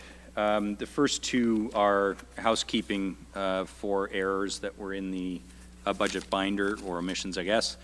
So the first one is that paragraph 6 be amended by adding the following paragraph: that intake form 641, enforcement services staffing, be amended to reflect anticipated revenues from fees and charges of 134,063, resulting in a reduction to the tax levy requirement from 2006-251 to 72,188. Would you want to speak to that, or? Yeah, just briefly, this was the missing fine revenue that came out of my budget question, and obviously just reduces the impact to the taxpayer of this service level increase. Any comments or questions? All in favor? Oops. Oh, sorry, I didn't see you there. Sorry, Deputy Mayor Ward, just one question. Would this increase with the new intake form, when that's ratified, of 4 officers, or was that representing all 4 or just the 2? My amendment is just for 641, the first 2. My understanding is the error was only in the first form. Is that correct? Yeah, okay. Thank you for the clarification. Okay, thank you. Any other comments or questions? Okay, I'll call the vote. All in favor? It's unanimous. Thanks. The second one similarly was there were some credits for the facilities department, which should have been included in various department budgets. So basically the costs were included in the facility department, but they weren't removed from the other departments. The net effect on the budget is outlined in the amendment. So paragraph 1 be amended by adding the following paragraph, that the tax levy be reduced by $168,000 to address adjustments required for facilities budgets identified on page 129 of the 2022 business plan. Paragraph 7 be amended by adding the following paragraph, that the contribution to the water reserve be increased by $15,500 to address adjustments required for facility budgets. Paragraph 8 be amended by adding the following paragraph, that the contribution to the wastewater reserve be increased by $16,000 to address adjustments required for facility budgets.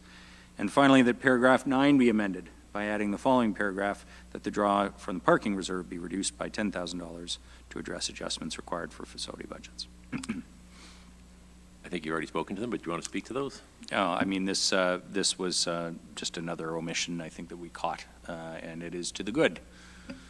Okay, any comments or questions? Seeing none, call the vote. All in favor? Carried unanimously. Well, that was an easy $300,000. Can I shoot for another? Okay. My next one is the use of restart funding. This might require some discussion. The amendment would be that paragraph 1 be amended by adding the following paragraph, that an additional $1.1 million of safe restart funding, non-transit, be allocated to the 2022 operating budget, resulting in a reduction to the tax levy of $1.1 million, and I will speak to that. Okay, speak. So this one requires us really to be placing a bit of a bet, and the bet is on either sufficient carryover funding from 2021 being permitted in 2022, or that additional funding will be made available to municipalities. I think both are pretty likely. I think the chance of at least one of them is very likely. But there is a risk here when we assume something that has not yet been approved and won't be approved until fiscal year end. We do create an exposure. I guess what I would say in defense of the assumption is, first of all, we've already made application to carry over this amount, and that's where the number of 1.1 came from. So that would have to be denied by the province for this not to be made available. To be fair and upfront about it all, we don't know where the year-end numbers are going to land. There's still another month to go in the year, and expenses that do come in and land in one calendar year or another. But in reading the progress on the status of our operating budget 2021, in hearing the discussion that's occurred at federal and provincial levels of government, there is continued advocacy by our sector. There will be on Friday at the Big City Mayor's meeting as well. Everybody's got this issue for 2022. Everybody is going to be in the same position of having to place at least some degree of a bet on the ability to use Safe Restart funding to address COVID-related costs.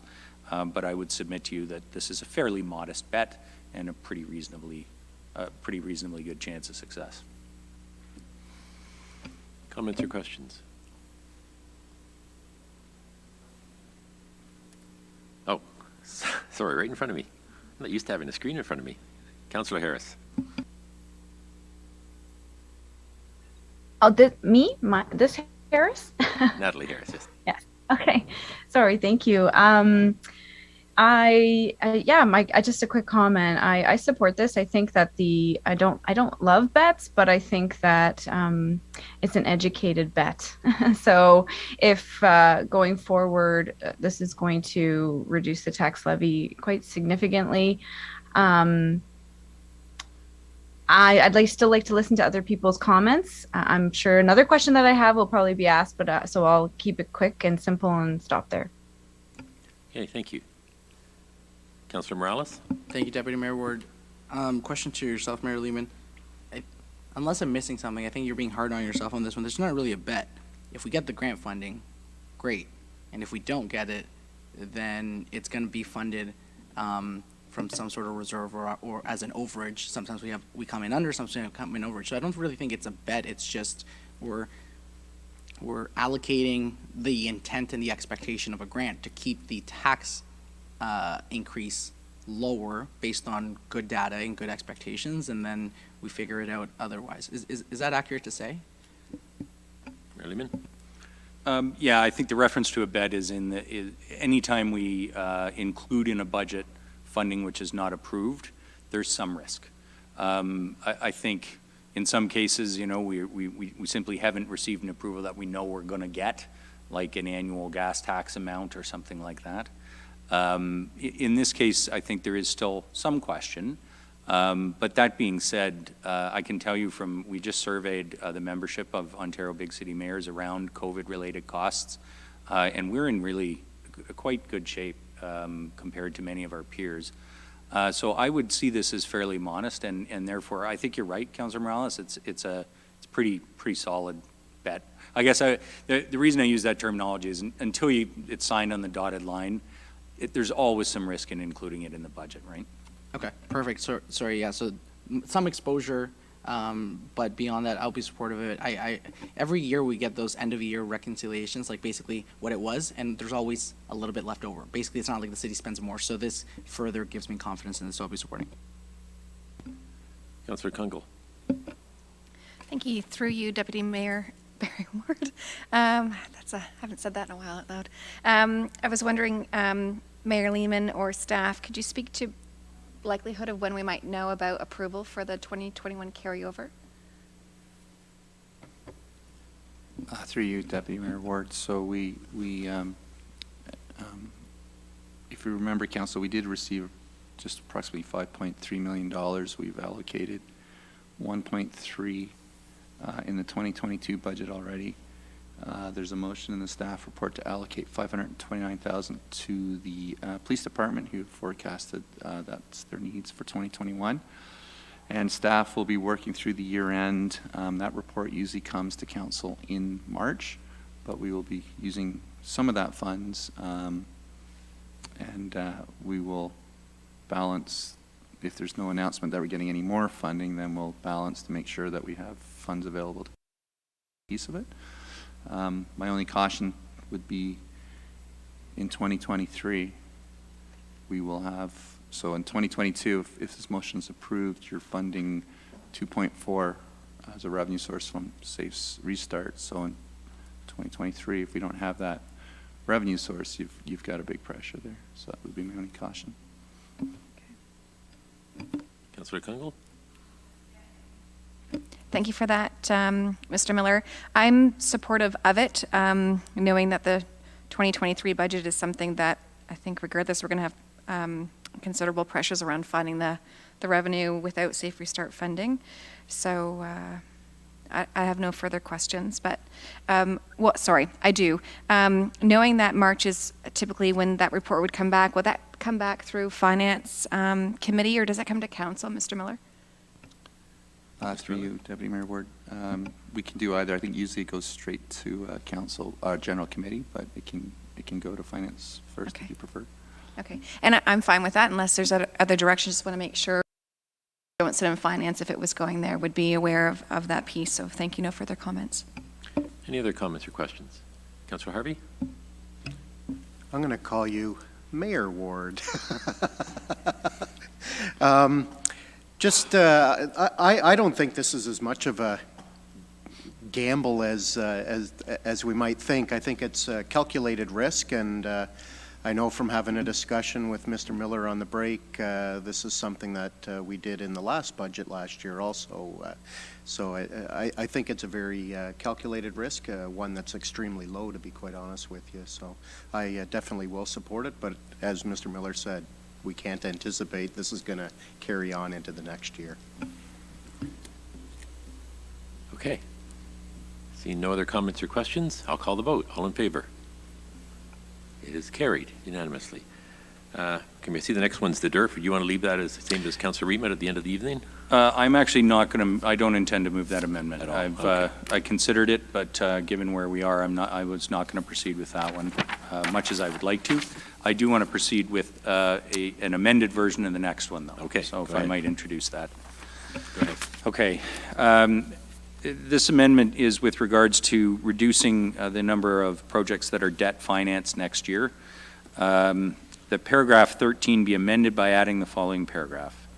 I'm going to change the amounts by removing the Hearst Drive project that's printed in here. So I'm sorry I have to follow along, but given the progress this evening, I'm more comfortable with a slightly lower amount in this amendment, but I still think it's important. So the new amount is $2,000, I wish, $2,735,941 of federal gas tax funding be utilized as a funding source instead of the proposed 2022 debenture funding for the following projects listed below, resulting in a reduction in 2022 debt management tax levy costs of, and I believe I've got this correct, $155,000, and a reduction in 2023 debt management tax levy costs of $310,000.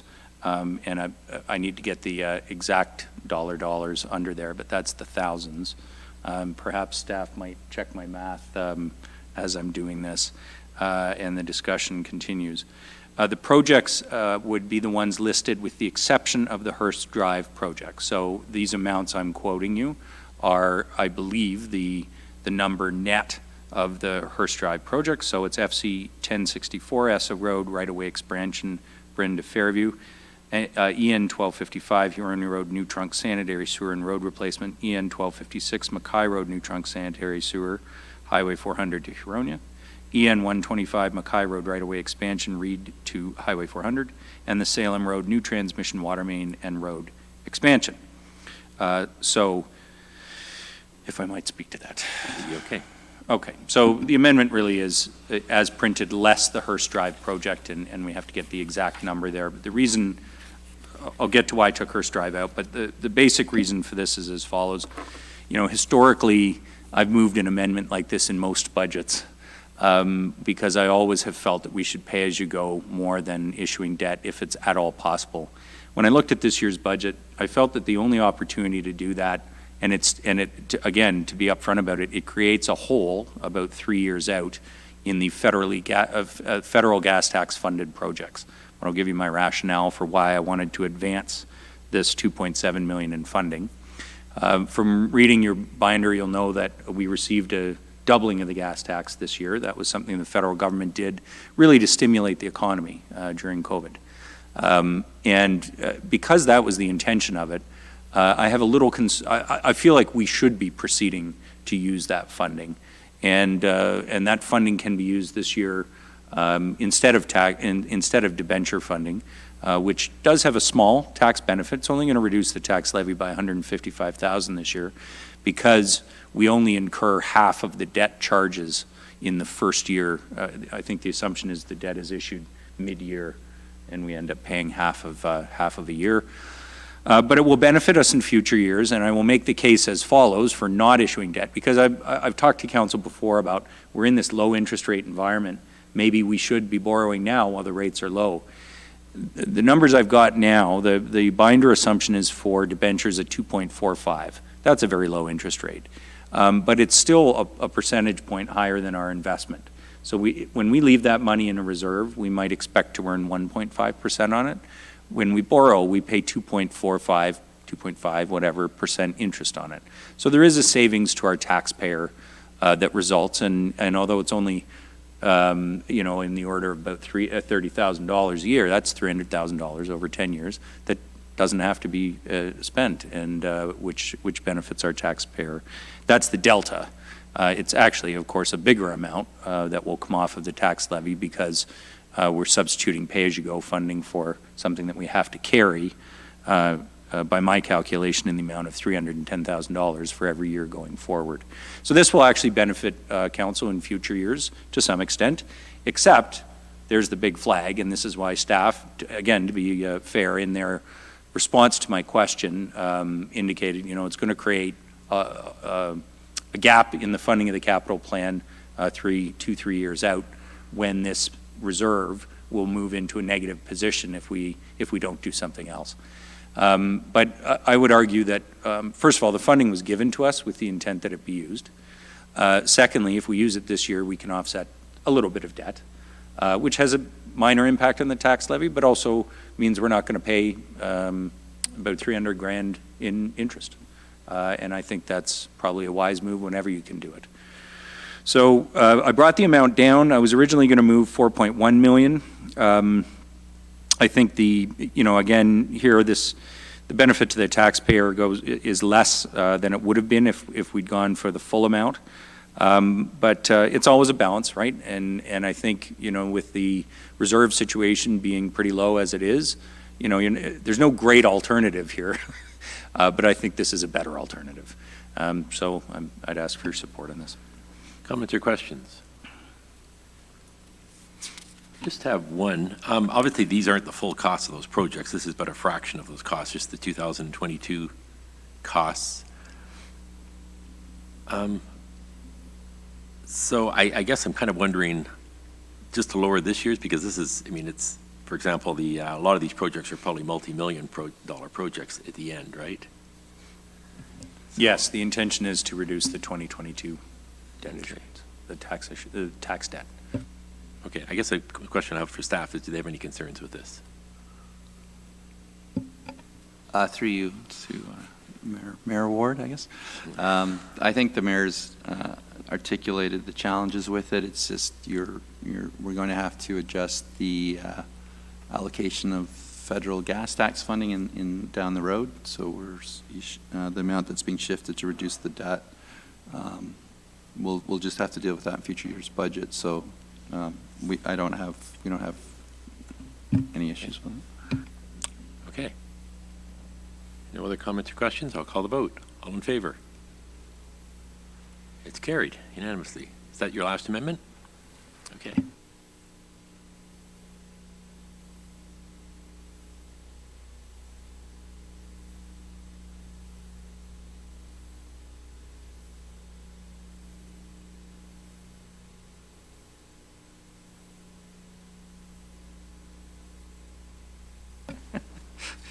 Thanks, Deputy Mayor Ward. Okay, let's move on. Next amendment is Councillor Jim Harris. Great. Thank you, Mayor Lehman, and I thank you, Ms. Cook just sent a new version of this, so I'll just quickly read it. It's to amend project 00037, Dorian Parker Center parking lot, to reduce the amount to $50,000 from $515,000 to accommodate remedial repairs, including gravel and grading, resulting in a reduction from the tax capital reserve of $465,000. And I can speak to that. So this is just something that I came across as I was going through the Capitol, looking at the long-term plan for the Dorian Parker Center.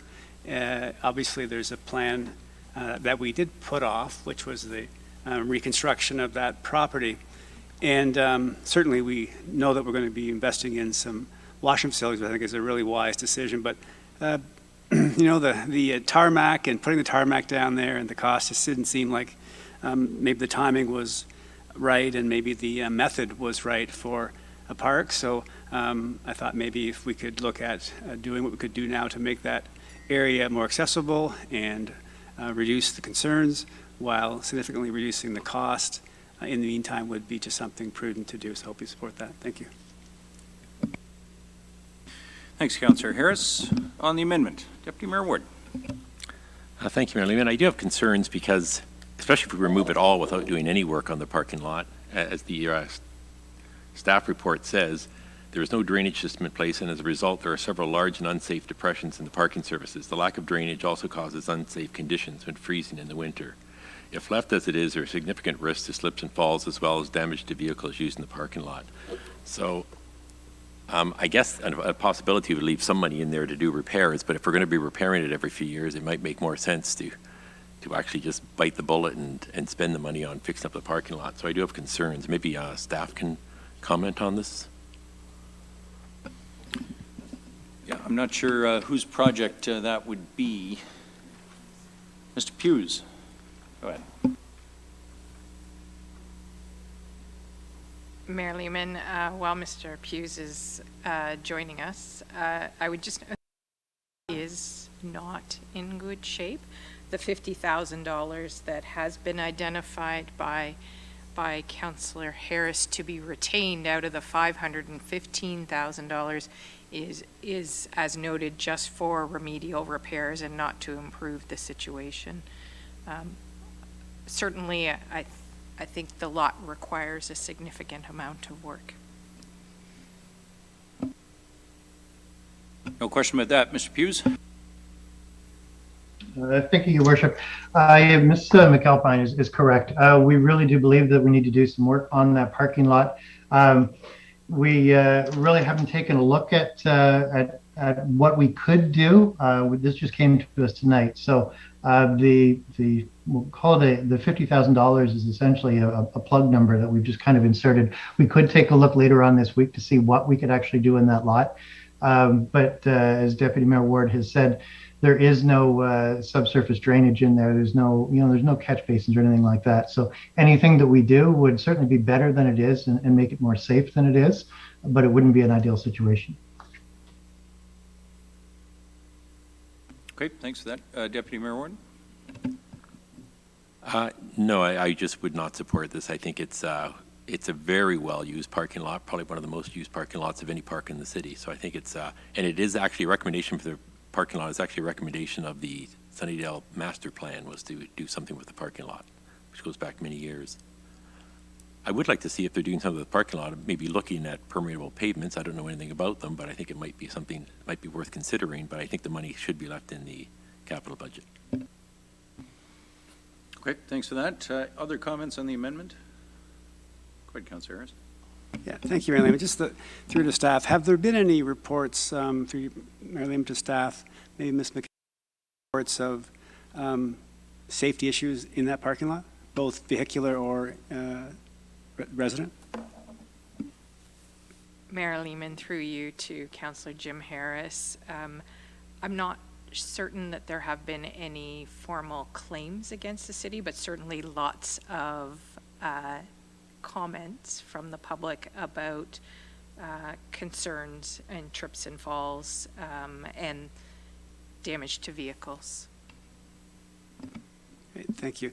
The other thought was, when I thought about this as a park, was what kind of tweaked me was throwing all this tarmac down. That's kind of what got me in this. I think of Sunnydale Park as a I kind of drive to the country in the city, and I kind of thought that having a tarmac, a bunch of blacktop down, seemed rather what kind of tweaked me to really want to do this. We want to throw down tarmac down in this area, heading to a park. So in consulting with some folks who kind of do this type of work, there was thought that there could be different types of surfaces other than tarmac. So wonder if maybe staff comment on that, just that's really what gathered my attention. And the idea of taking it off was that it could maybe be considered for something different in the future than tarmac. And maybe the $50,000 now was just a ballpark number. And thank you, Mr. Friery, to kind of mitigate the concerns such that they are, as far as some holes and some grading issues,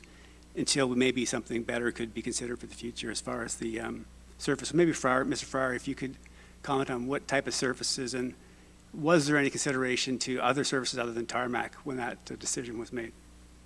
Thank you. Mr. Hughes? Through your worship to Councillor Harris, thank you for the question. We primarily looked at asphalt. That's kind of our standard for parking lots. We certainly could look at other options, but at this point we have not, and we don't have pricing for them. There are other options available, though, as you've noted.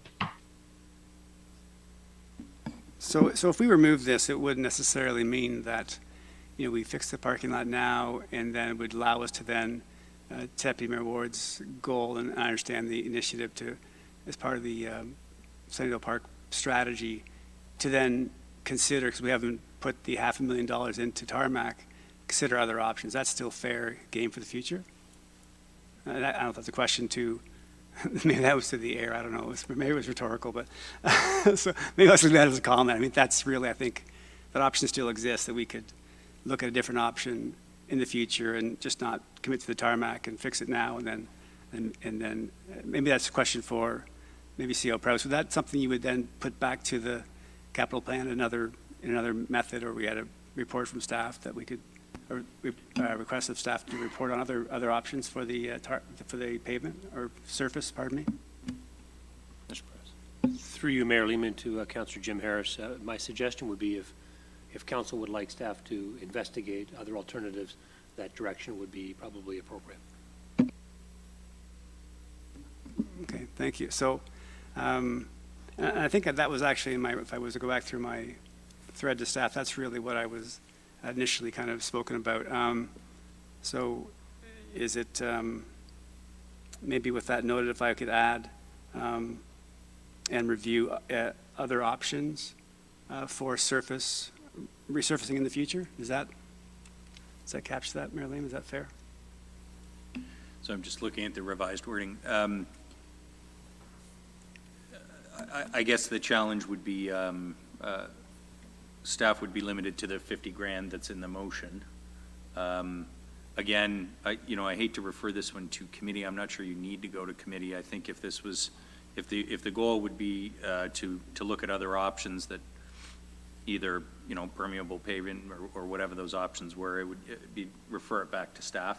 I guess just on timing, Mr. Hughes, when would this work be conducted? In the summer? Your worship, we would look to do this as soon as we could in the spring. The lot is in poor shape, and it's not going to get any better, so we'd want to do this right away. Okay.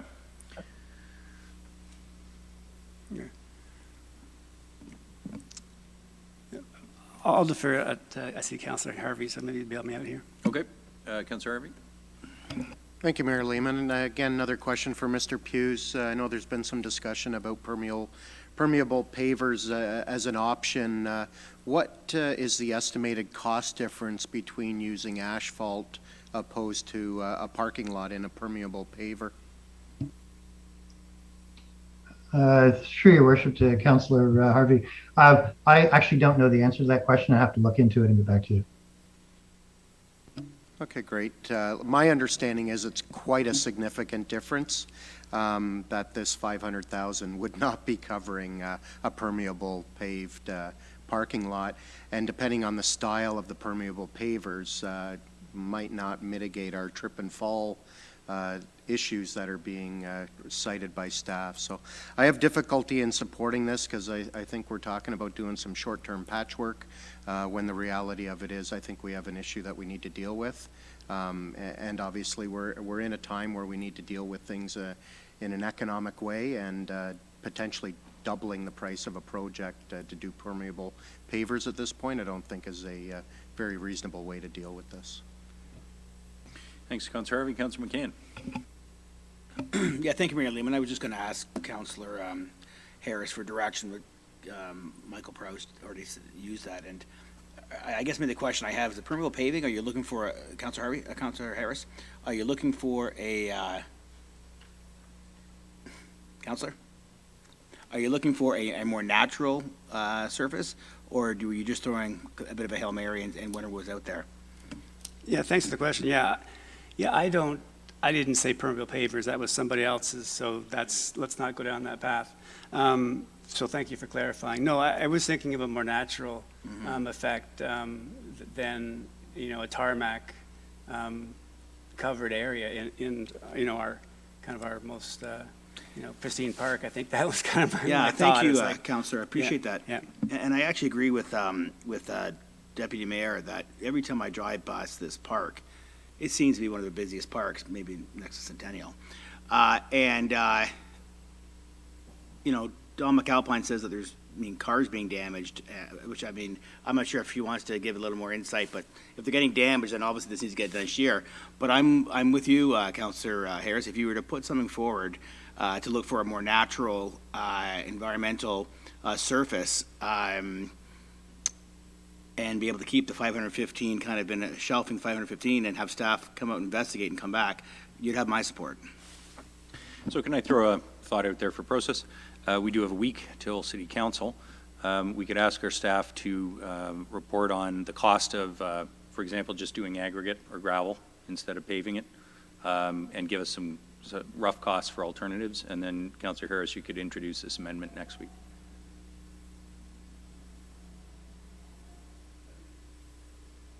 Councillor Thompson. Thanks, Mayor Lehman. Through you to maybe Bala or Mr. Hughes.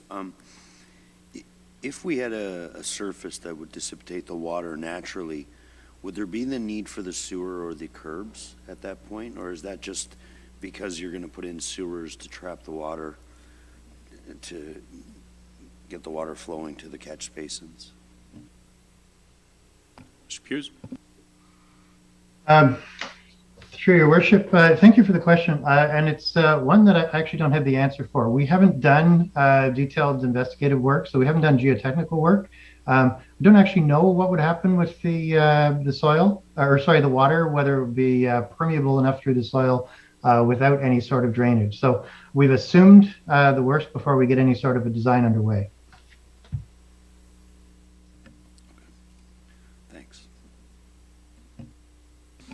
Okay, the amendment's on the floor. I would like to call the question. Obviously, if it fails, there's the potential to introduce another amendment next week, or if does anyone wish to amend the motion that's on the floor?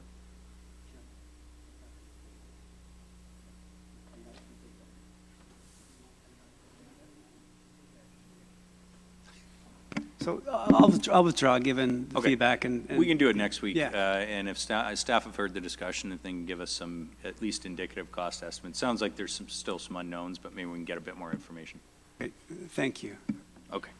All right. Let's move on. Councilor McCann, funding for pickleball courts. You're up. Oh my Lord, pickleball is here finally.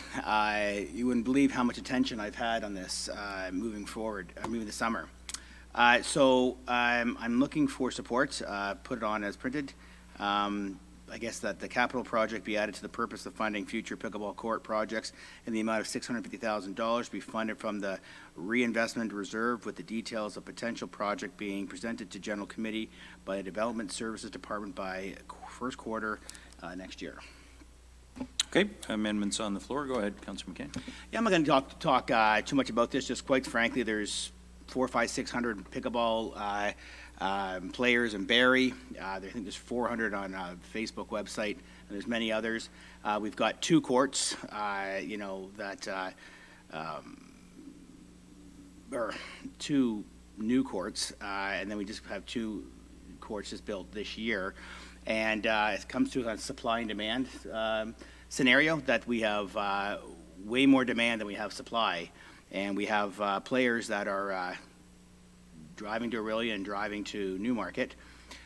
So without getting into too much detail, and this really tonight is only shelving the $650,000 in this reserve, not spending it. I didn't know what was going to be brought tonight, if there was going to be tens of millions of dollars from this reserve being spent. So I didn't want to look like a fish out of water and not have pickleball in that pitch. So tonight, I'm asking for you to approve that we shelf $650,000 in the reserve, and that when staff comes to do a presentation in, I believe, January, then we can do some heavy lifting with pickleball then. Okay, thanks, Councilor McCann. On the amendment, Councilor Thompson. Thanks. Through you, Mayor Lehman. Maybe my first question would be to Mr. Miller. How much is in this reserve? I'm sorry, I know it's in the binder that I just don't have mine with me. Through you, Mayor Lehman, so approximately we're at $8.5 million reserve. Through you, Mayor Lehman, to Councillor McCann, where does the amount of 650 come from? If staff haven't reported back yet. So I have been dealing with staff all through the summer. Councillor Kungl and I have been dealing with many layers of staff, and I know quite a bit about tennis. And so the same court that you use for tennis, you use for pickleball. It's just a different size. And so what I'm looking for, and we'll decide, I guess, when it comes back in January, is to have 14 tournament-style pickleball courts. And that would be a benefit for, obviously, tournaments, but also, you can get usually 4 people per court, 4 times 14. That's almost like 50 people, and they will get filled many nights and many days during the summer.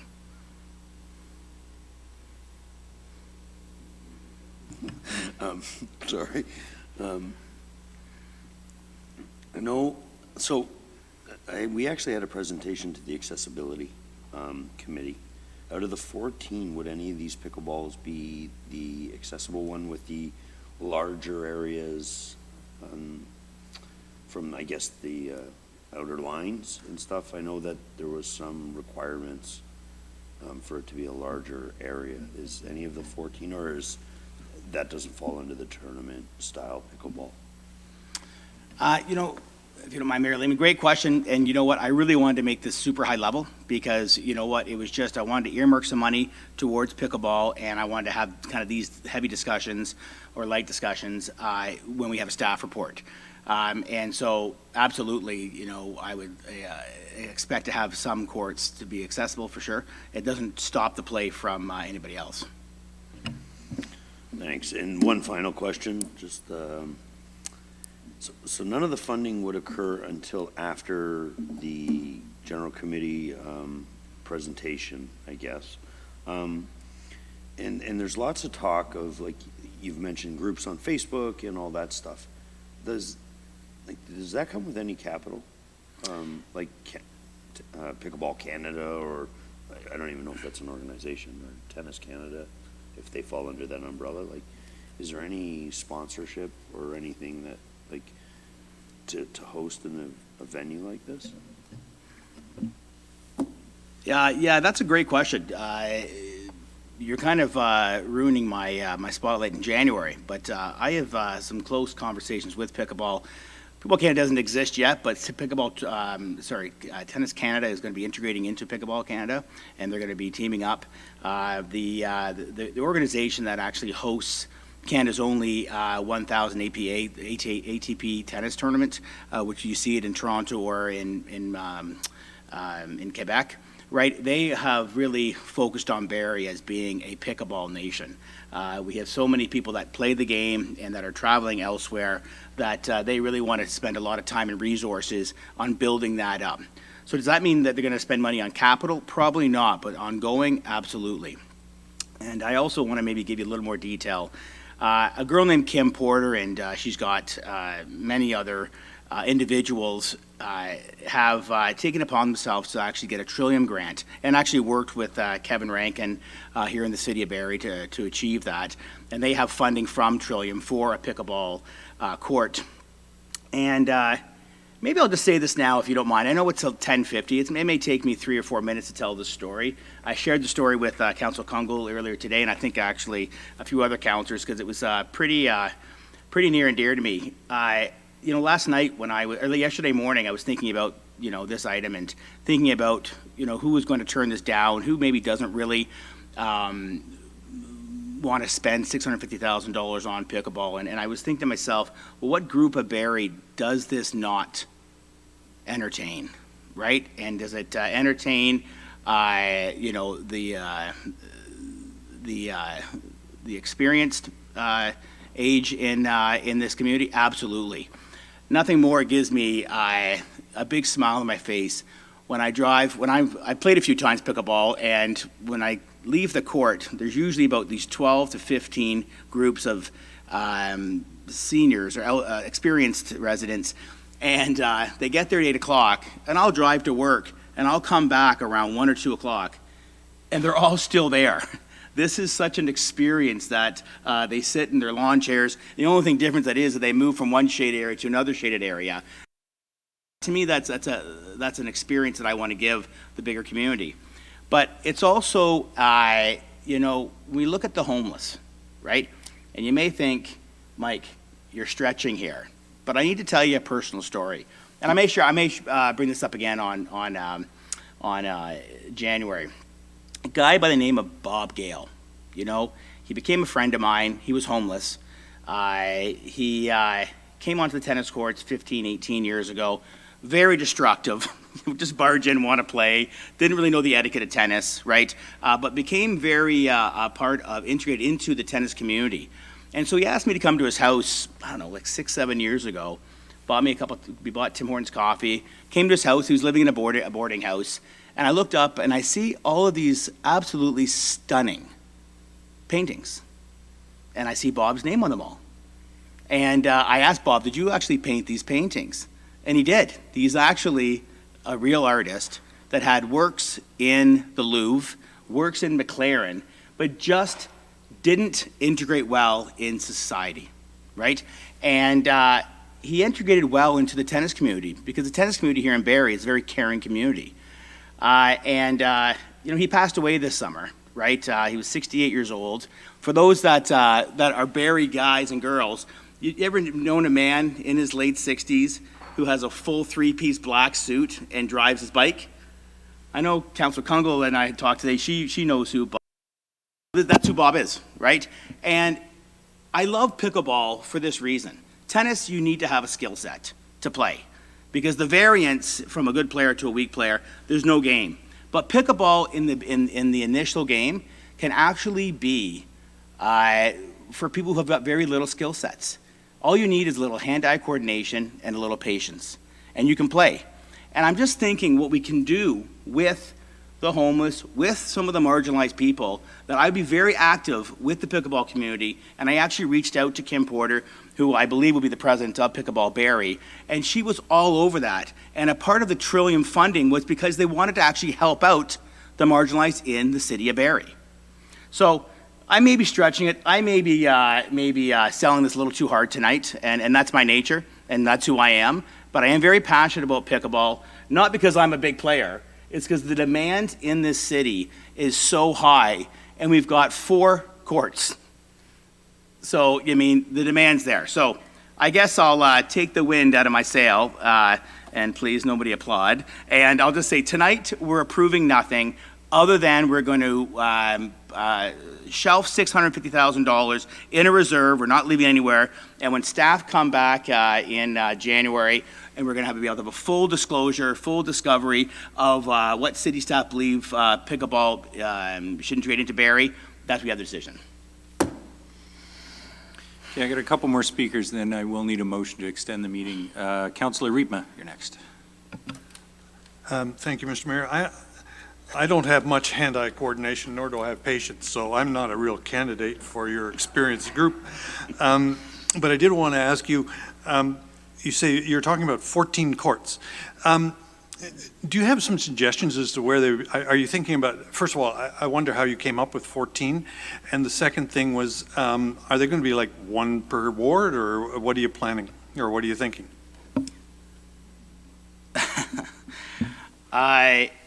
So tonight I'm not thinking anything. But if I The trouble is that's costing $650,000. Yes. I saw that. Thank God it's 10:55 and no one's watching. I've got something in mind, definitely. I've got a vision for Pickleball Barrie, and I'm reluctant to maybe open up discussion, but I will tell you, because obviously it's going to be our decision, not my decision.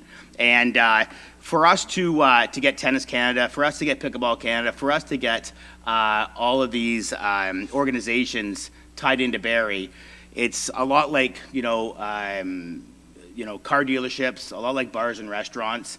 you want to stick them all together because that's where you get some synergies going, right? And that's where you get some chemistry, and that's where you actually build a culture. So I'm looking at 14 courts in one location so you can have tournaments, right? And pickleball players would like to be around pickleball players, and that whole community that I'm talking about can really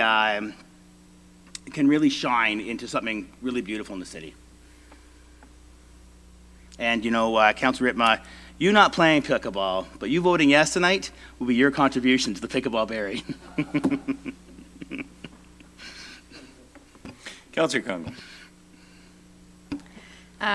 Through you, Mayor Lehman, maybe some comments just to perhaps add some clarity about what I understand this to be versus what it's not. So while the motion, and my intention is maybe to help move your good intention forward, is framed as pickleball court projects, I want to maybe put some context around it.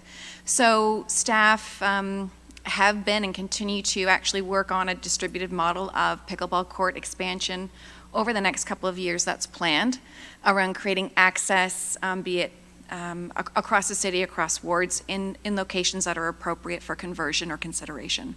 That's underway. That is not this, I think, potential framing where, if I may, Councillor McCann is speaking to higher level of play that would attract potential benefits to tourism, tournament play, and these courts would be more standard regulations, and some of those regulations, I believe, have changed in time. So while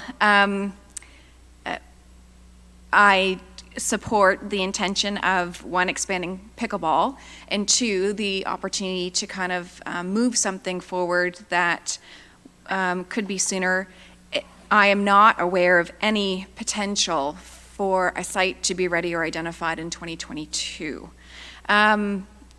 That to say, I know staff have identified, having done extensive work, and the details I think that we might be looking for are coming back in that report around location specs and considerations. I just don't want to get the pickleball community or this council hopeful that something will happen in 2022. I see the intention of putting money aside so that if something is possible, there are dollars there that we don't have to hunt for. So while I'm hesitant around this, with a caveat of the money really being decided upon based on staff recommendations and full detailed conversation at that time, I will support your amendment, Councillor McCann. But I did want to give that context because I think it's important to appreciate that. I don't want any misrepresentation that there might be a site for 2022 that's ready to go. Okay, thanks, Councillor Kungle. Oh, thank you, Madam Clerk. We are 1 minute to 11. I'll need a motion to extend the meeting past 11. Councillor Harvey, seconded by Councillor Morales. All those in favor? And here we go. Yeah, see, I saw that, Councillor Thompson. All right, next to speak on the pickleball courts, Councillor Morales. Very quick, thank you, Mayor Lehman, through you. I'll be supportive of it. Do I think the issue, do I think it's a bit of a stretch, the social services thing to pickleball? Maybe. But is this a good opportunity for maybe Connected Core and Shift Government to consider being at Queen's Park, at least for initial specific dates to reach that community? Maybe. So we'll see. So, thank you. Councillor Jim Harris. Yeah, further to that comment, Councillor Morales, thanks for that vote of confidence, because I will give a reference. When Mandy Hilliard was the ED at the Busby Street Center, they had a regular baseball game with the Wrinkled Warriors at Queen's Park once a week. So thank you for thinking of those people who often aren't thought of as far as part of a recreation community. So I think you will find a very willing group, and I'm sure when working with Sarah Peddle and that group, they will find some pickleball players from that community for you. So thank you for thinking of them. So I have your support. Other comments on the amendment? Councillor Natalie Harris. Thank you. And thank you, Councillor Kungle, for watching. That's awesome. I see that you're always showing that I have my hand up. Yeah, I will support it because this is money set aside and we have a lot of research still to do. I know Councillor McCann is very passionate about this I played pickleball once too. Councillor Kungle showed me, and it was fun. And I have no hand-eye coordination really at all, so that's a really big thing to say that I liked it. Yeah, hey, if it links to social services, that's great. But let's zoom on down in a minute to my amendment, and hopefully I'll have support too, because that's very direct to our homeless. But yes, I'll support because, and again, I like that we're being very clear that this isn't money that we're spending right now. We still have a lot more work to do before we say yes. Thanks, Councillor Harris. Any other comments on the amendment? Councillor Thompson. Thanks, Mayor Lehman. I'll be very quick. I appreciate the connection to community and everything, but I'd love to see a great business model when you come in January.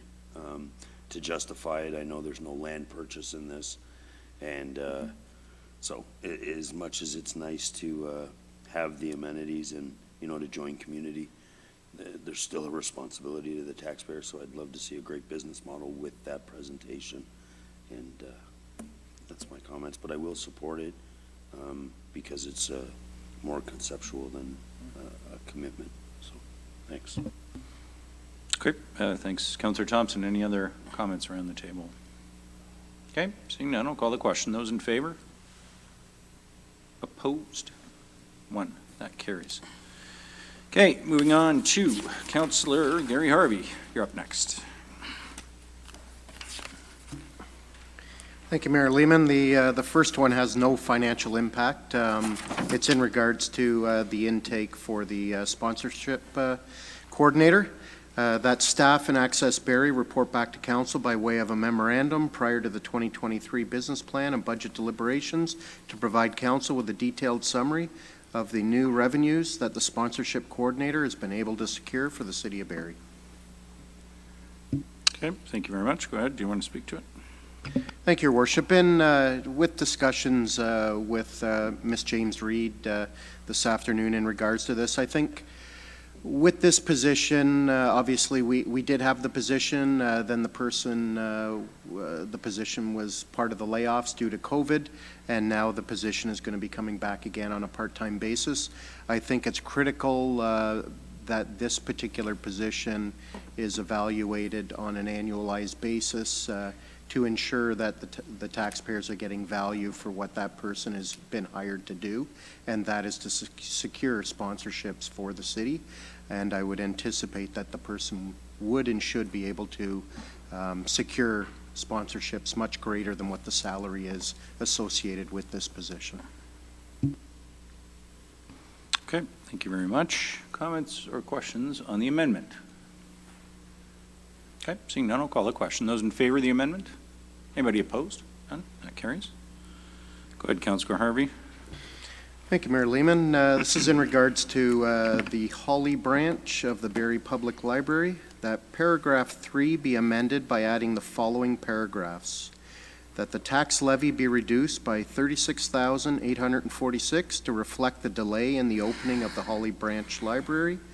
That the monthly transfer from the City of Barrie to the Public Library be reduced by $18,423 for each subsequent month if there is a delay in the opening of the Holly Library branch beyond, and actually that should read March 1st, not April 1st now, 2022.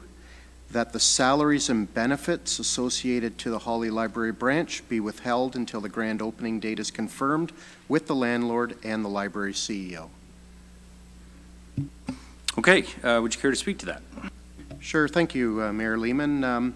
Unfortunately, even though this branch was originally passed in last year's budget, due to COVID restraints, the lease is just in the process of being firmed up, and I know even as early as this morning, senior staff were involved in a meeting with the landlord. As a result, this library branch is going to be delayed by at least 2, if not 3 months. Thus why I've got it worded in such a fashion. So the 36,846 is reflective of 2 months of salary. and then it would be prorated thereafter, so that way we don't have to readdress this in the future, just because it's anticipated that we're probably looking at no later than a March 15th opening, but again, due to some of the COVID restrictions and also too with the difficulty in securing contractors, sometimes there could be some unforeseen delays. Fair enough. Thanks, Councillor Harvey. Comments on this amendment? Okay, seeing none, I'll call the question on it. Those in favor of the amendment? Is anyone opposed to the amendment? None? I think that carried unanimously. Thanks, Councillor Harvey. And we all look forward to that opening for sure, but if it is delayed, yes, the funding can come back for sure. Okay, we move now to Councillor Natalie Harris. I think the last pre-prepared amendment. Go ahead, Councillor Harris.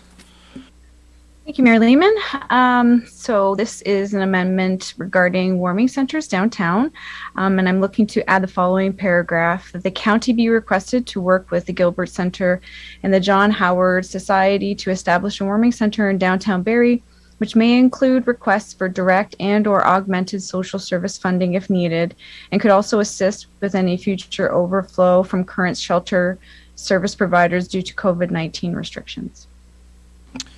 Okay, thank you. So this is an amendment to add a paragraph to request that the county work with these agencies, including any requests for funding, which would be to the county, and assist with the overflow from current, which would allow it to assist with current overflow from current shelter service providers. Sorry, it's getting late.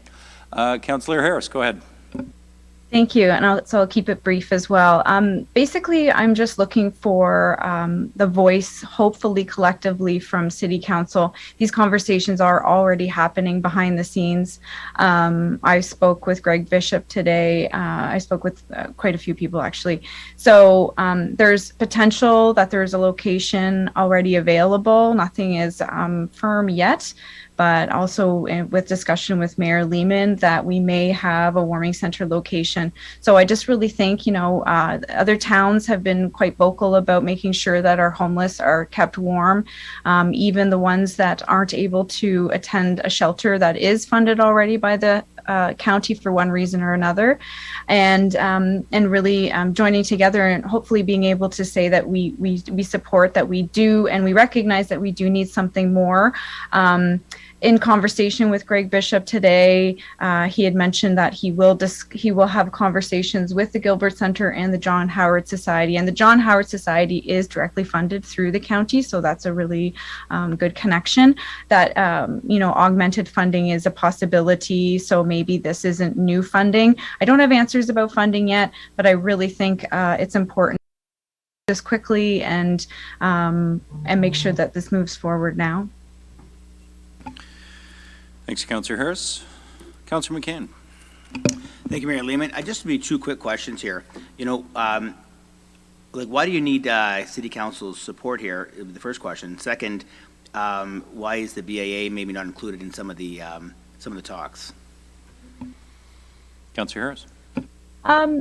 Thanks for the question. First, I think it's just important for everyone. It's just such a it's been a very popular topic of conversation, even in the media lately, that our homeless still don't have a warming center in Barrie.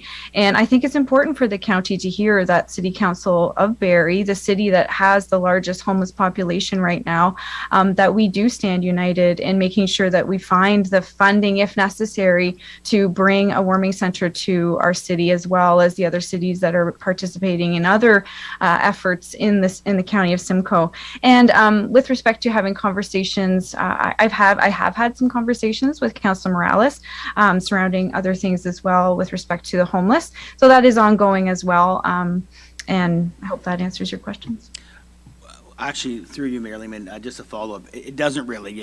I'd love to support this, but I would love to see the BIA they're involved. We give the BIA a lot of responsibility downtown, and I just think leaving them out officially doesn't sit well with me, and I definitely would want their input moving forward in this decision. So I'm asking you if it's okay if you can put the BIA in your request. Through you, Mayor Lehman, yeah, I have no problem at all, including that the BIA be part of the conversation formally in my request, absolutely. Okay, further comments on the amendment? Councillor Jim Harris. Yeah, thank you, Mayor Lehman. And just a couple of questions maybe through you to Councillor Harris. You've chosen a couple of organizations, great organizations, but the primary function that they would generally serve or they're funded for wouldn't necessarily be directed to this type of operation. So just wondering, there seems to be organizations whose primary function would be closer to what you're describing. Can you give us some understanding as to why you chose these two organizations and why not others who may be more closely aligned or folks would see more traditionally working with this type of population and service? So thank you for the question through you, Mayor Lehman. I didn't choose them actually at all. They came forward and offered their services and to provide even volunteer services if necessary. I do know that other services have been approached as well. Time is of the essence. That's really why these are the two that have stepped forward, had conversations directly with myself, with Mayor Lehman, and with the county ongoing right now. I'm going with as quickly as possible as the temperatures drop and making sure, and also because we have a very new offering of a location in Barrie that will hopefully be quite suitable for this, and being able to work quickly with the Gilbert Center and the John Howard Society seems to be flowing really well. Yeah, maybe I can just weigh in on that, Councillor Harris. My understanding, the shelter providers have their hands full and more. The two organizations listed here did step forward after it was clear that the shelter providers would not be able to support it. So I think that they were really self-selected. Okay, thank you. So some hands full and some put their hands up. So that sounds reasonable. I guess my other question related to the potential, and I know there's been conversations about barriers and shelters. Is your expectation this would be a low barrier shelter or a no barrier shelter? Because there's a significant difference. Through you, Mayor Lehman, I'm looking for a warming center. I don't have the terms. I would leave that up to the services that will be providing that. I want a place for the homeless to be able to go and get warm when the temperature drops below a certain temperature, and make it accessible for anyone that needs to go into that area, obviously with respect to our COVID guidelines, meeting any of those types of things with the health unit. Yeah, and again, just jumping in, Councillor Harris, I don't think the intent is as a shelter. I'm not sure. I think for a number of reasons, there's a lot more in setting up additional shelter capacity. This is just a warming center. Yeah, with apologies. Thank you, Mayor Lehman. I used the word shelter. I should have used warming center, low barrier, no barrier. And just maybe final question, just to ensure continuity, is this, I appreciate Councillor Harris's passion. Is this something, I can't remember who our representatives on SCADA are, maybe it's Councillor Irwin. Is this part of the SCADA plan, the Alliance at Homeless? Is it part of their plan and supported through SCADA? If I can ask that question. I can answer that. I do. I'm in conversation with Jennifer, and yes. Great. So it's part of the SCADA plan. That's perfect. Thank you very much for all the answers, Councillor Harris. Councillor Kungle. Thank you. Through you, Mayor Lehman, perhaps to Councillor Harris and staff. I see this as a great movement forward around, I think, sharing where there's already some momentum and just formalizing that through support of council. I guess my question would be, while the step one, we're generating lots of ideas about partnerships and others, I see this as kind of getting it going, and perhaps will there be a report back or some information back, as it sounds like there's interest around the table through I'm not sure if that would come through the reports that we get through Ms. McAlpine, or is there a sense of timeline about when this has the potential to open? Would this be before the new year? That's a great question. Definitely. So, being that this offering for this building just recently came, like you said, this is step one. So, have a voice towards the county saying that this is something that we do need in Barrie, and we want to pursue it and go through all the routes and all the avenues that need to happen, but hopefully sooner than later. For sure, having reports back. It's still in its infancy, but unfortunately, it's taken too long, in my opinion, to even get to this stage today. So we're almost into December, and we're at step one with respect to finding a warming center in Barrie. So everything is open as long as we eventually get an open door for our homeless to go through and to just stay warm at night when it's very cold outside. So yes to all of your questions. This is just the stepping stone in the right direction, and the conversations that are happening behind the scenes are very positive. I also wanted to inform all of City Council that is what's happening, and to kind of bring that hopeful feeling as well to everyone, and to keep you in the loop. So I hope that helps. Councillor Thompson. Thanks, Mayor Lehman. Just a little bit of clarity. So this is more of a request of support. Like the city, you're not asking for the city to supply the building. It's just a support of council. Correct. And, okay, thanks. Secondly, no, it's just because when the report was asked, so this isn't a city initiative and we don't provide this service. I think it would be a little bit to ask these organizations that have stepped up to actually report back to us if they choose not to, or if they choose to. That would be up to them. I don't think that should be part of their mandate. Like if they're running it and it's not a city initiative, then I don't think. Just maybe a question to the mover. With your involvement,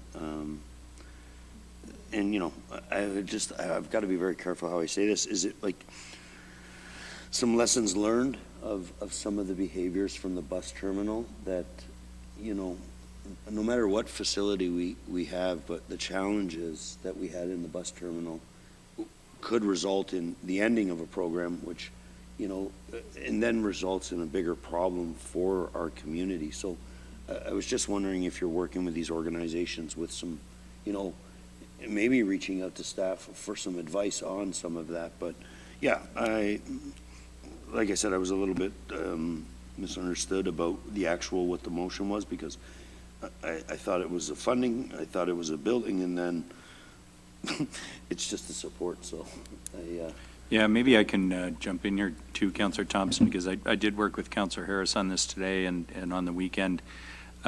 This motion is simply, and it's only a little bit related to the budget, but we're here and we have the county request in front of us, and to amend our budget motion to include a request to the county to support this, including funding if necessary, related enough to the budget, I think, to be in order as an amendment. The intention here is, to be frank, that the organizations and a private property owner would work together to create the facility. The county would support it, and council is simply expressing its support for the idea and its request that the county fund it, if needed. If needed. Yeah. Any further comments on the amendment?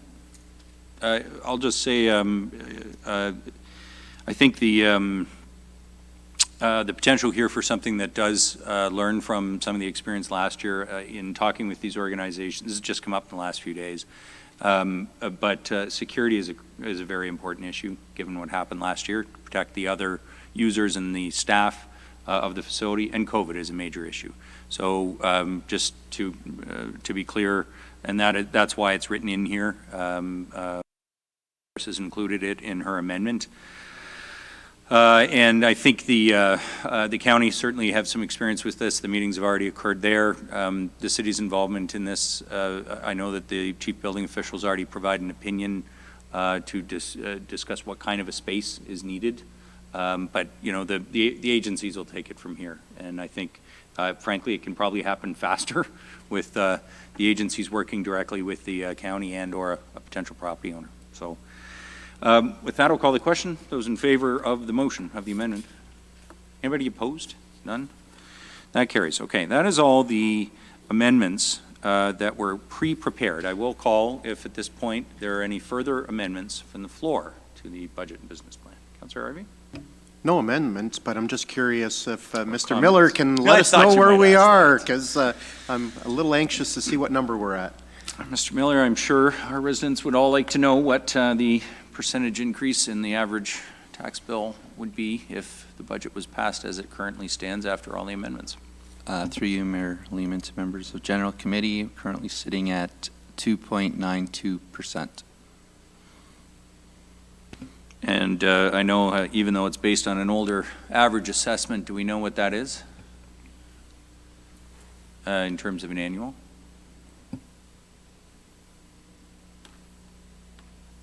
You're asking what the impact is? Yeah, maybe we can get that after the meeting, but no, that's good to know, so 2.92. Councillor Harvey? And just to clarify, that 2.92 is not including the DERF, correct? No, that's including. Oh, that's including the DERF. Okay, so it's not as bad as I thought.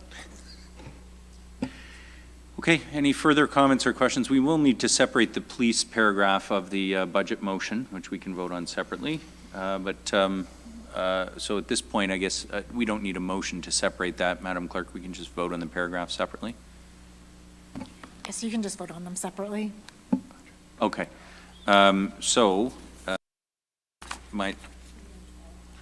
Thank you very much. So let's deal with that first, just to get that out of the way. So paragraphs 3 and paragraph 12, sorry, okay, paragraph 2, correct. Paragraph 2, which is that the request from the Police Services Board be approved, and paragraph 12, which is the safe restart funding for the Barrie Police Service. We'll deal with those separately for the purpose of voting, as I believe there's a couple of members, or one at least, that needs to declare. Councillor Harvey, go ahead. Thank you, Your Worship. Yes, I will not participate in the discussion or any vote on these matters in order to meet my legislative requirements under Section 17, Sub 3 of the Police Services Act. Thank you very much. Madam Clerk, has Councillor Harvey's potential interest been recorded? Yes, Mayor Lehman, it has. Thank you very much. Councillor Natalie Harris. Thank you, Mayor Lehman. I too will turn my camera off and my mic off. I won't be participating in this. I do not have a pecuniary interest. However, the Integrity Commissioner has recommended that I withdraw from these conversations. Okay, thank you very much. Madam Clerk, has Councillor Harris's potential interest been recorded? Yes, Mayor Lehman, it has. Thank you very much. For the balance, I will call the question. Those in favor of Sorry, go ahead, Councillor Raymond. Oh, go ahead. Absolutely. Thank you, Mayor Lehman. Sorry to interrupt there. I did want to speak to this, and I won't be voting in favor of the police budget. And council will notice that I didn't bring forward my amendments this time. I wanted to respect our time this evening. But I do think the defund the police movement is as important as ever. We know that if we invest in the root causes of the issues that we see in our community, invest in people, invest in our communities, that it reduces the need for policing. And I'm hopeful that we can continue to look at this budget and look at ways we can shift funding upstream. And I really think we need to have those difficult conversations in years moving forward. Thank you. Okay, thanks, Councillor Owen. Councillor Thompson. Thank you, Mayor Lehman. Maybe a question to Councillor Owen. And I appreciate, the respect of time and stuff. And I know he's very passionate about, looking at the root causes and stuff. Just, and it wasn't brought up and there hasn't been much discussion about the budget allocation tool. And do you think that in light of the movement that has occurred of defunding the police and what people are seeing globally, that we've actually awoken the the silent majority when you see the budget allocation tool, and the police were actually I don't want to misquote it, but I think it was close to about 85% of maintain or increase.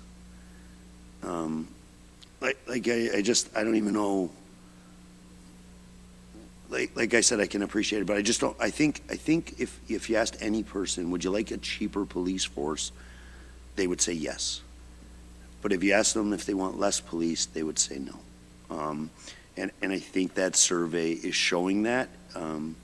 So it's more of a comment, and I do appreciate it, and I don't want to babble on about it, but I wanted to make a reference to that because I believe that our community is speaking and saying that they would love a different delivery mechanism and look at certain things. And I believe the presentation of the board showed that, with evidence-based policing and, a lot of different components that are implemented, we're trying to implement is actually doing that for our community.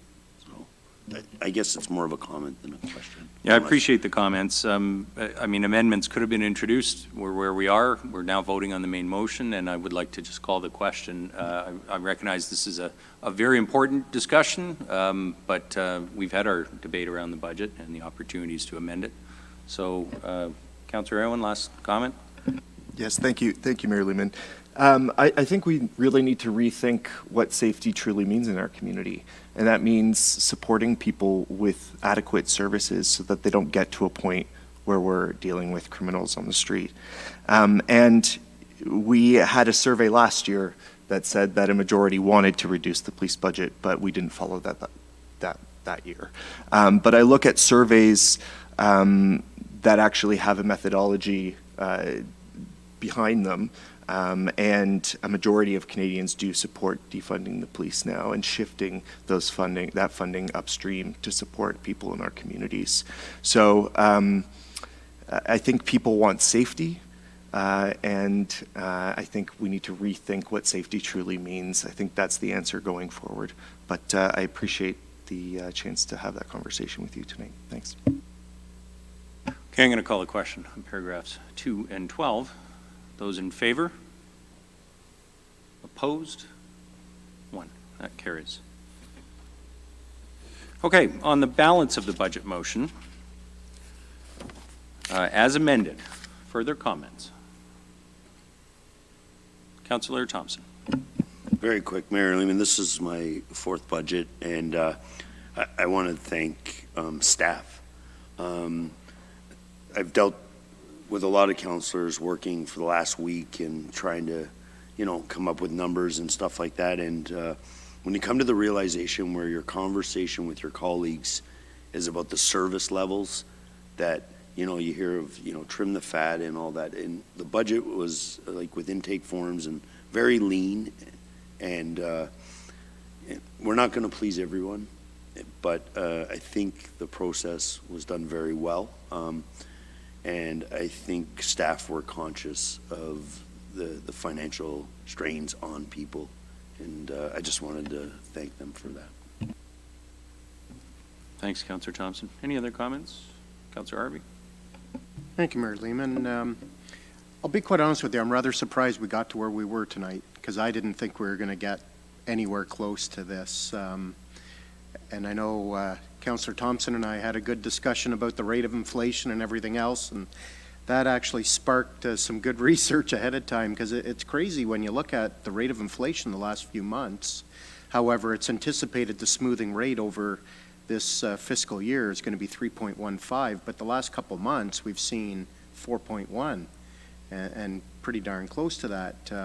So to think that we've been able to come in at 2.92, including the DERF, I think we've done a lot better than what I anticipated coming in, because I came in tonight anticipating we were going to be somewhere that I wasn't going to support, but I definitely will support the 2.92, and who knows what other magic might occur over the next 7 days for council next week. So congratulations to staff for all the work that they've put into it, and I think a lot of the movers of the motions and the amount of work that's gone into it, kudos to everybody around the table.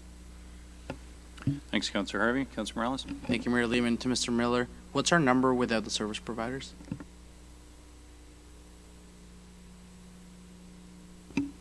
I'll have to get back to that one, Councillor Morales. I just have the total gross number, or the total net number for all of us. Okay, perfect.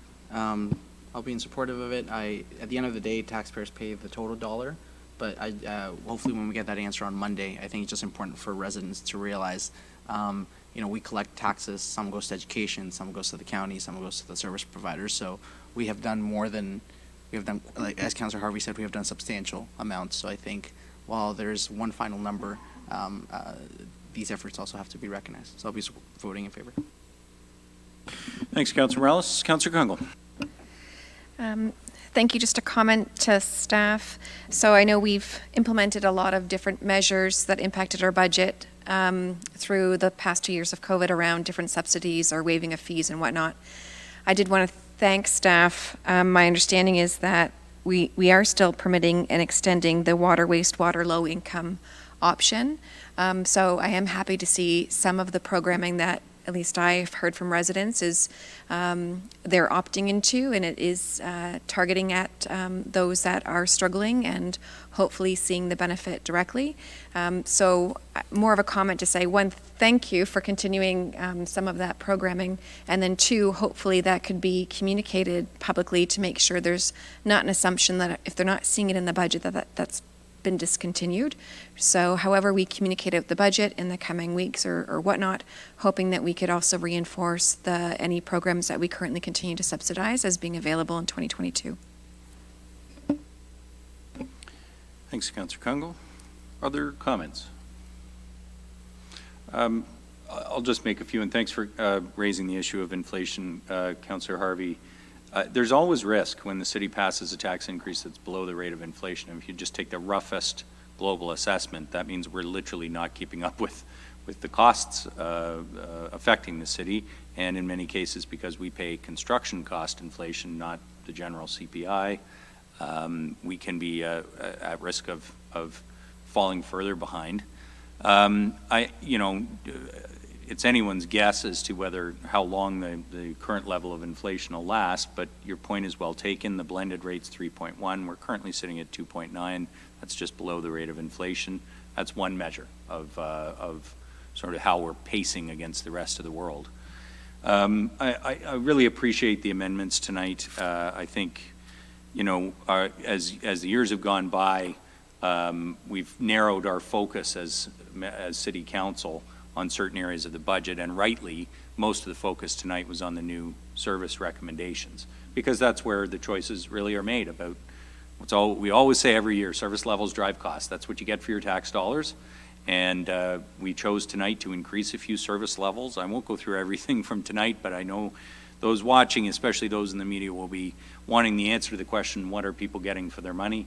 And we have increased some service levels tonight. The residents of Barrie will be getting more service in 2022 than they got in 2021 on a few things, including the theater, bylaw enforcement, and so forth. There's also, of course, an entire capital plan, and I think the issue of fixing more of what we've got and making sure we're conducting proper asset management. The 2021 capital plan was another step towards that on a long road, pardon the pun, towards getting where we need to be in terms of taking care of what we have before building too much more that we will have to take care of in the future. I do appreciate Council's support for the amendments that I'd put forward and others have put forward that reduced the tax levy.